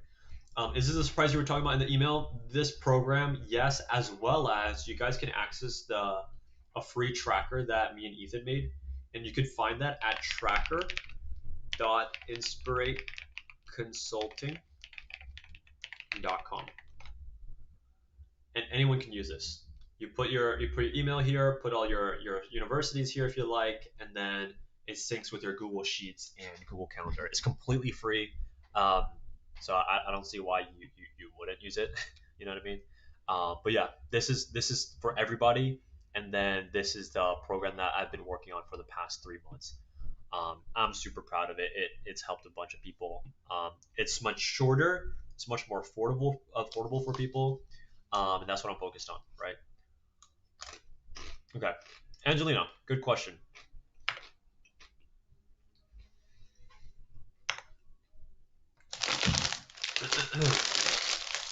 She asks, give me 1 second. Can you just tell me what APs are best for finance for grades 9 and 10? So a question like this, you got to understand that like there's no finance classes for high school really, unless you go to a really specialized school.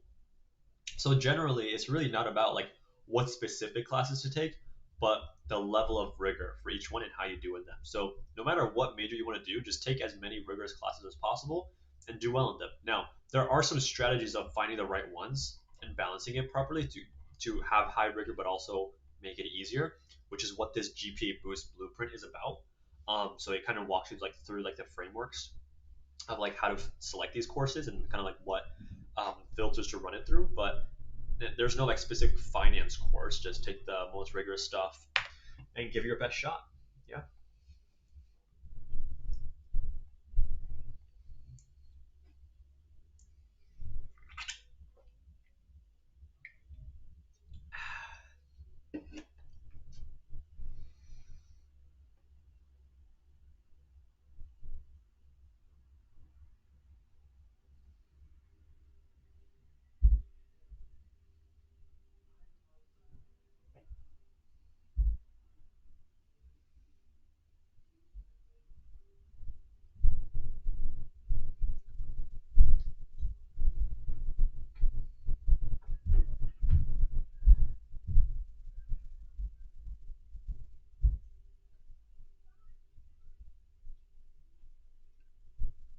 Do you think demographics are still taken into account for college? To a certain extent, it's not as blatantly as like, oh, what demographic are you? You know what I mean? But I'm sure there's something like that in mind, right? I don't know exactly what it is recently because the last time I talked to an admissions officer was like a few months ago, and I didn't talk about that really because like there's not much you could do. Like you can't change race, you know. So there, I mean, like the advice just remains the same of like what to do in any situation. What would you recommend to a middle schooler to prepare for high school? Great question. Cure tip: if you are actually a middle schooler, shout out to you because you're doing great. You even being in this sphere in the first place, oh yeah, in the first place, is a really good sign. Here are a few things out if I were you. I would first rest up because high school is going to be rough. Second thing is if you're going to take AP classes in freshman year, I would study up because it's going to be difficult. So, if, for example, you're taking AP, I don't know, if you're taking like Algebra 2 honors or some like higher, fast-paced math course or any other higher level course, then I would try to study up over the summer so that you can kind of prepare yourself and give yourself a head start. Another thing is similar to what you would want to do in ninth grade is explore. Explore what is out there. Explore what you're genuinely interested in, right? So that in high school you don't have to spend the time to explore and figure out what you like. You know exactly what you like because you spent that time in middle school, and then you could spend all of high school just building on top of that and just making as much progress as possible, right? That would give you such a big head start, right? Um, but I wouldn't stress about starting extracurriculars or anything. Now, if you end up doing personal projects, I think that would be amazing. But at the same time, I don't want to be like, oh, you have to do this, you know? But the main thing to understand here, Cure Tip, is please, the second you land on campus, give it your best shot. Because if you understand from the get go that you have a chance to become a valedictorian, aim for it. Why not? Aim for it. Same thing for student council president. Aim for that. Aim for whatever you want. But because like when you start off early, you have the advantage of time and preparation. While people are going to realize the same things you're realizing now, a few years later, and they have a big, disadvantage of that, right? So first off, you're doing great that you're even here. Most students are just like kind of screwing around and having fun, which is like fine. Which I mean, you're in middle school, enjoy your time. But if you really want to, that's what I would do to prepare for high school. But yeah, I'm really glad you're doing that. Really, really glad. Also, does it matter I'm from Missouri for the RSI application? It does, but there's nothing you can do about it. It does. It's kind of like college admissions. They're going to choose a specific number of people. Like for example, I have a student from Alabama. They chose one student from Alabama, and he was selected. Only one out of the entire state of Alabama. Okay, but there's nothing he could do. It's not like he can move states, and it's not going to make a difference. Okay. You went to Northeastern. What qualifications do you have for college consulting? I work with one-on-one personally with over 100 students, and 83% of them gone to Ivy League top 20 schools. Now, does that say I'm a magic wand user? No, but I mean it kind of shows that I know what I'm talking about at the very least. There are some people that are like, you know, um, what do you call it? Like you are not like 50 years old. You haven't done this for 20 years, so you have no idea what you're talking about. If that's the case, if that's how you think of it, like it is what it is. Like I can't like convince everyone. I can't like tell people what to think. So you got to use your own context clues, if you will. But yeah, I mean that's all there is to it. I mean I've helped over 100 kids get into their dream school. So if that says something, um, I think that's just the best way to prove it instead of like, oh, because like it's kind of like this. Like if a teacher at your high school, right, if they've been teaching for 20, 30 years, but they're a crappy teacher, the amount of years they've been teaching is probably not a good indicator as to how good they are, if that makes sense. You know what I mean? Not that all people who've been doing it for a while are bad, but that's something to keep in mind. Nahal, thanks for being here, man. I appreciate it. I really, really do. Can I reset mine too? Yeah, go for it. As long as you're not spamming, like please just don't spam. It's kind of annoying to be honest. Um, I just joined a new high school as a sophomore and joined physics club. There are only 10 people there and two presidents. Okay, you're interesting. All of them are older than me and know the teacher sponsor out of club. Um, okay, good question. Here, let me paste this in here. Let me make this a little smaller. Okay. Like the pictures there too.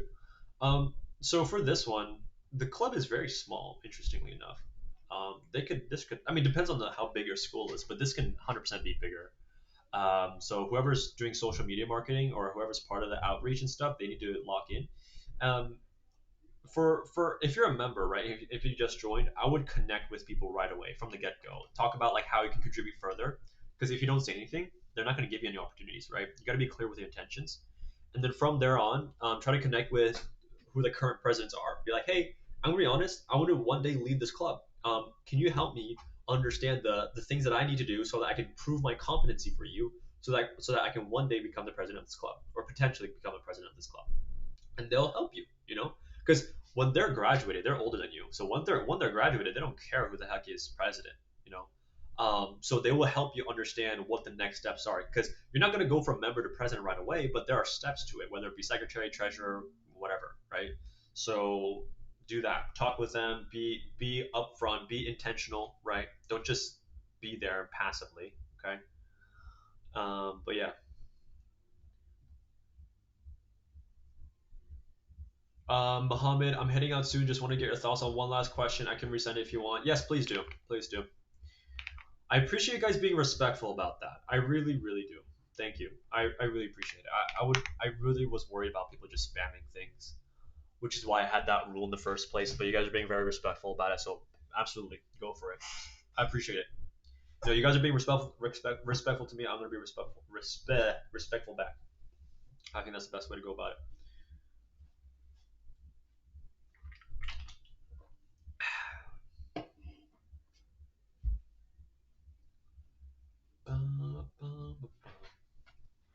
Okay.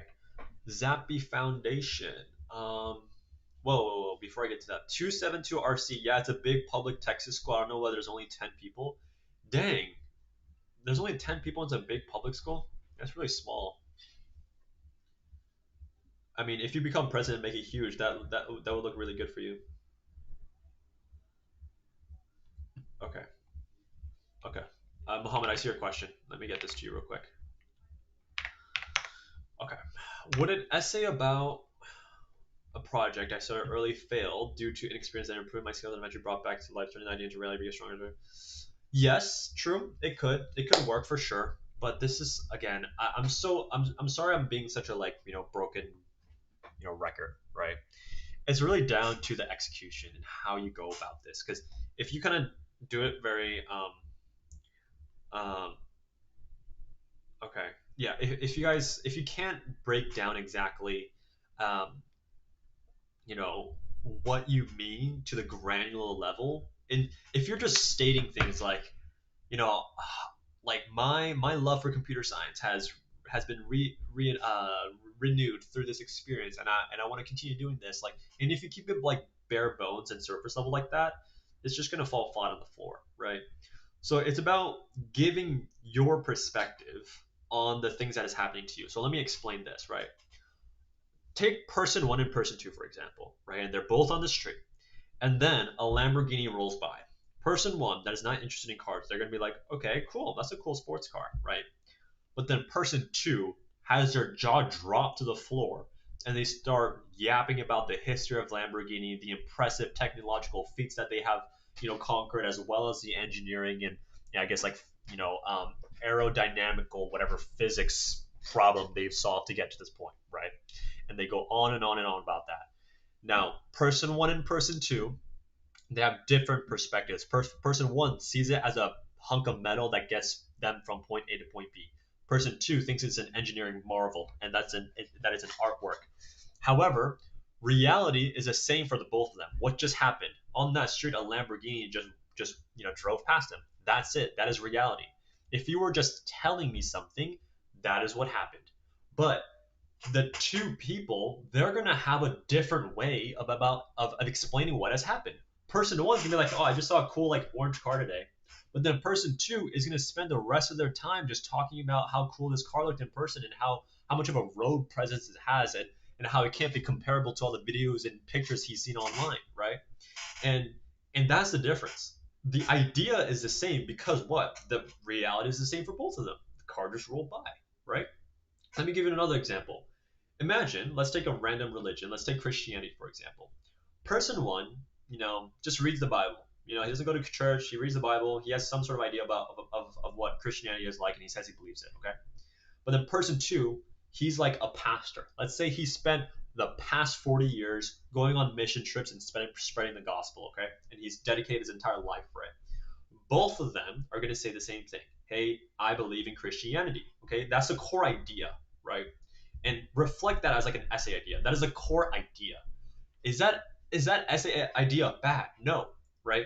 But it's all down to how you describe it. For example, person one is going to be like, hey, yeah, I think it's cool. I read the Bible here and there. Yeah, I think I believe it. But then person two is going to go on and on and on and talk about their own testimony, how it has affected their life, and how that has continued to affect other people's lives, and what he thinks about the world, and how that can affect the people around him, the way in which he goes about his worldview because of this thing. Like, it's everything for them, right?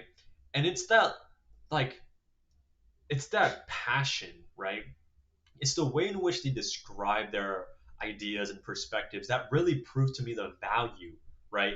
And how obsessive they are about something. Like, for example, look at me, right? When I'm talking about this, I'm not just sitting here like, yeah, like, this is a pretty good idea, but I think you can do better. You can do better. Like, do you think I care about this? Probably not. Like, if I'm like super like low energy, just monotone, right? But compare person one and person two. Who would you vote for, right? If you were to vote for someone that you believe in more, I would vote for person two every single time, right? Because reality is the same, car rolling by, but the perspective that they share is much more detailed, more granular, right? So that's the same way I want you to approach this, right? It's not a matter of like, hey, is this essay idea good or not? It's like in the specific parts of this essay where you talk about the failure and how you recount that failure. Is it just like, oh, my project failed and then try it again next month? If you say it like that, I'm sorry, I'm throwing it out the window. Okay. But if you walk me through the things that you're thinking, the reasons why you wanted to keep trying, maybe there was something that motivated you to keep going with this project, even though it failed, right? What is the perspective and mindset that you had as you went through this trial and tribulation, right? And what is this, like, I guess, level of excitement and joy that you felt when you were able to bring this back to life, right? I'm sure if you're someone that is a very big nerd about this, you would be super duper happy, right? It's kind of like someone spending 6 months on a car that they're wrenching on, right, every single day, and it finally roars to life. They'll be jumping up and down and screaming, right, because they're so excited. So, how would you capture that moment without showing them? Because you can't. And here's the thing, when I go through essays with students, for example, if I can't truly understand the level of depth that they're trying to communicate to me beyond the essay, then the essay is bad. If they have to explain to me, right? When I look at a sentence and I'm like trying to look for more, and I ask them, hey, like, what do you mean by this? And they explain it, and it makes a lot of sense, and I'm like really convinced by it. Then I'm like, why don't you put that on the essay, right? Because when you're applying for colleges, you're not going to have that opportunity to talk to them. You just don't. Unfortunately, you don't. And the interviews, you don't even get to do it because they're not going to be the people making judgment on your application. They're just a third person perspective. And so you have to make sure that level of passion and energy and enthusiasm you have for something is actually reflected on the actual paper. And that's where the value of these things come from, as well as the storytelling, right? Is it just a step by step, ninth grade I did this, 10th grade I did that, 11th grade I did this? If it's that, again, I'm throwing it out the window. Okay. So there's a lot of things to kind of consider. And I know this feels super overwhelming, which is why I have these programs, right?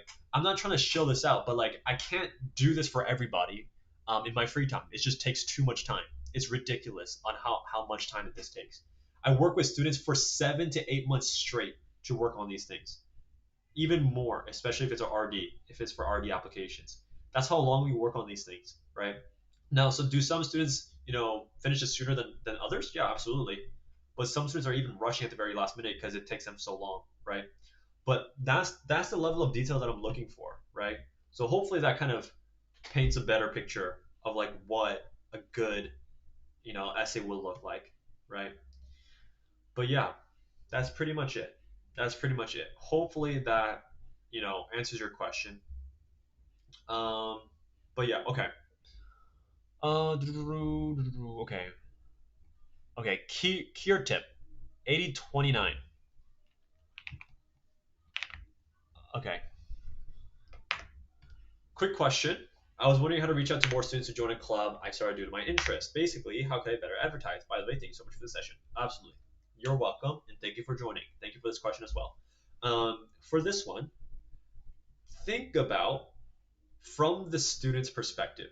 If you were the student, what are some reasons why you would want to join a club, right? What are some reasons? Really basic stuff is they are interested in what the club actually does, like the topic of the club, right? I'm not sure what this club is, but let's say for example is gaming, right? But if I'm a nerd, right? If I'm a school nerd and I don't care about gaming, I'm not going to join. Why would I do that? So that's out the window. What are some other incentives? First is leadership, right? Can you provide value for them? And also valuable value is in the eye of the beholder. But depending on what they're looking for, can you provide value for them? That's the thing. Second thing is fun and an interaction and community. Can you offer those things to them as a club? Those are the basic things to cover because as much advertising you do, if your club's not worth staying in, no one's going to stay in it. Okay, but otherwise, best way of advertising is making sure you're involved in the club fairs in the very beginning. That's the first thing, like the club rush thing, as well as just guerrilla marketing everywhere around your school, as well as Instagram. Okay, so your high school most likely will have a like class of 2028 or something, like class of 2029, something like Instagram account. I would reach out to them with the Instagram club account and say, hey, my name is whatever, whatever. I run this Instagram for the school's like whatever club you're running. Is there a possibility where I could kind of introduce my club for people to look at, and then you could work that out, right? You could also reach out to whoever's running your school's newsletter and tell them, hey, I have these things going on in our new club. I feel like a lot of students would be excited about it. Could we actually put this in the weekly newsletter for our school? I would do that. Another thing I would do is just talk to your teachers, right? Teachers, most of the time, have these boards, right, that have all these posters with QR codes, right? Me personally, I reached out to literally every single teacher in my high school and asked them in person, hey, I have this flyer with a QR code.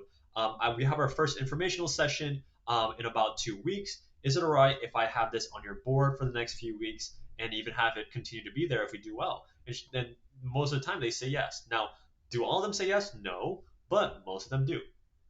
Those are three easy ways to get the word out. Okay, so do that. Do that. That's a lot more like tactical stuff.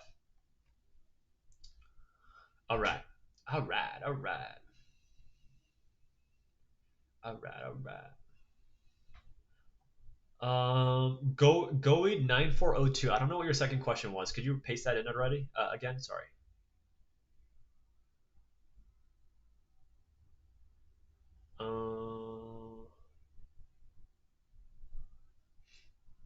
All right, I'm gonna go. All right, I can't even read. All right, I'm gonna go sleep. All right, man. Good night. Good night. It's probably late for you then.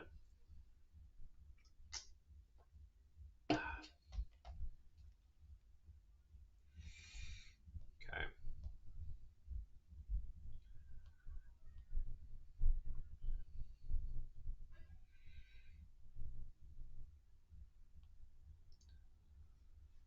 All right. By the way, if you didn't see, I'm Buffbird from the Discord. Buffbird? I don't remember. I don't remember. Hybrid 8806.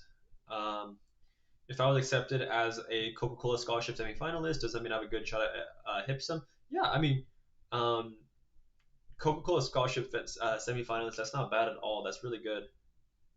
One of the students that I'm working with this cycle, he he's a really smart student, really smart student. Valedictorian, also gone to MIT RSI program, and he was a semifinalist for the Coca-Cola scholarship.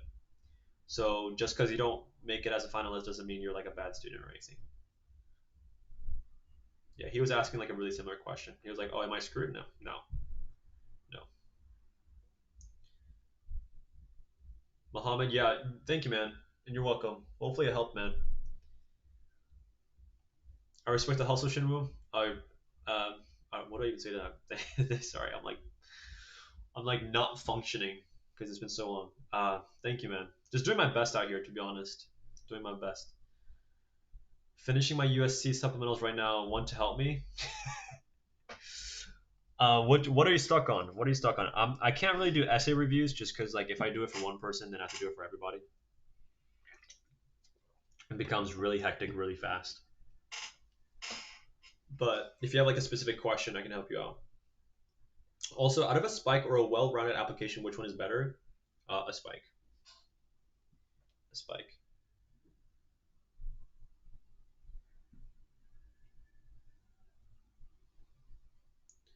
If in the essay I say that I would prefer to be a vice president because I can have a greater impact on in the members and innovate for the club.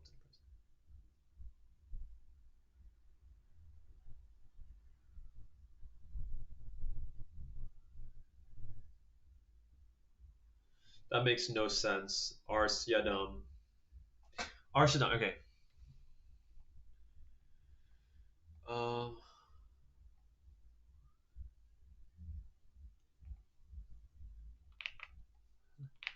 Okay.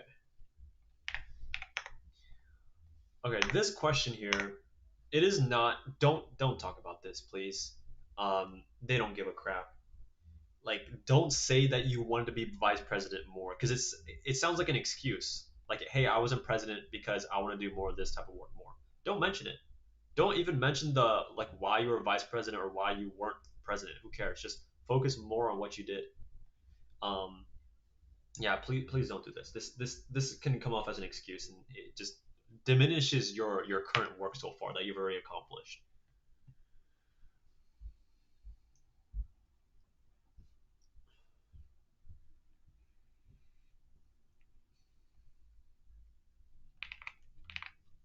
Okay, Abdul, I got you. All right, last one. Okay, sounds good. Sounds good. So from my school, barely. I'm assuming any student applied to any of the prestigious colleges. So is it still worth asking for a recommendation? What do you mean from my teachers, or should I ask other teachers? I don't get what that means. I mean, for prestigious colleges, you're gonna need recommendations from for all of them. So I'm not sure exactly what you mean by this. I'm a little confused. But you need recommendations. Like typically, this is a typical situation. You need a letter of recommendation from your counselor, so please do that. You also need a letter of recommendation from a STEM teacher, as well as a humanities teacher. Now, to break down what a humanities teacher is either like foreign language, history, English, stuff like that. Okay, or foreign language. Okay, I might have said that twice, but yeah. Okay, next. Nine copper, I got you. Oh, sorry.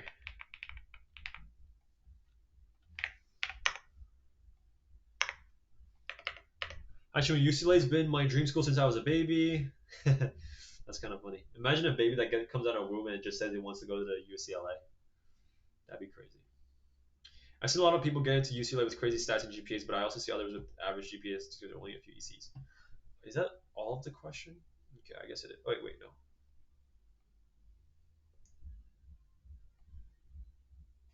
Okay, there's a continuation of it. Okay. Oops. I'm looking to major in poli sci, and all my C's are a mock trial, speech, and debate related with a few of my hobbies and community outreach. However, it feels like I'm not having enough impact. Okay. Whatever the hell you have going on in mock trial and speech, try to compete at the highest level possible and win as many awards as you can. Okay. Um. Wait. Give me 1 second.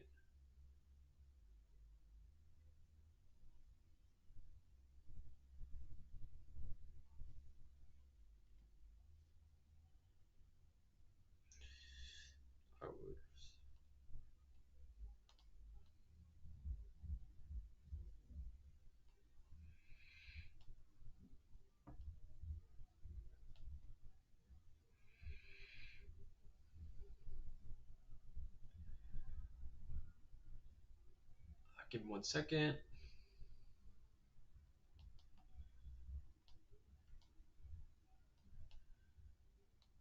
Okay. Rod, if you're watching this, I just responded to you. So if you want to help the student out real quick. Go for it.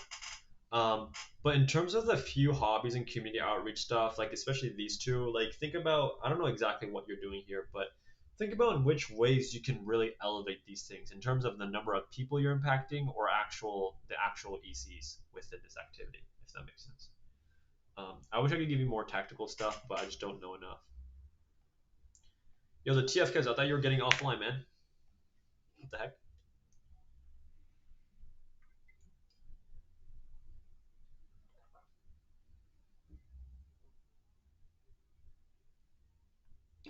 The Zappy Fountain. Okay.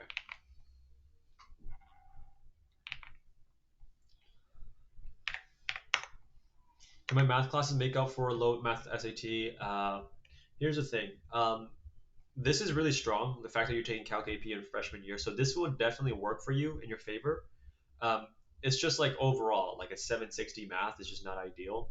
Um, the, am I saying that it's an automatic reject? No, but it does kind of make me concerned of it. It does make me concerned. That's all. It's not like you're cooked though.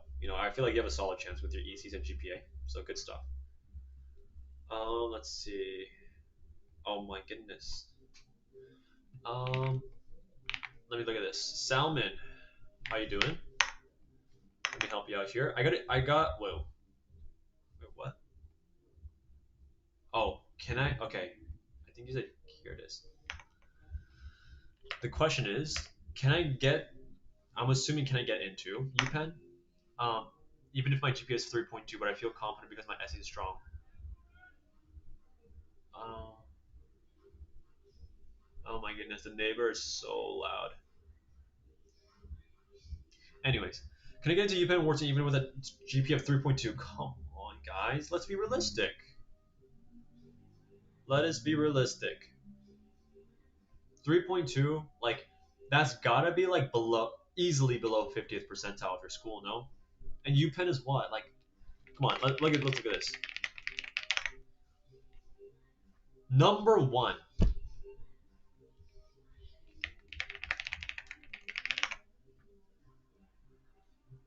Number one undergraduate business program. Guys, let's be honest. Like, I don't want to feed you guys lies. Like, if what I talked about this very early on, right? When you get accepted in a university, you guys are kind of like on like same ground, right? They give you the education, the community resources programs, the status, right? But you give them the contributions of your intelligence, your time, your efforts, as well as your money, right? And that's where the tuition comes from. But it has to be equal.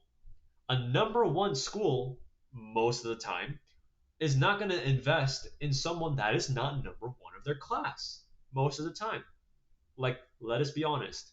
Like, Salman, I'm not even trying to be mean, but I just want to be the person that just tells the truth.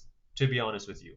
Now, is it impossible? No, because you probably have other things that I don't know about. I don't know what your essays look like. I don't know what your previous I don't know what your background looks like. I have no idea, right? I don't know what your ECs look like. But just based off of GPA, I am very skeptical. Okay, I'm very skeptical because generally a lower GPA indicates a lower SAT. And generally, when you have a lower GPA, the ECs aren't as good, right? And so, and here, let me make this as well. Generally, when ECs aren't as good, there isn't much to talk about in the essays. That's where the this whole like it's like a vicious cycle, right? If it goes the wrong way, but it's a virtuous cycle if it goes the right way. Okay, so you choose which way do you want to go. So think about that. Think about that.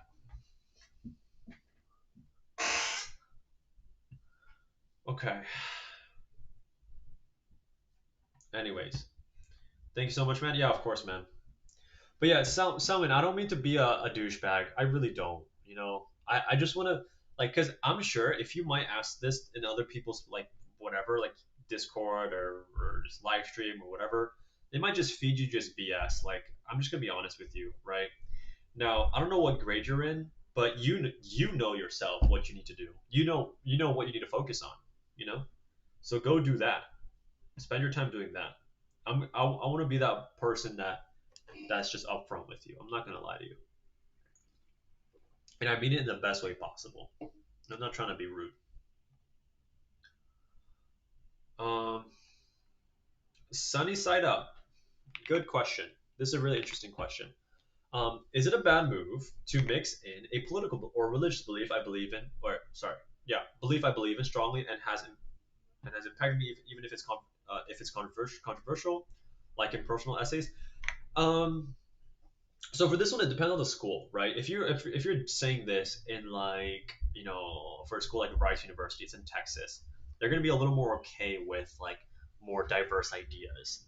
But if you're trying to apply to like Brown with something like this, they're super liberal. Like most, like every pretty much all top 20 schools except like Rice maybe, they're all like super left leaning. And so it is a risk you're going to have to accept.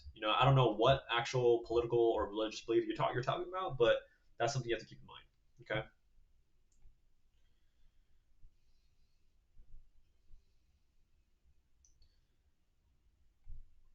Okay. Another question from Sunny Side Up. I like your username, but I want to talk about this. I think this is really important.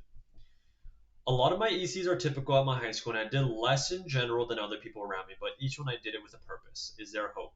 I want to go to UCLA Law. UCLA is a great school, and they have really good food. So, I mean, I think it's a great school to aim for.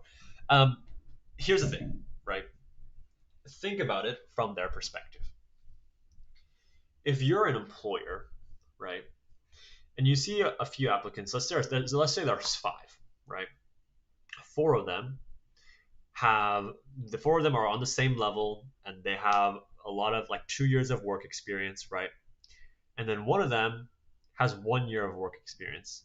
And in terms of level of achievement, the four people I just talked about, they're the same, and that fifth person is like lower because they had less time. They only did it for 1 year. Um, but this fifth person is telling you, trust me. I put my heart and soul into this, right? I'm not gonna take it. I'm gonna take things at face value. You know what I mean? For example, right? In terms of this, if I'm looking at your extracurriculars, how can I tell that each one you did it with more purpose?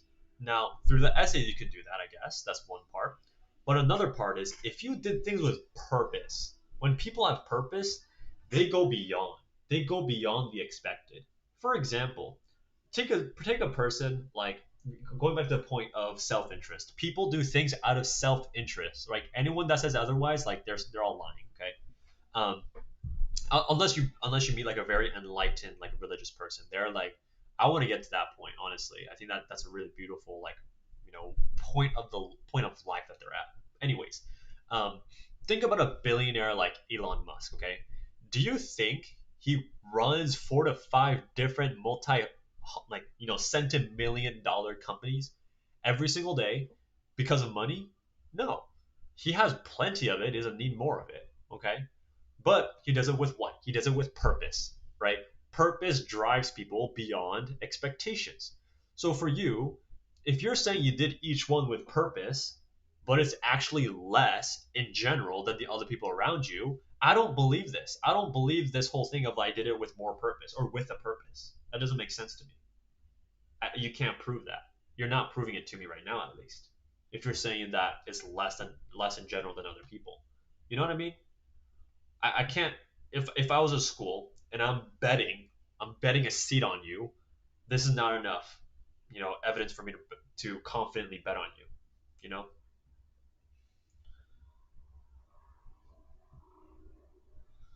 Okay. All right. All right.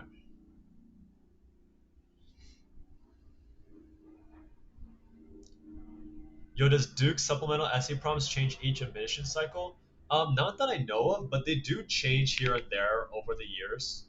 It doesn't change every year, but it does change from time to time, which is why I have my separate team kind of looking at those supplemental essay prompts every single year. Um, but most of the time, they don't change too much. They don't change like fundamentally. It might change in terms of like it depends, right? Obviously, but from my experience, I tend to see like every 4 to 5 ish years, like some questions do change like completely, but like the core ones, like YS major ones, they all like kind of look the same.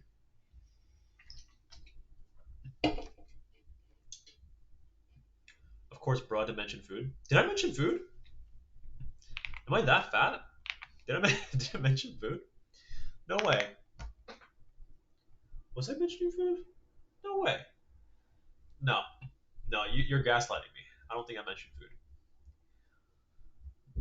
Is it true that UCLA doesn't take your freshman grades, but they do check which classes you took? Yes, yes, yes, yes. UCs don't care. They don't look at your freshman grades. They look at 10th, 11th, 12th, or first semester of 12th. Although it's not in time for applications, but they still look at it eventually once it's out. When UCLA was brought up? Oh my goodness. Yeah, I did. I'm sorry. I'm a big foodie. Not that I know too much about food, but I really like food. I don't know. Like that's like one of the big things I want to do when I'm like financially well. I just want to eat like at really good places every single day. Like for me, like I'm a very frugal person. Like I don't want to spend you know a lot of money um on random stuff, but things that are worth investing in. Obviously, I will spend money, um but yeah, I look at like restaurants and like time like my friends like eat out a lot or like get Uber Eats a lot. I'm like, damn, like you could order a $30 meal. That's crazy. And like consistently too. I'm like, damn. One day, one day. Do you just eat snacks for dinner? No, it's just for this though. Like, imagine I was like snacking on like Dave's hot chicken right now, like in the live. That'd be so weird. Um, but I do eat a lot of snacks if I can. I just got these snacks for this live stream because I knew that I wouldn't really be able to, properly eat dinner. So I was just eating on snacks. So I hope you guys understand. I don't eat snacks all day. I promise. I promise. Okay. Okay.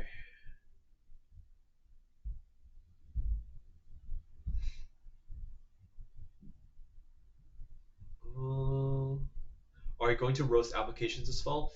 Ooh, I don't have that on. I don't have that just yet. I don't aim to do it. It wasn't planned, at least. Um, it wasn't planned. But if you'd like to, go for it. Go for it. Go for it. I took Algebra 2 and Chem, but failed both. No, guys, do your best to not fail classes. Like it's the best way to just get out of contention. I know it wasn't on purpose, Sydney, but it just kind of sucks to hear that. I'm sorry about that. Should I rewrite my UF honors essay right now because I don't like it anymore? My teacher said I should add a narrative story to it. Do it in 2 hours, by the way. Bro, if you're working on this in the last 2 hours, what were you doing? What were you doing? I remember I was talking about this yesterday. I was like, oh my goodness, it's so cursed that like the deadline for the early decision, early action stuff is like right after Halloween. So like the kids that are applying can't really enjoy Halloween too much. But then my friend was saying, um, like they had months on months on months on months working on it. So there's no excuse. I'm like, yeah, you're right. There's no excuse. So Walker, there's no excuse. I don't know how you're gonna rewrite that in 2 hours, to be honest with you. Unless you pay me $1,000, I'll write it for you. I'm just kidding. I'm not gonna write it for you. I don't care how much you pay me. I'm not gonna write it for you. I think that's disingenuous. I don't like places that write essays free. It doesn't make sense.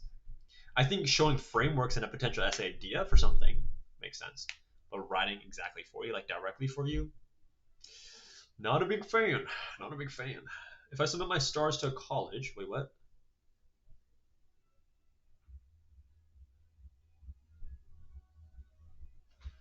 Okay, I'm assuming stats. Okay, someone mentioned this question here. If I submit my stats, I'm assuming stats to college and end up changing something later, does it auto update or do I need to contact the school? When your stats change, it's not going to change significantly unless you have like a 1300 SAT and then you update them that you got like a 1580 or something. Okay, if that's the case, then update them. If not, there's no need. Like that incremental change is not going to do anything. It's really not going to do anything.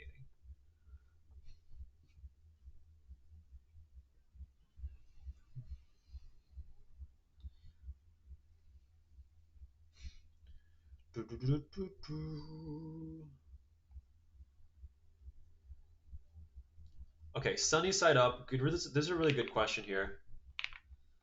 I want to apply to UCLA nursing. Okay, cool, cool.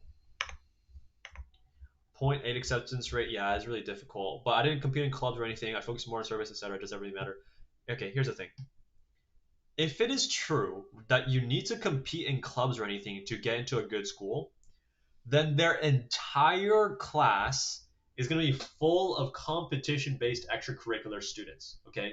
And imagine how boring that would be. Everyone has the same experience, everyone has the same background, everyone is interested in the same thing, right? It's going to be so boring, right? So this is totally fine. If you're focusing more on service, that's fine. Now, does that mean you could do service and then not do much in it and then you would still be fine? Hell no, right? You have to prove your own competency in this field. But it doesn't mean you have to do competitions or join clubs and stuff. That's not the case. Like I had a student that I worked with last year, and he went to UPenn, so he did really well. He didn't have a single he didn't have a single school-based extracurricular. Everything was done by himself outside of school. Okay, so don't the whole like, oh, you have to do this, you have to do that. Like, don't listen to that. Unless it's for like GPA stuff, you have to have a good GPA, and you have to have good extracurriculars for like top schools. But I mean more like specific clubs. If someone says, "Oh, you have to do this specific activity," they're just capping their out of their asses, dude. That's just lies. That's just straight up lies, to be honest. Um, I got a question. What if you did good freshman and sophomore year, but your GPA tanked junior year? What do I do now? Okay, this is a good question. This one, as an admissions officer, this is how I see things. Ninth and 10th grade, most generally the easiest. The reason why ninth and 10th grade is generally the easiest is because the rigor of these classes can't be as high as junior year. Well, because you're taking it sooner and you're younger, right? But in 11th grade, for majority of schools, this is when the highest level of rigor happens, right? This is because you can take APs, you can take honors, you can take dual enrollment, stuff like that, okay? And if, for example, you did well in freshman, sophomore year when things were easy, and then when things got hard in junior year, and then your GPA tanked, what does that mean for me? It means that you can't hang with the highest level applicants, right? What do I do now? Lock in and get good grades. I think it's really simple. In whatever situation you are, if you have a bad GPA, you have to lock in and get good grades, right? Take rigorous classes and get good grades. If you're already getting good grades in rigorous classes, what do? Lock in and get good grades in rigorous classes. It's the same thing. So all these GPA questions, the answer is the same. Take as many rigorous classes as you possibly can. So depends on how good you are, right? And get good grades. It's that simple. So any GPA matter question, it's all just take as many higher level courses as you possibly can, um, and just do well. That's it. It's that simple. And there's no other way to go about it. Because in what situation would I tell you to take easier classes and do worse in it? That doesn't make any sense. The only difference, the only variation of that would just be to take easier classes because you might do really bad in it. That's the only difference. That's the only variation of that answer. Okay. I want to be super clear about that. That should be, if you guys have any GP related question, just keep that in mind. Okay. There are only two paths. Either you continue to do it well, or you decrease the level of difficulty because you're not doing so well. Okay. Are you ever going to do streams like this again? Maybe, maybe. But I don't know. 7 hours is pretty crazy. At least that's the goal. I'm trying to hit 7 hours. I think that should be good enough for people to really get the amount of value that I'm trying to provide today.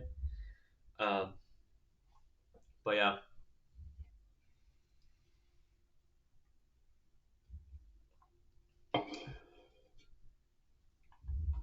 okay. No stars. I don't know what you mean by stars. I have no idea what stars are.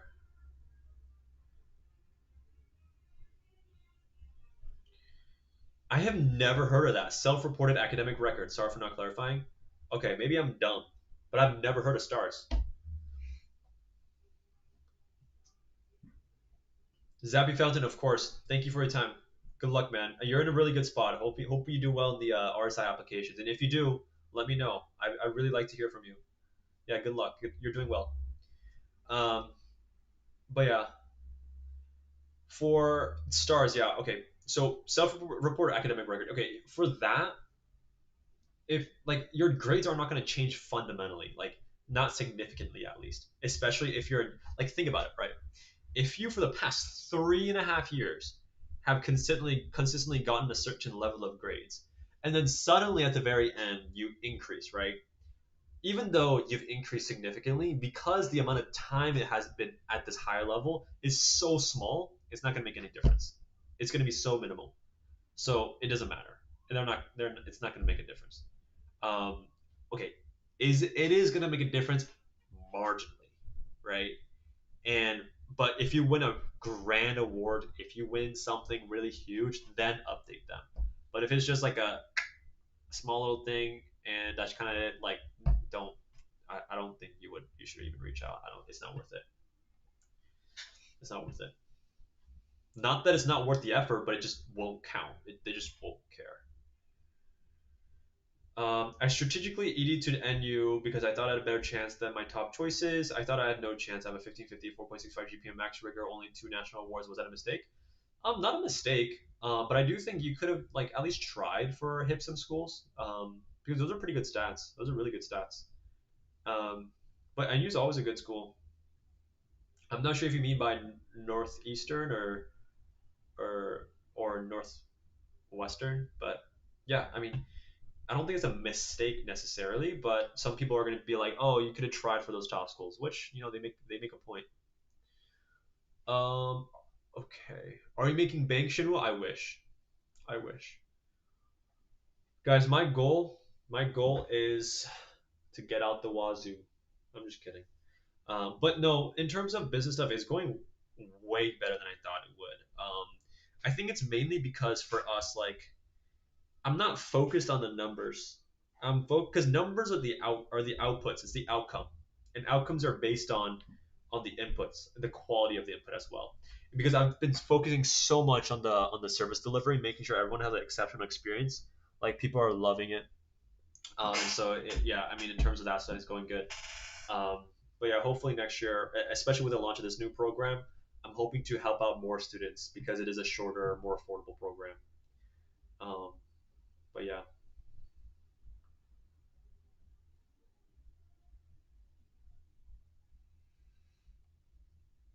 do UCs look at 10 to 12 weighted GPA or untranscribed or cumulative GPA? They look at both. They look at both.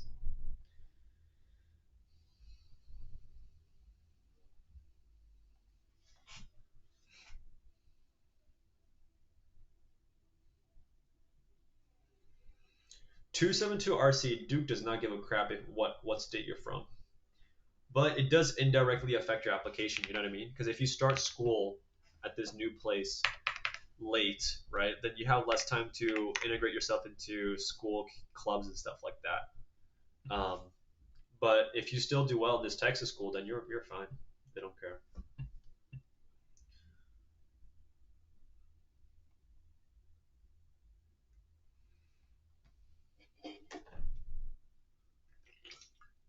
Great PR training, bro.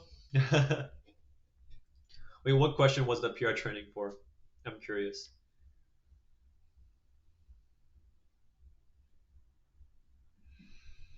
Should I trust ChatGPT chancing? No, please don't do it, dude. Don't. It's so bad. It's so bad. Now, to a degree, it can help. To a degree, but please don't base everything off that. Please, it would not be so good. Um, what should I do if I want to become a pilot? Dude, don't go to university. You don't need university for a pilot to become a pilot. One of my close friends, he goes to Cal State Long Beach and he's becoming a pilot right now. He's practicing for it. It does take a lot of takes a lot of money though.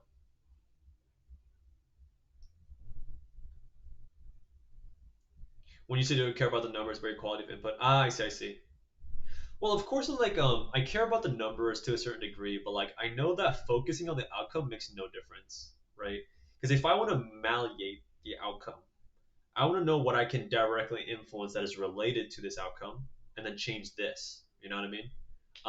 And for me, like especially when I'm putting my name on something, like literally my YouTube channel is my name. Like here, like whatever I have on this page, I do want to be proud of, right? I really do want to be proud of this. Um, like when I look at, for example, like the videos and stuff like that. When I look at videos that I didn't spend much time on it, um, I don't feel good because I know I could have done better. You know, especially when a video flops. Like I know I could have done better. I know I have the creativity as well as the um, I guess what do you call it? Creativity as well as the just overall effort in my tank that I could have put into it, but I didn't, and that's when I kind of like sometimes kind of just beat myself up over that. But yeah, am I weird for cooking an omelet and watching this at the same time? Omelets are fire, so I don't blame you. It's not weird. Omelets are fire. Oh, okay.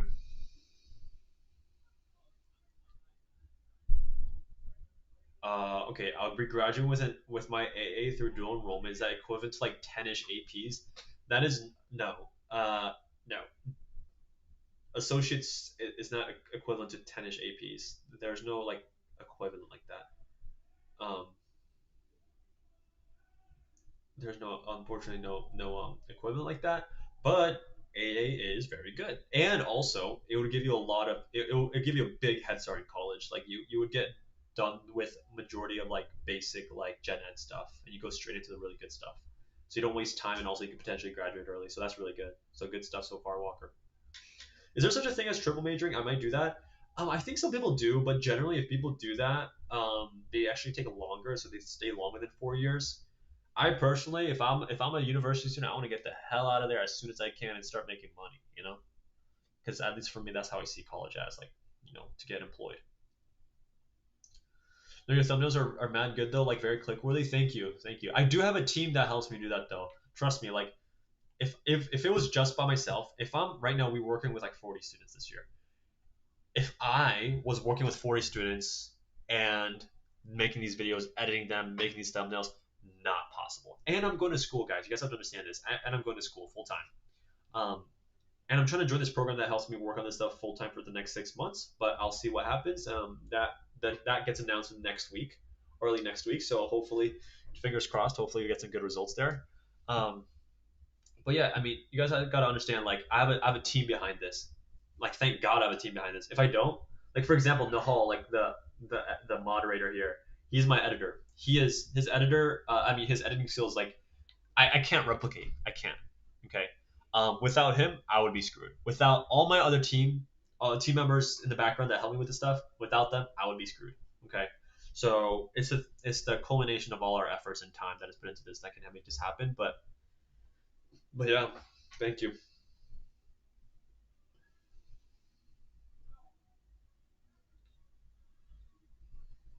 Sunny side up. Good question. Do UCs want to see a significant challenge for the challenge PIQ, or could it be small? It could be small. It could definitely be small. However, right? I don't. Okay, here's the thing. If it is small, I don't want you to take the approach of, like, for example, right? When you have a very difficult challenge, you want to frame it as accurate as possible. You want to frame it as a very, very difficult challenge, right? But if you're going to present something very small and then try to prop it up as if it is a very big, significant challenge, then I'm just going to call BS on it and say, screw you, I don't like this. But if you're like very straight up and honest about it, hey, admittedly, this is not a life changing challenge, but through this, I've been able to learn X, Y, and Z, and therefore I can do this because of it. Then it will be such a more pleasant read, a very honest and upfront and realistic one, right? And I think a big part of good college essays is authenticity as well. So many people try to prop themselves up as this perfect student, and it actually backfires on them because it looks fake, you know. So you can go about it with a small one. Um, there's no right or wrong answer here, in my opinion. Well, obviously, we do a more significant one and then talk about how you grew through that, but you could also grow from small challenges too, by all means. Yeah, absolutely. It's all down to how you execute it. If I'm starting a club, how many people would be good? Depending on how many students in your school. But yeah, it depends. It depends how big your school is and what the standard number of people in clubs are at your school. And you're in a relationship, you're actually go-to for handling all that. Oh, thank you, thank you. It's not easy. I'm not perfect. Like, you guys are looking on my videos and stuff. Like, that is the like, for example, um, like this is like any social media ever. You know what I mean? Like, you see my bed right now, right? Here, give me a second. Like my bed right now. Here, wait. Let me go. Let me go to this one. I'm gonna be honest with you guys. Most days it never looks like that. It never looks like that. There's like clothes on it because I don't have hangers in this room. There's clothes on it. There's It's not clean like that all the time. You know. So whatever you see online, don't believe any of it, honestly. But I mean, I do my best. I do my best. But I think that's what like life is about. Like it's not about what situation you're in. It's not about who you know or like what you have. It's about what you make of it. Like for me right now, I live with four other people in college, and this one room is where I spend the majority of my time, as well as the library. Um, but yeah, I just gotta make the most of the situation. And please don't think I'm this like crazy like perfect person. Do I work freaking hard? Yes, I do. I work really really hard. But doesn't mean I'm perfect. Okay, I'm betting this guy.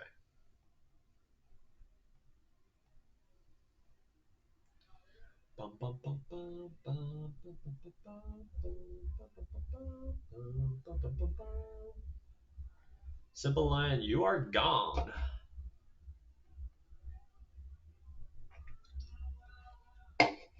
Something about Roblox. Roblox is a good game. I promise. I don't know. I never really played it, but yeah. Is volunteer firefighting for a local fire station a good EC? I guess so. I mean, that's pretty interesting. Oh, 272 RC. I did respond to your community post question.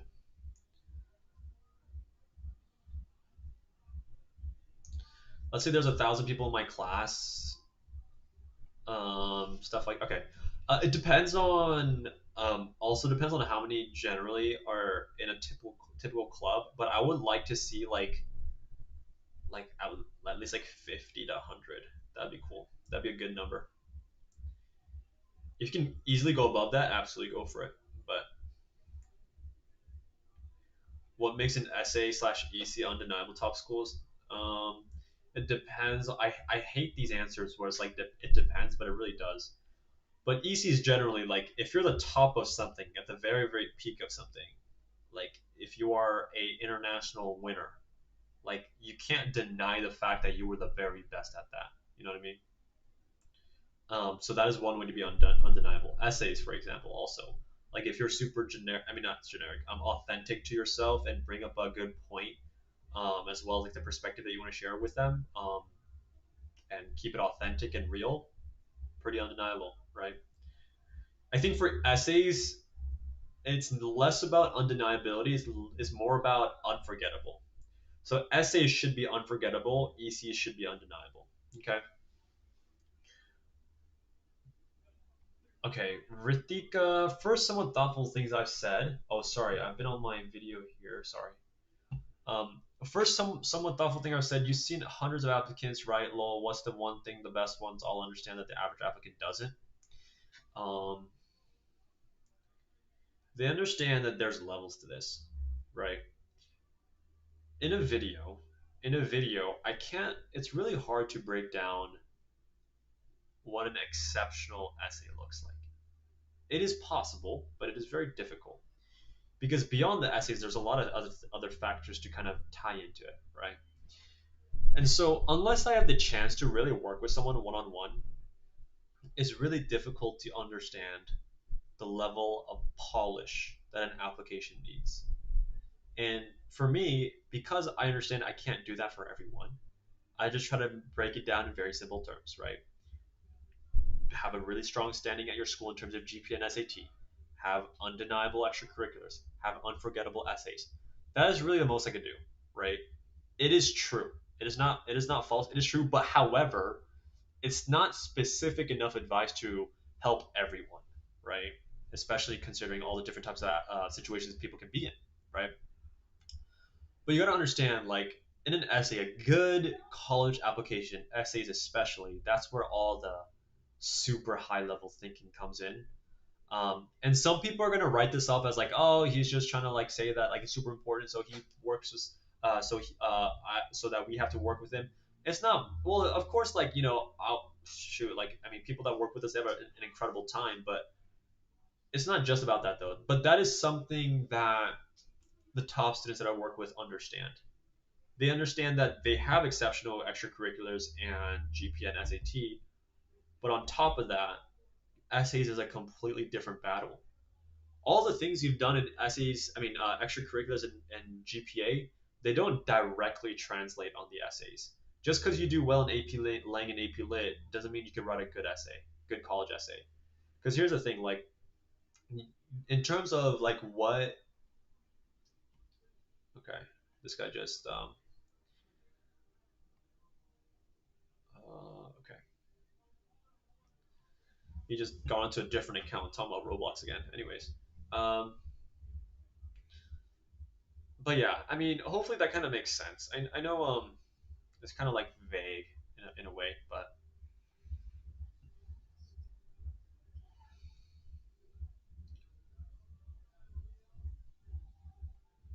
okay, Cameron Radcliffe. I'm in grade 11 in Canada. Okay, good question. Good question. I'm stupid. Okay, I'm in grade 11 in Canada. How can I get more involved in clubs?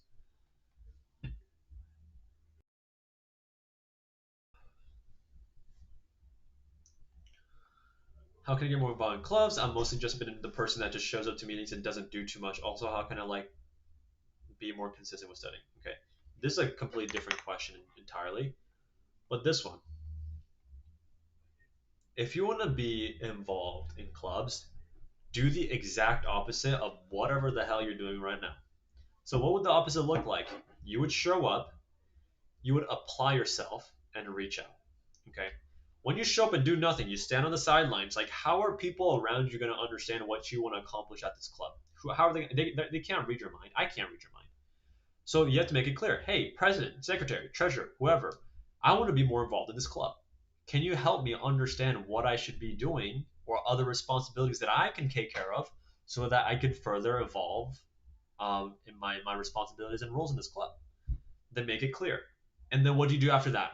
After they tell you what to do, what do? You do it consistently at a high level for a long time. Okay? That's what you got to do. In terms of studying more or be more consistent with studying, it's all about your schedule, right? If you, for example, right, if you're someone that comes back from school and then after a few hours you don't even know what happened and then it's the end of the day and then you're kind of just done with the day. That's because you don't have a schedule. If you have a schedule, like for example, take school for example. When you start school, you have a specific schedule of what class to take out at what time for how long and what you're going to study for. Okay, they set that curriculum for you. And the reason why a lot of students fail after college is because there's no structure in your life. With structure, you're efficient with your time. Okay. Now, when you don't have that structure outside of class, what are you gonna do? You're just gonna fall into the common traps that everybody else does, that everyone else falls into. Okay. So what do you gotta do? You go to Google Calendar or whatever calendar system you use and create your own system or your own schedule and plan out what it is you're gonna do right after school. After you get to school, 30 minutes of break time with no phone, just resting up. And then after that, you eat a snack. And then after that, you finish all your homework. After that, you research what kind of projects you can work on. After that, for the next 2 hours or so, you build on those extracurricular activities. And after that, you rest up. After that, you just chill. And then you go to sleep. Okay? So a big thing here is planning things out. Like for example, on your Google Calendar, are you gonna plan out to scroll and doom scroll on Instagram and TikTok? Probably not. Probably not. Now, I'm not sitting here as if I'm like this higher being, right? When I get caught, like when I sometimes download Instagram to find something what like my friend sent me or something, I I like unconsciously like find myself just scrolling through reels. It's so bad. It's so bad. So once I notice that, I just delete it right away because I know I'm never gonna win that game. But to be more consistent, you gotta plan it out. Okay, you gotta plan it out. Without planning, you're just planning to fail. Okay. Next question. I had a big dip in my junior year because I had a caretaking responsibility. I explained that in my additional information. My GPA is still 3.9 with strong rebound. Would this impact me a lot? No. You should be fine. You should be fine.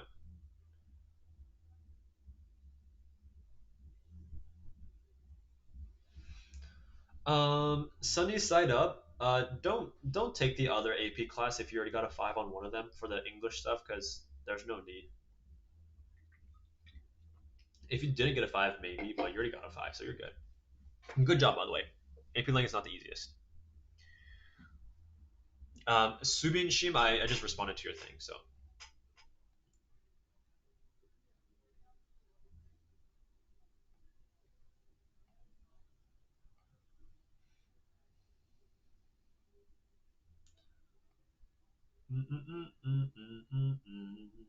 Okay, what should I do if I do two sports but no other ECs?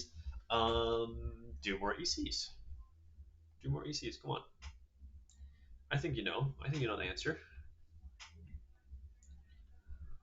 How much can a bad period slash situation make up for a bad GPA grades, especially when it's spring semester of junior year? Here's the thing, right? Like so many people go through such bad situations, but they still do well, right? So a lot of the times, although it is understandable, it's not excusable, you know. And if for example, there are a lot of people, not majority, but there's a pretty good amount of people that go through these really really difficult situations, and on top of that, despite all those difficult situations, they still do well. Okay, so that's what you're competing against.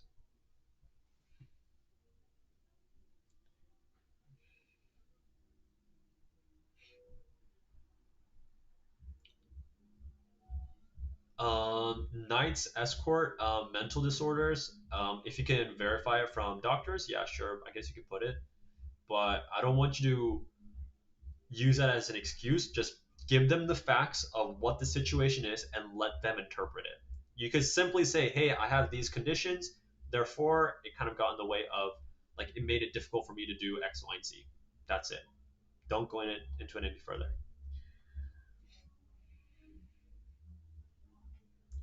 How do you stop procrastinating on your apps? Like, I feel senioritis already hit. Oh my goodness, yeah. Neon goalie. Here's the thing, okay? For senioritis, I remember it hit me so hard too. Okay, but I realized, like, for the past 3 years, I've been grinding for this moment, and I'm gonna let the last 2 months of that process really ruin my chances. I was like, screw that, screw that. I was so burnt out. Like, I was so ridiculously burnt out. But Neon Goalie, I really, really want to emphasize how important this process is. Like, it is so critical for your career, right? Now, going back to the question of someone asking much earlier in the stream, like, is going to an Ivy League necessary for success? No. However, right, it is very influential. It is very very influential, especially on certain majors. For example, if you're doing finance, like, you better go to an Ivy League school, especially if you want to be on, like, the top echelons of finance. Like, I haven't seen someone in Wall Street that hasn't gone to an Ivy League or top 20 school. It just doesn't really happen too much. Now, if you're different things like computer science, for example, you don't need to go to school nowadays. But it depends really on your trajectory of your career. But yeah. Anyways, it's hard. I know it's hard, but you just gotta push through it. And imagine how proud you would feel once you get that letter of recommendation. I mean, letter of acceptance. Like, imagine you get that email on your freaking phone, and you're next to your parents or your friends, and you get accepted, right? And you get accepted. I'm gonna be honest with you guys. I was crying when I got into Princeton. I was crying because low key I was being delusional of, like, oh my gosh, I'm gonna make it to an Ivy League school. I was being delusional, right? I was just, like, being super optimistic, right? But when I actually got in, I was very, like, it was so much like pent up, like, what do you call it, like, pent up, like, nervousness, if you will. Um, but think about that moment. Like, how would you react when you get that acceptance letter? If that is worth all this pain and suffering, or whatever you want to call it, like, then you know what to do. Okay. I just submitted my Princeton apps and all my energy just faded. Lol. Okay, yeah, I get that. I get that. Just gotta push through, man. Rooting for you. I really am. I really am. Yo, thanks for responding to me. Where would you recommend getting resources? Because I know I won't remember everything you say. Resources for, let's see. You said, okay. Resources. I'm not sure what you mean by resources, but For a situation like yours, I think this program could help you a ton. Obviously, I am very biased, but I'm gonna be honest as well. Like, I hope you can believe my level of honesty. Like, this is something that can most definitely help you in terms of just finding out your path of what to do and how to go about it. Um, but yeah, I'm just gonna keep it a buck with you. Like, I want to be as honest as I can. Would creating would creating an aviation club do anything for my college app? Because how could that have much impact outside of school? Depends. Because for example, last year, I had a student. He was doing aerospace engineering, and he had a rocketry club, and it was huge. They had like 60, not huge, but it was pretty big. They had like 60 people out of school, and they competed at all these different things across the state, and they did exceptionally well. And so, in that sense, you can definitely compete at a high level. Rocketry is a good one. Oh, okay. I think. Wait, Jenny. I think you said something earlier. I missed. Sorry.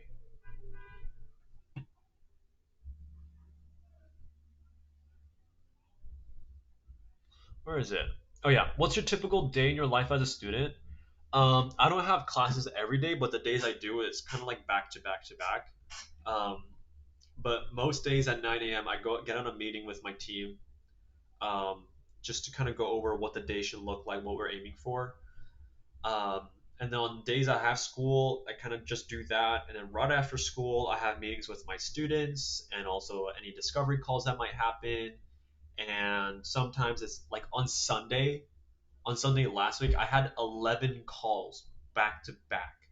So for 11 hours of meetings, it was ridiculous. Um, but that's why like a 7 hour stream like this isn't like as bad for me because I'm kind of used to like talking for a super long time. Um, but that's like a muscle I've been just working on for a long time. So, but yeah, it depends. Generally, like Saturdays, for example, I kind of try to like not work too much because I'm working all day anyways. Um, Nahal, yeah, you can go to sleep, bro.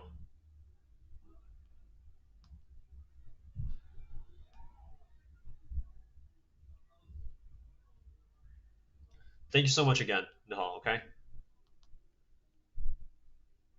it really means a lot. It really means a lot. Okay. Okay. How long should you study for the essay to get a top sub score?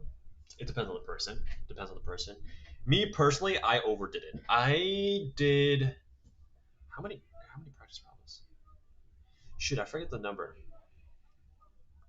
I forget the number, but I did a ridiculous number of questions because I when I took that PSAT, I didn't care about my score, so I didn't study at all during the actual PSAT. I didn't even like focus too much. I just skimmed it, and I got an 1160.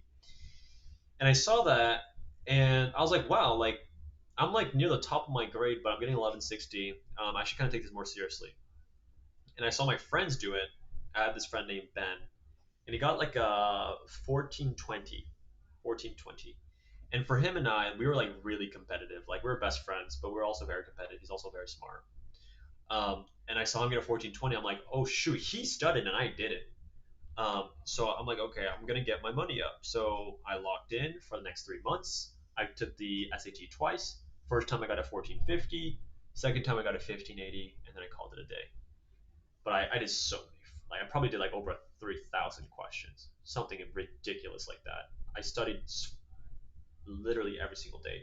I took multiple practice exams a week. You don't have to do that though. For me, I was just I remember I say this a lot. I remember I saw a graph, right? It was like some sort of research paper. There's a direct correlation to the number of practice problems you do compared to relative to the score you get for a standardized test. Okay, the second I saw that, I knew what I had to do. Just just grind these practice tests out, questions out, and just get through it. You know. So just do that.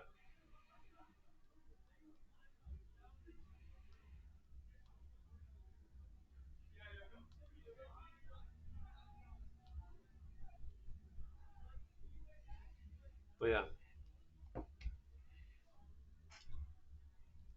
Let's see, how many people are in the stream right now? Let me see. It is currently 10:20. Okay. 21 people. Let's go. Let's go.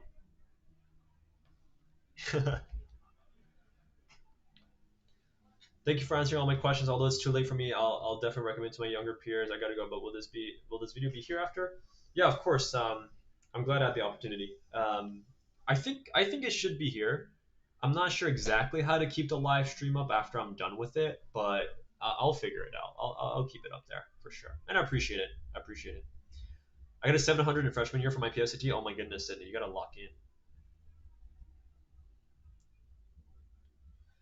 What did you use for SAT prep? I used I think it was UWorld here. It was like $60 a month, $90 a month, something like that. That's some sort of like I think it was. Oh my god, they changed the pricing thing. Whoa. But I used UWorld because UWorld was really good. Their questions are really accurate. They're very like similar to what the actual thing was. So this is what I personally used. I have nothing related to UWorld, but this is just I'm just gonna be honest. This is the tool I used. I didn't have money to get tutoring or anything like that, but I didn't really need tutoring because I did well in school anyways, and so yeah, yeah, just UWorld's good. I'm sure there are also really good other really good ones out there.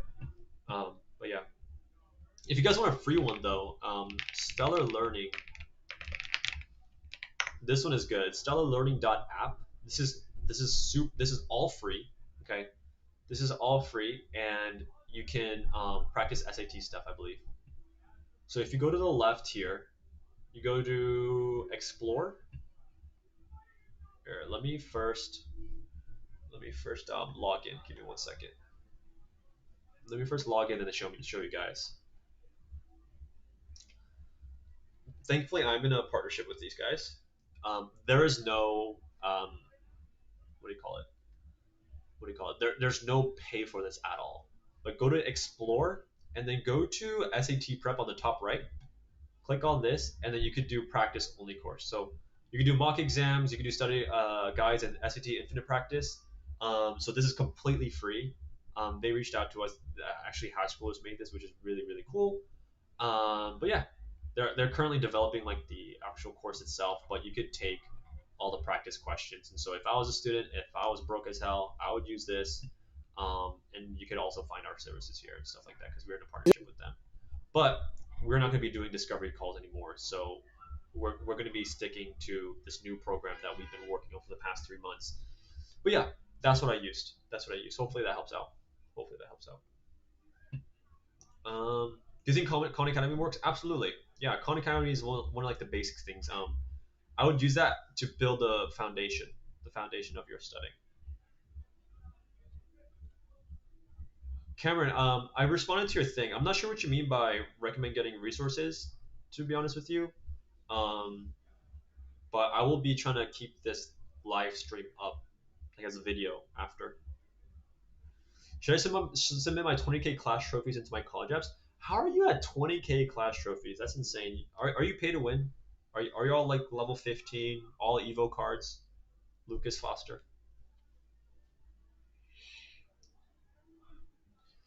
Sila Kamaneni. Okay. The bonus is this tracker at here. I'll put it on the screen here. So not only do you get this pricing for the next 72 hours because it's going to go up, and it's never going to be this cheap ever again, but you also get a free deadline tracker. So you go to tracker.inspirateconsulting.com, then you'll be able to find this, and you can put the schools you need, and then you'll be able to kind of put all the deadlines in your Google Sheet as well as your Google Calendar. But yeah,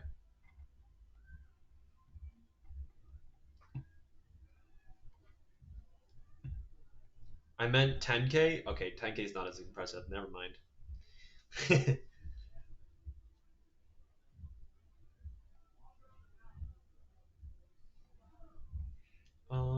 Okay. Can 3.83 unweighted still get an Ivy if the story is well crafted? Okay, this question is very like convoluted in the sense of like there's not enough information, right? Because what's your weighted GPA? What's your extracurricular look like? You know what I mean? What's your SAT look like? That's all dependent. Should I self-study AP exam if my school doesn't have any? Yes, if you have the time and if you can do well, for sure.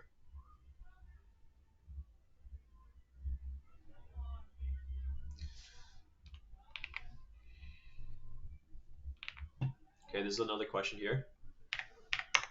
Okay. Would you rather do mechanical engineering at Harvard compared to a lesser known school like Purdue?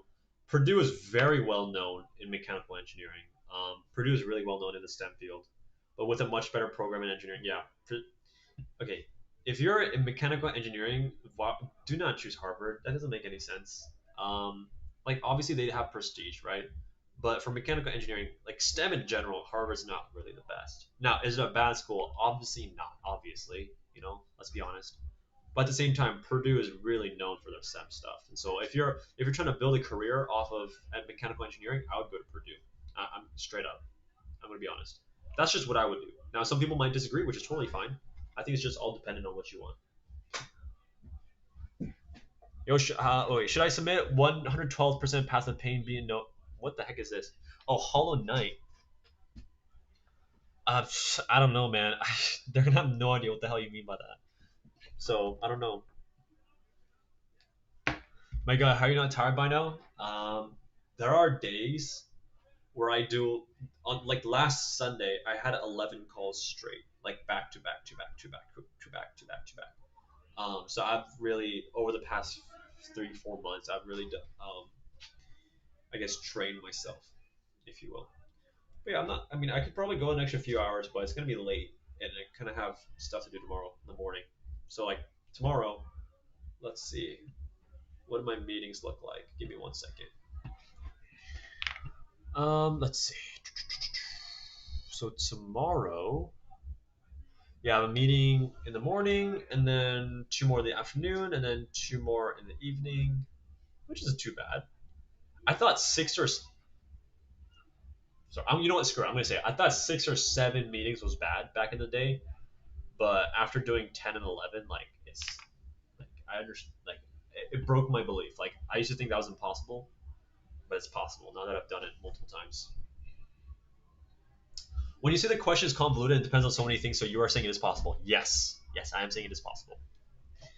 It is definitely possible. Hey, what advice would you give someone who's interested in aerospace engineering and astrophysics? Get involved with school, do well in class, and join any organizations or clubs that might be related to it. Yeah. Would a software engineer associate's degree be good for a college application for CS, or should I do CSAA? I mean, software engineer is close enough to CS, so that's fine. That's fine. Yeah. If you guys can hear in the background, I'm sorry. There's a lot of people like yelling because like parties or whatever.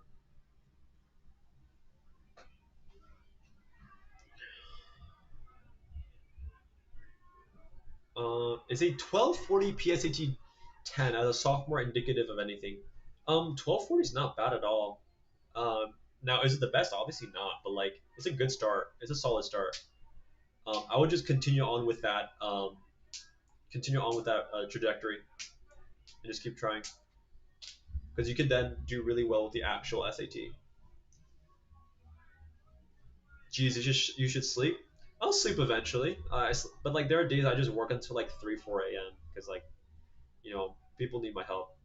Like clients, like I'm not gonna let these things get in the way of helping people when they decide to work with me because I want to make sure I give them a great experience. What are your thoughts on going to a college that has a higher acceptance rate and then trying to transfer to like an IB? That works. That works for sure. But if I were you, I would reach out to that specific university that you want to go to with a higher acceptance rate, and ask them the matriculation rate for like the transfer students of that university. Okay, so do that. But not a bad idea at all. Dun, dun, dun, dun. Okay. What advice would you give to high school freshmen who's trying to go for T20 comp sci? Start brushing up your skills right now. Aim for the highest grades as you possibly can from the get go. Um, yeah, I mean it's pretty typical for any major, any student. If you're aiming for a top school, just do well in school. But really, the most important thing for CS though is like being actually good, actually good. I don't mean like, oh, I know Python. Like you better be freaking good. You know, you better be freaking good, or else not many opportunities are going to open up for you. To be honest, like the greater, the better you are. Like everybody like talks about like networking and connecting with people, but like if you're someone that's not worth connecting with, like why would they? You know what I mean? Why would they? You got to give them a reason to, and so you got to build that kind of foundation up first. So whether you get a tutor to learn Python or C++ or whatever, or even just self learn it through YouTube, just really put in that work, put in that effort. Um, and there's no faking it. You either know it or you don't. It's that simple. Okay. Would an internship actually boost an application? Yeah, but it depends on the internship and what you do there. Because if it's like if you're just like a bookkeeper at like a local accounting firm, that's not really gonna matter too much. No, don't do that. Sleep is just as important as your business. No, but here's the thing, Sydney. You have a really good point. Sleep is super important. I get that. Here's the thing, though. If I was a student and I paid a lot of money to work with someone through a very important phase of my life, as much as I want them to have good sleep, I would really appreciate it if they went above and beyond to help me out. You know, that's what I would appreciate, and I'm sure a lot of other people would appreciate as well. And if that is something that I want, that is something I'm gonna do because I have control over that. I actually have control over that. Obviously, there is an extent to it. There's a balance of it. I'm not gonna go. I'm not gonna, not sleep, right? But I want to go above and beyond for these people, because I don't know. I want to be proud of the programs that I put out. I want to be proud of the relationships I have with clients. I don't want to have bad experiences with clients. If they do have a bad time, I'm just gonna refund them. I have no issue of doing that because for me, like really the goal isn't to make a crap ton of money. The goal is to just like have something meaningful for me to work on.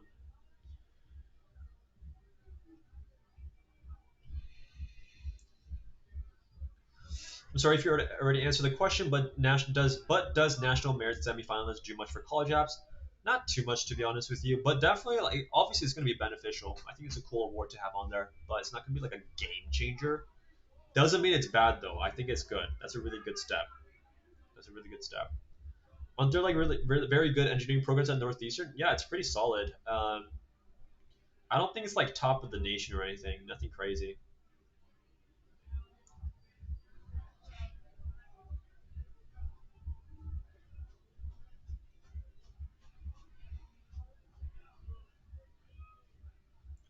Will ECs work for international students for top 20s? It's the same question.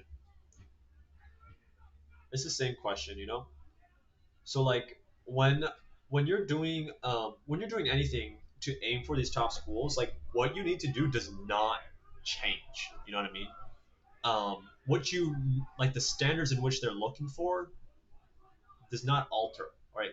Depending on what state you come from or what country you come from, they're not going to require a lower or better grade if that makes sense. That wouldn't be logical, you know. And so the same thing applies: good grades, undeniable extracurriculars, and unforgettable essays. Okay. I wish I could dive into the specifics, but that's literally what the purpose of this program is for. Because diving into the specifics takes a lot of time, and this is something that I work with three other team members with on a call and break and create all these different things for based on all the answers you give during this first intake call. Because in this intake call, it's gonna be like 60 to 90 minutes. I have a long list of questions to ask the student and the parent, and based on your answers, my team and I will be making all these things for you. Now, is this gonna be picture perfect on like a day-to-day basis of what to do? No, but it's gonna clear up all the doubt or kind of like guesswork that you might have done in that process. Um, but yeah, I mean, I wish I could make things a little more like direct and I guess more personalized, but it's really difficult unless I have all the answers that I have questions about. You know what I mean? Lee, you're genuinely a great human. Taking over five hours for Q&As. Thank you, man. I appreciate it. I appreciate it. Like when I do the live Q&As, like I want to do more. Like it only lasts for like an hour, and I want to do more, but like I have other meetings later in the day, so it's kind of hard. So today I really just cleared out my entire schedule to just do this for a long time. But I'm gonna be honest with you, like it is also for the launch of this new program because I've been working on this for the last 3 months or so, and work with over like 28 students, like testing things out and editing it so that it works even better and faster, more efficiently, and more impactful. You know what I mean? Um, but yeah, I mean, a part of it is just to help as well. Like this program in itself is to help people because a lot of people were when they got on discovery calls, the number reason why they couldn't join was because of the price. I was like, okay, if that is the case, then I'm going to make a shorter program that is more affordable and it can still help a bunch of people. Zeno said, "Is your program meant for juniors and up, or for freshmen slash seniors as well?" I think you meant sophomores, but there are two versions of it. So one of them is for ninth and 10th graders, and then one of them is for 11th and 12th graders. Okay. So the one you see with the admissions roadmap, the target school map, as well as all these things, and this stuff, like this is for 11th and 12th graders.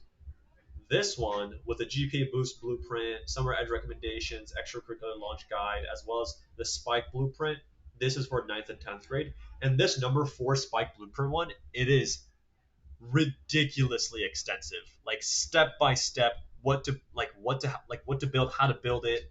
Like it's insane. It's like some of them that I was that I was testing on with some students, some of them went past 100 slides, and that's just the level of complexity that we want to, like specificity and complexity that we want to get into to help students kind of get a better idea of like what to do. You know what I mean?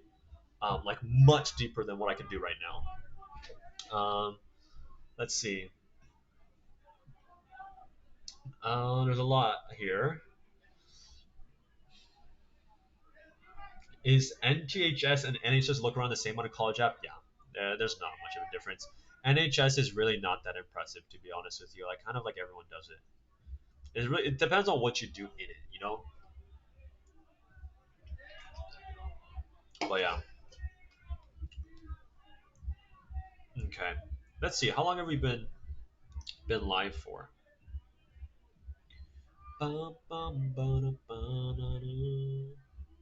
My goal is to learn most of the advanced concepts in CS before I search for jobs after college. If I start now as a high school senior, is it too late now? Okay, if you're talking about this in the sense of like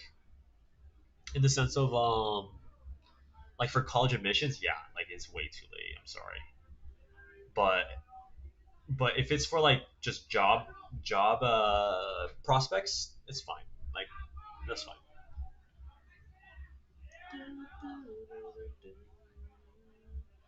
All right. Um,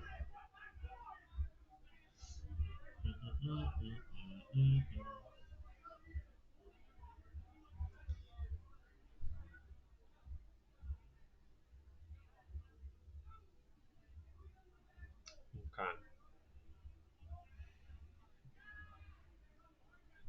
Okay.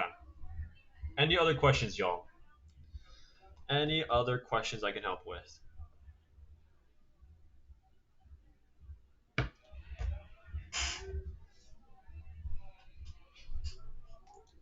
It's been quite a bit.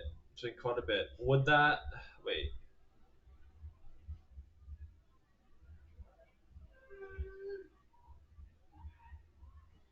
Okay, Sila Kamenene. Okay, if 20 other people from your school got it, then it's not going to be as significant, obviously, right?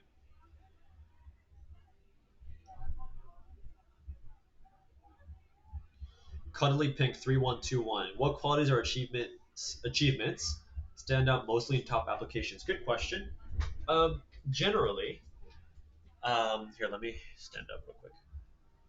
So generally, for top students, it is intellectual vitality, okay, and how you can articulate their thoughts and ideas. That is the most important thing. Okay. Now, when I say that, I don't mean I don't mean like you can't have a 3.5 GPA and say that you're intellectually vital. You know, that doesn't make sense. It is a quality that is proven through high performance, okay, as well as the essays. And so that's a main quality that is hard to replicate unless you truly do have it. Okay.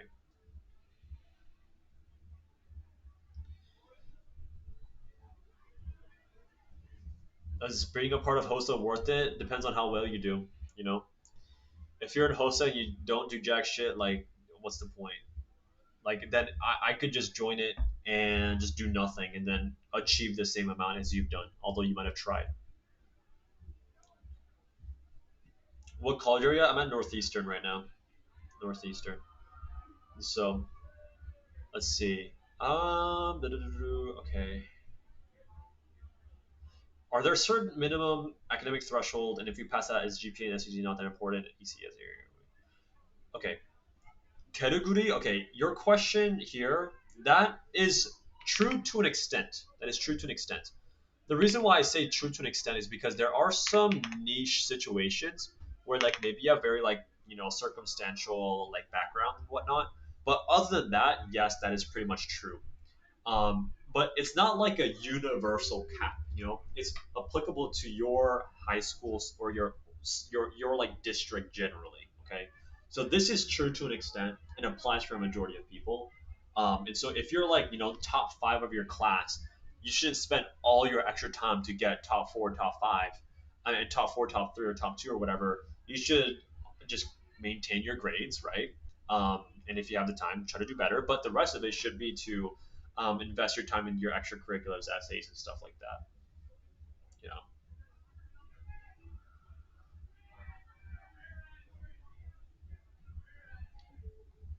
Okay.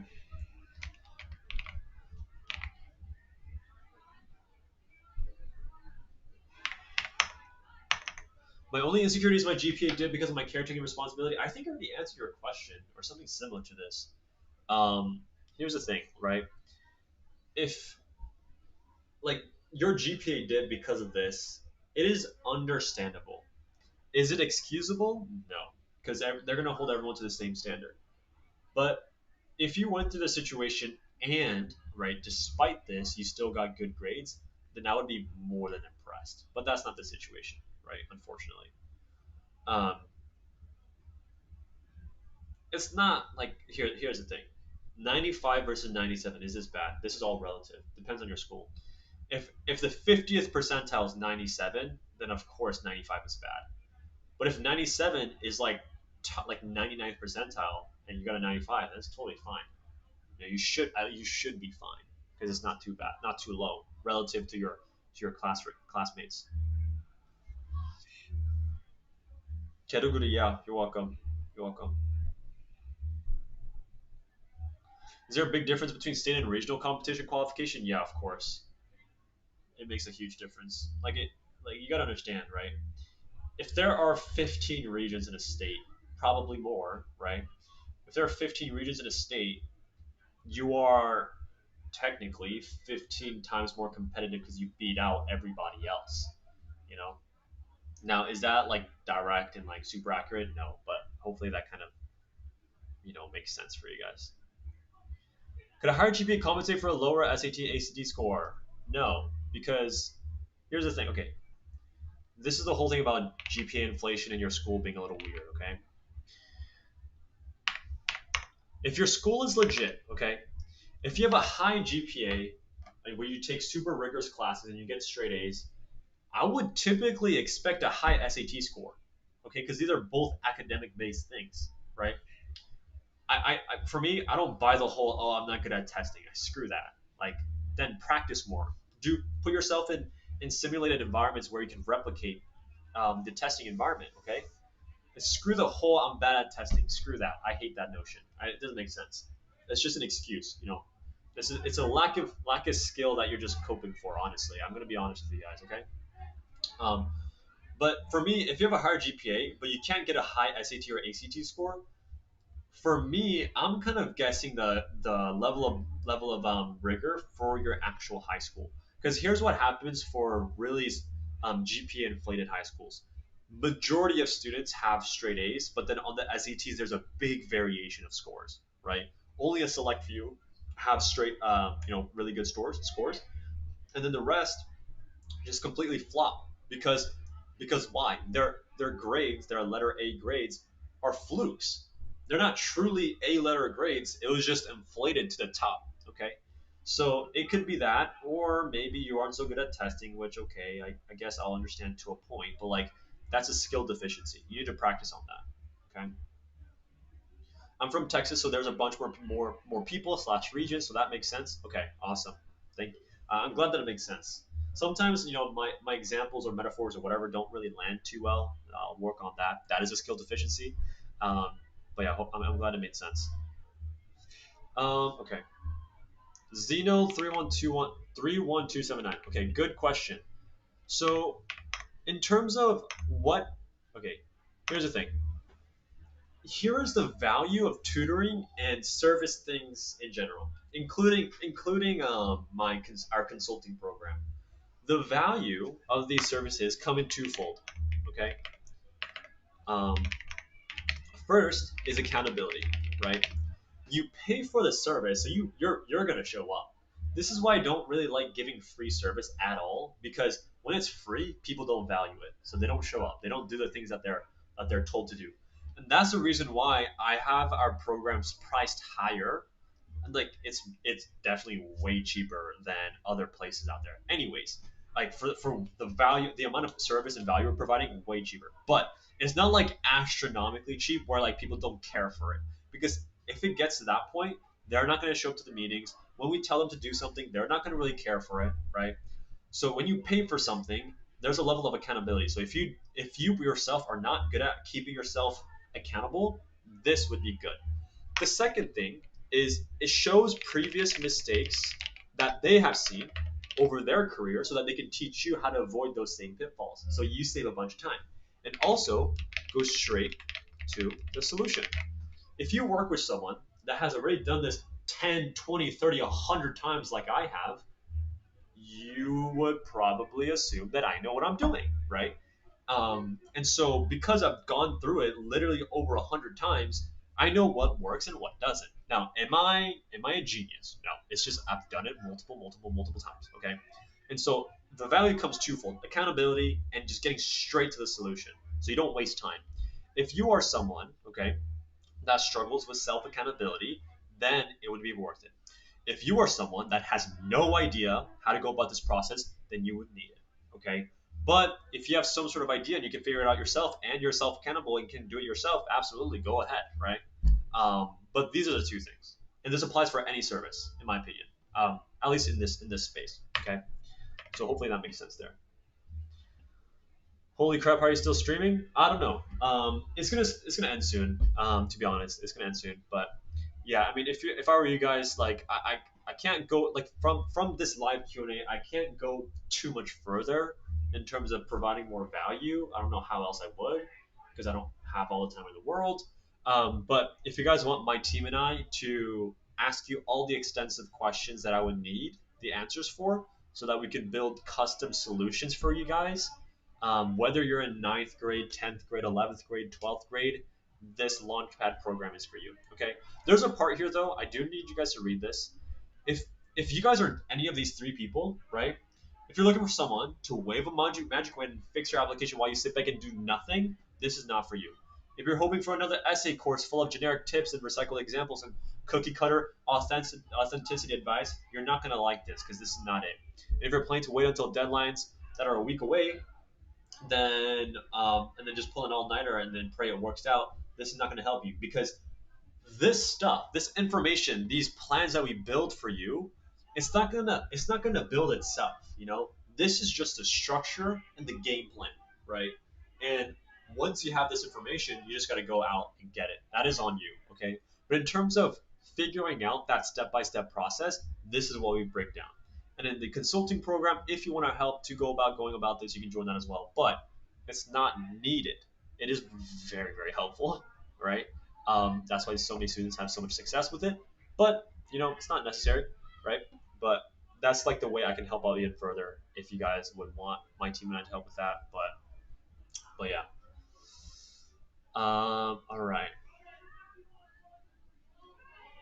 Do I even apply to top 10 schools if I know I can't pay for them without significant merit? Don't apply for any need based and won't get help with tuition costs. Sila Kamaneni, if you know you can't pay for them, then what's the point of applying? You know, unless you seriously have a chance of getting a merit scholarship, but it is very, very difficult. I don't. It's been really, um, hard to see people getting like big merit scholarships from top schools. It's been difficult. Does being on the poorer side in a very rich area help? Not really. Not really.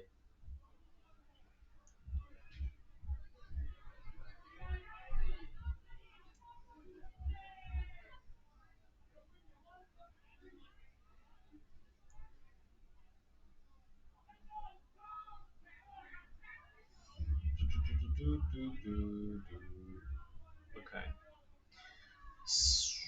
Okay. Good question.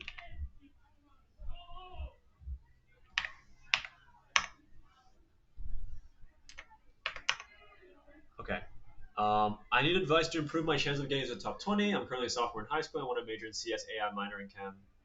Your minor in chem doesn't matter. You're applying with one major. That's it. There's no double major when you're applying. You double major once you get in, and there's no minoring when you're applying. You minor once you get in. I'm interested in the drug discovery field. Cool. I would do ECs that are around this field. Um, I wish I could get into like what to actually do within it, but obviously that's something that we could do in these programs. But I don't know what kind of skills, experience, and interest you have, right? Specifically about this. But generally, like to improve your chances, like same thing, same three core things: get good grades, have undeniable extracurriculars, and have unforgettable essays. That's pretty much it. I know I hate how like repeatable that is, but that is just the truth. I'm not gonna. There isn't much like the advice doesn't change. The advice doesn't change. I'm still a top student. I get many awards from my school, but my GPA is relatively low. Um, okay, wait, what? When you say relatively low, that means that relative to your school it's low, but you're saying that you're a top student. So I think I'm gonna assume that you're saying relatively wrong or incorrectly. Um, but I mean that's fine. Like if your school genuinely have grade deflation, then it's fine. Okay. Ooh, person not found 303. Good question.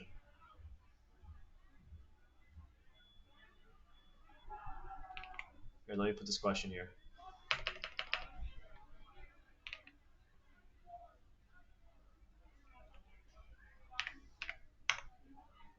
My school doesn't have a debate club. If I were to begin one and put in the work, would it help much on my application? Absolutely. Okay. But here's what I want to break down. For any club or organization you make, please make sure you don't just leave it as like, oh, I'm a founder, president, and then that's it. Don't leave it at that, please. Okay. You want to go one step further, which is like, if I'm going to make a club, we want to make it big. But how do you make it big? You make the meetings worth going for, and in terms of debate specifically, it is a competition based extracurricular, right? Especially if you go to competition stuff, obviously. Um, but you can't just hope that the people that join you are going to be good. You have to train them, okay? Like, for example, the people that decided to work with me, they weren't perfect from the get go, but that's not what I'm focused on. I'm focused more on the level of work ethic that they have and the dedication they have for the work. If they have the willingness to do it, then they will grow. And so you have to create a training program or practice program or whatever you want to call it that will help students get to a point where you guys can actually compete for medals. Okay. Debate especially is an extracurricular where you need to actually perform well to actually make sense. You have to perform well to make sense. Because if you do debate and you don't win any awards at all, it is such a clear telltale sign that it is not a really good extracurricular. Because you guys are losing every time. You guys are losing, losing, losing. If you guys are losing, probably not that impressive. Okay.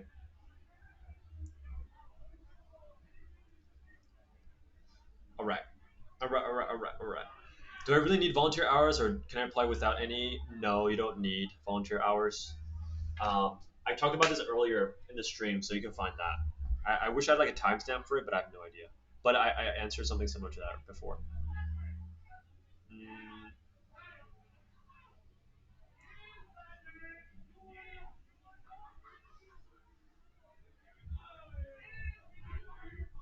let's see.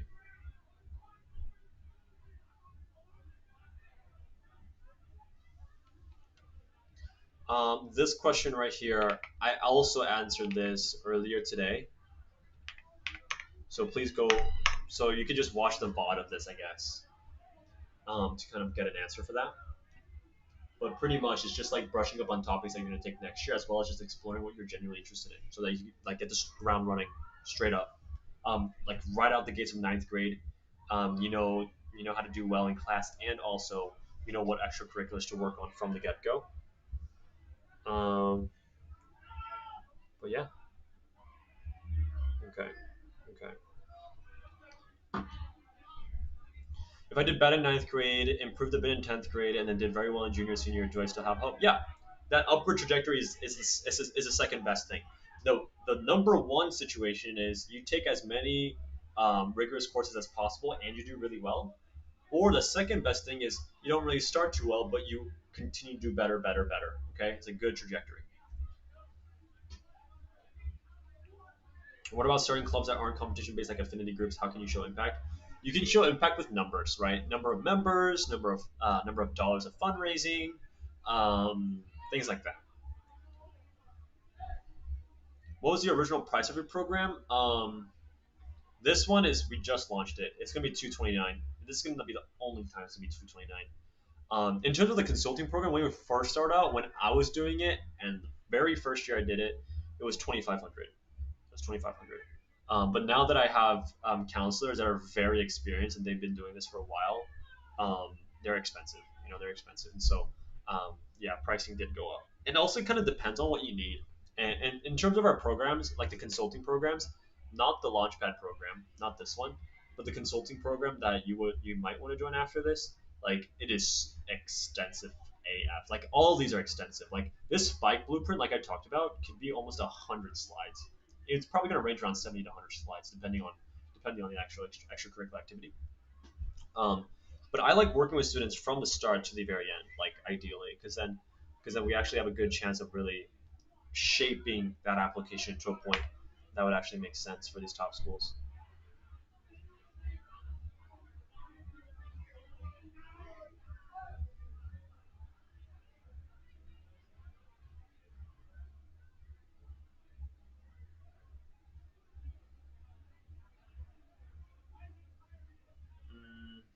Okay. Sydney varsity price is good considering other stuff costs 5K, 7K. But it depends. Like nowadays, it is around that, if not more. It is around that, if not more.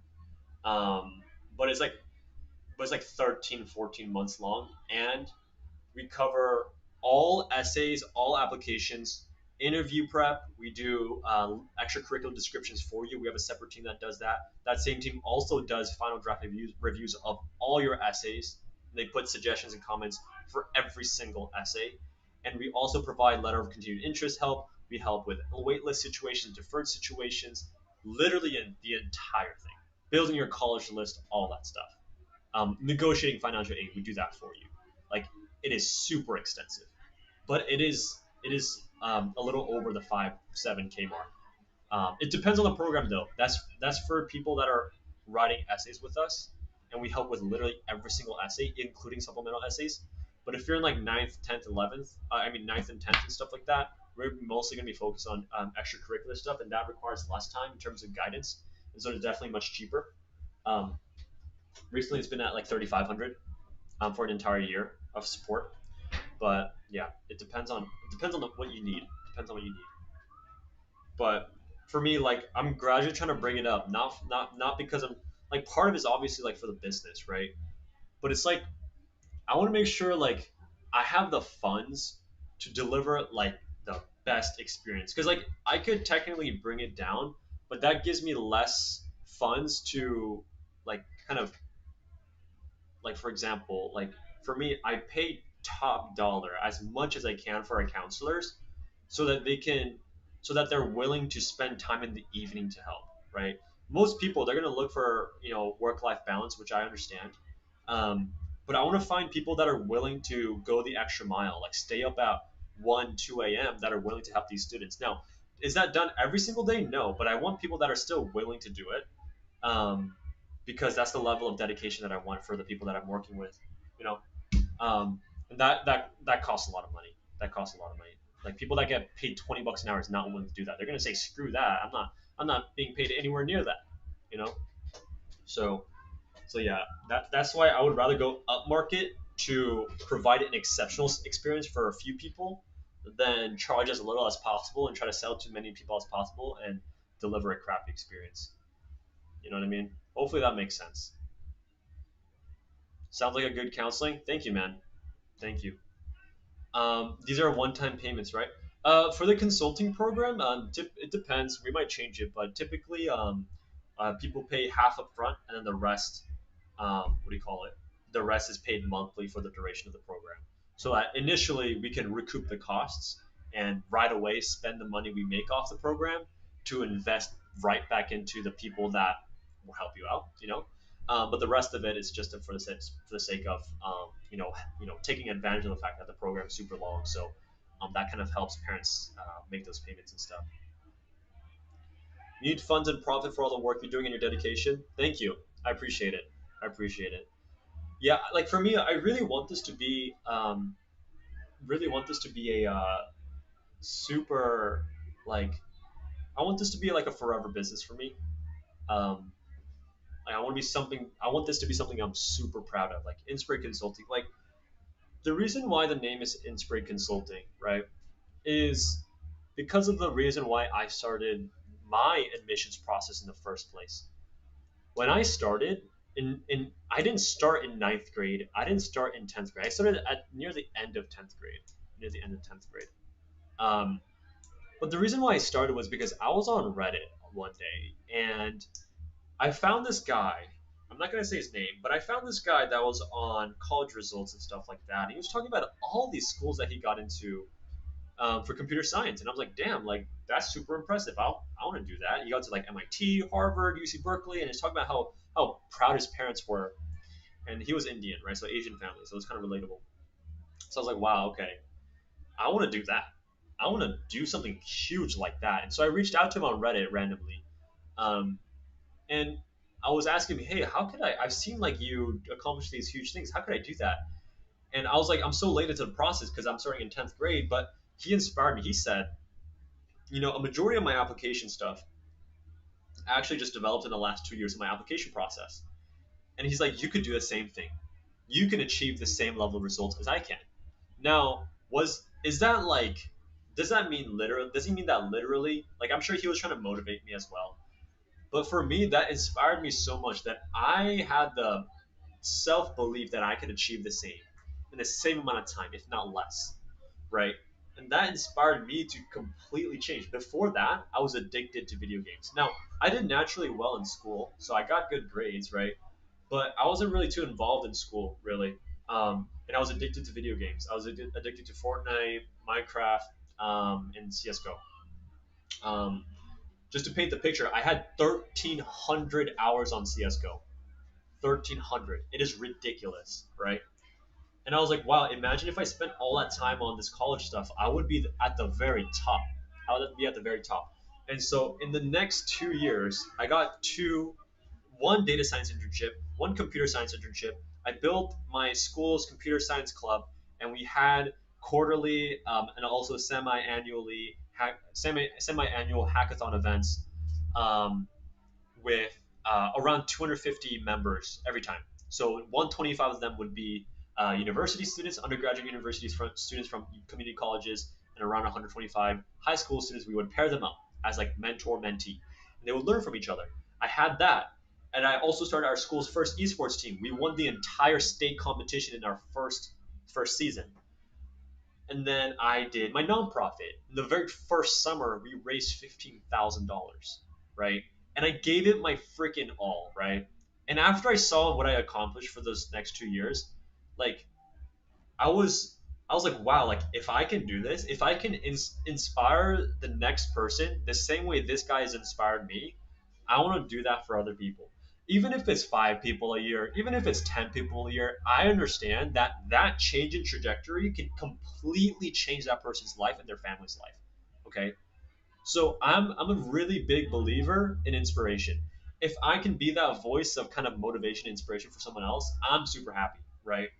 I'm not saying this for the sake of like all this woo wah, like motivational speech. Like I guess it's part of it, but like that is the reason why it's called Inspire Consulting. The reason why for me in the videos, for example, I'm not like super wishy washy and just like feeding you BS, like might where someone else might, right? I like being super upfront about it because it's sometimes the reality check that people need. You know what I mean? If someone else, if I was in freshman year or something, and someone told me this, someone had this conversation with me, I would really, really appreciate it.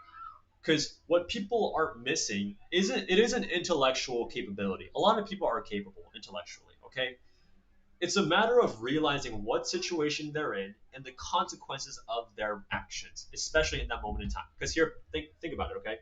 When you're in elementary, middle school, and even high school, typically, the things that you do don't have too much of a consequence, right? There hasn't been enough time for that action to really extrapolate into its consequences.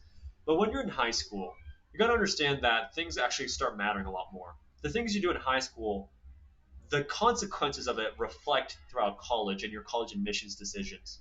And then the things you do in college have an even bigger impact into the future. Okay, so like when I have conversations with younger kids, like I try to explain to them the second, third, fourth, fifth order consequences.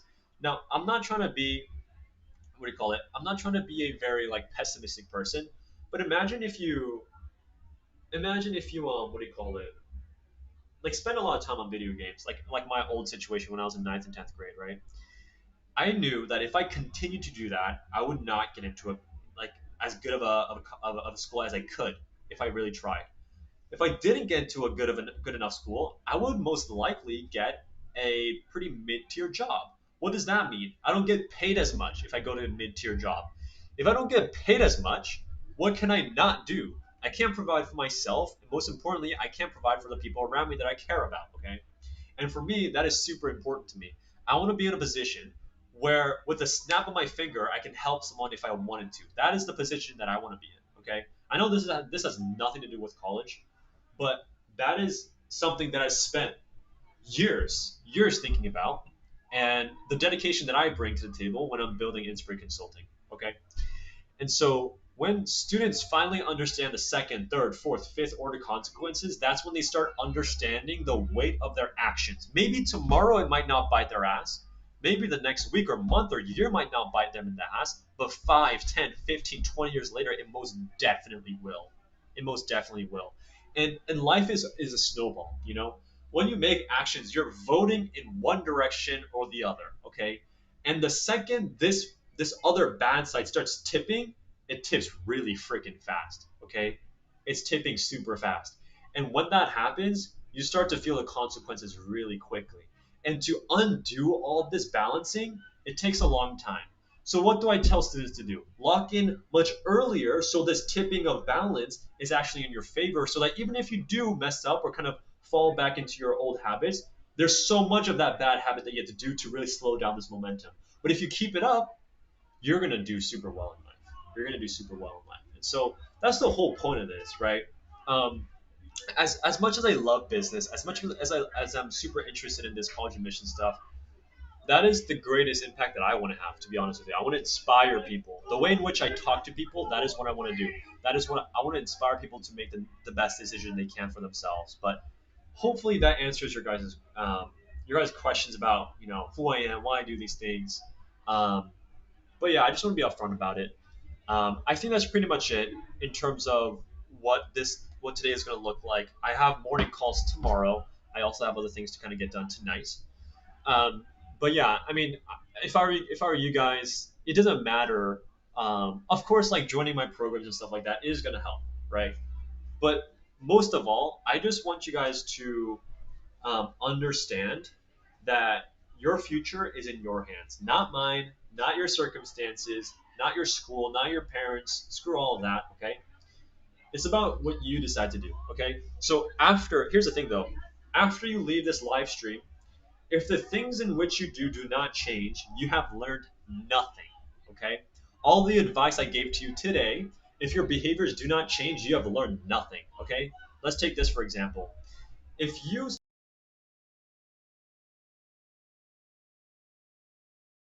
still on, okay.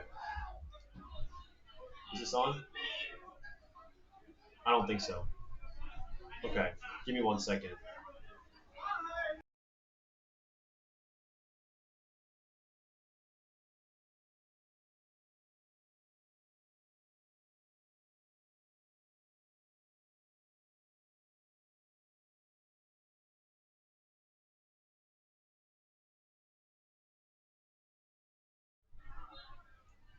Okay, hopefully you guys can hear me. I don't think you guys can see me though, which is totally fine.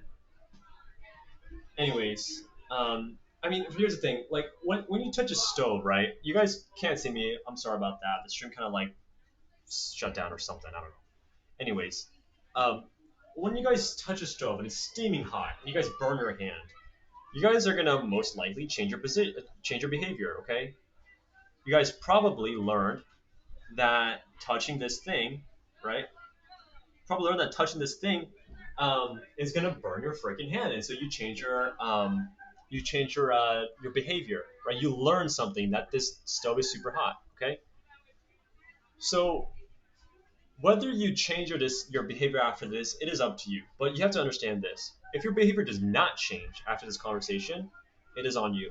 Okay, I think for me, the saddest thing in life is that, like, although I know the greatest position you can take in life for another student that is in the high school admissions process, if they don't care for it, nothing's going to change. Nothing's going to change. Um, but I want to be that person that gives you that kind of like pep talk, if you will.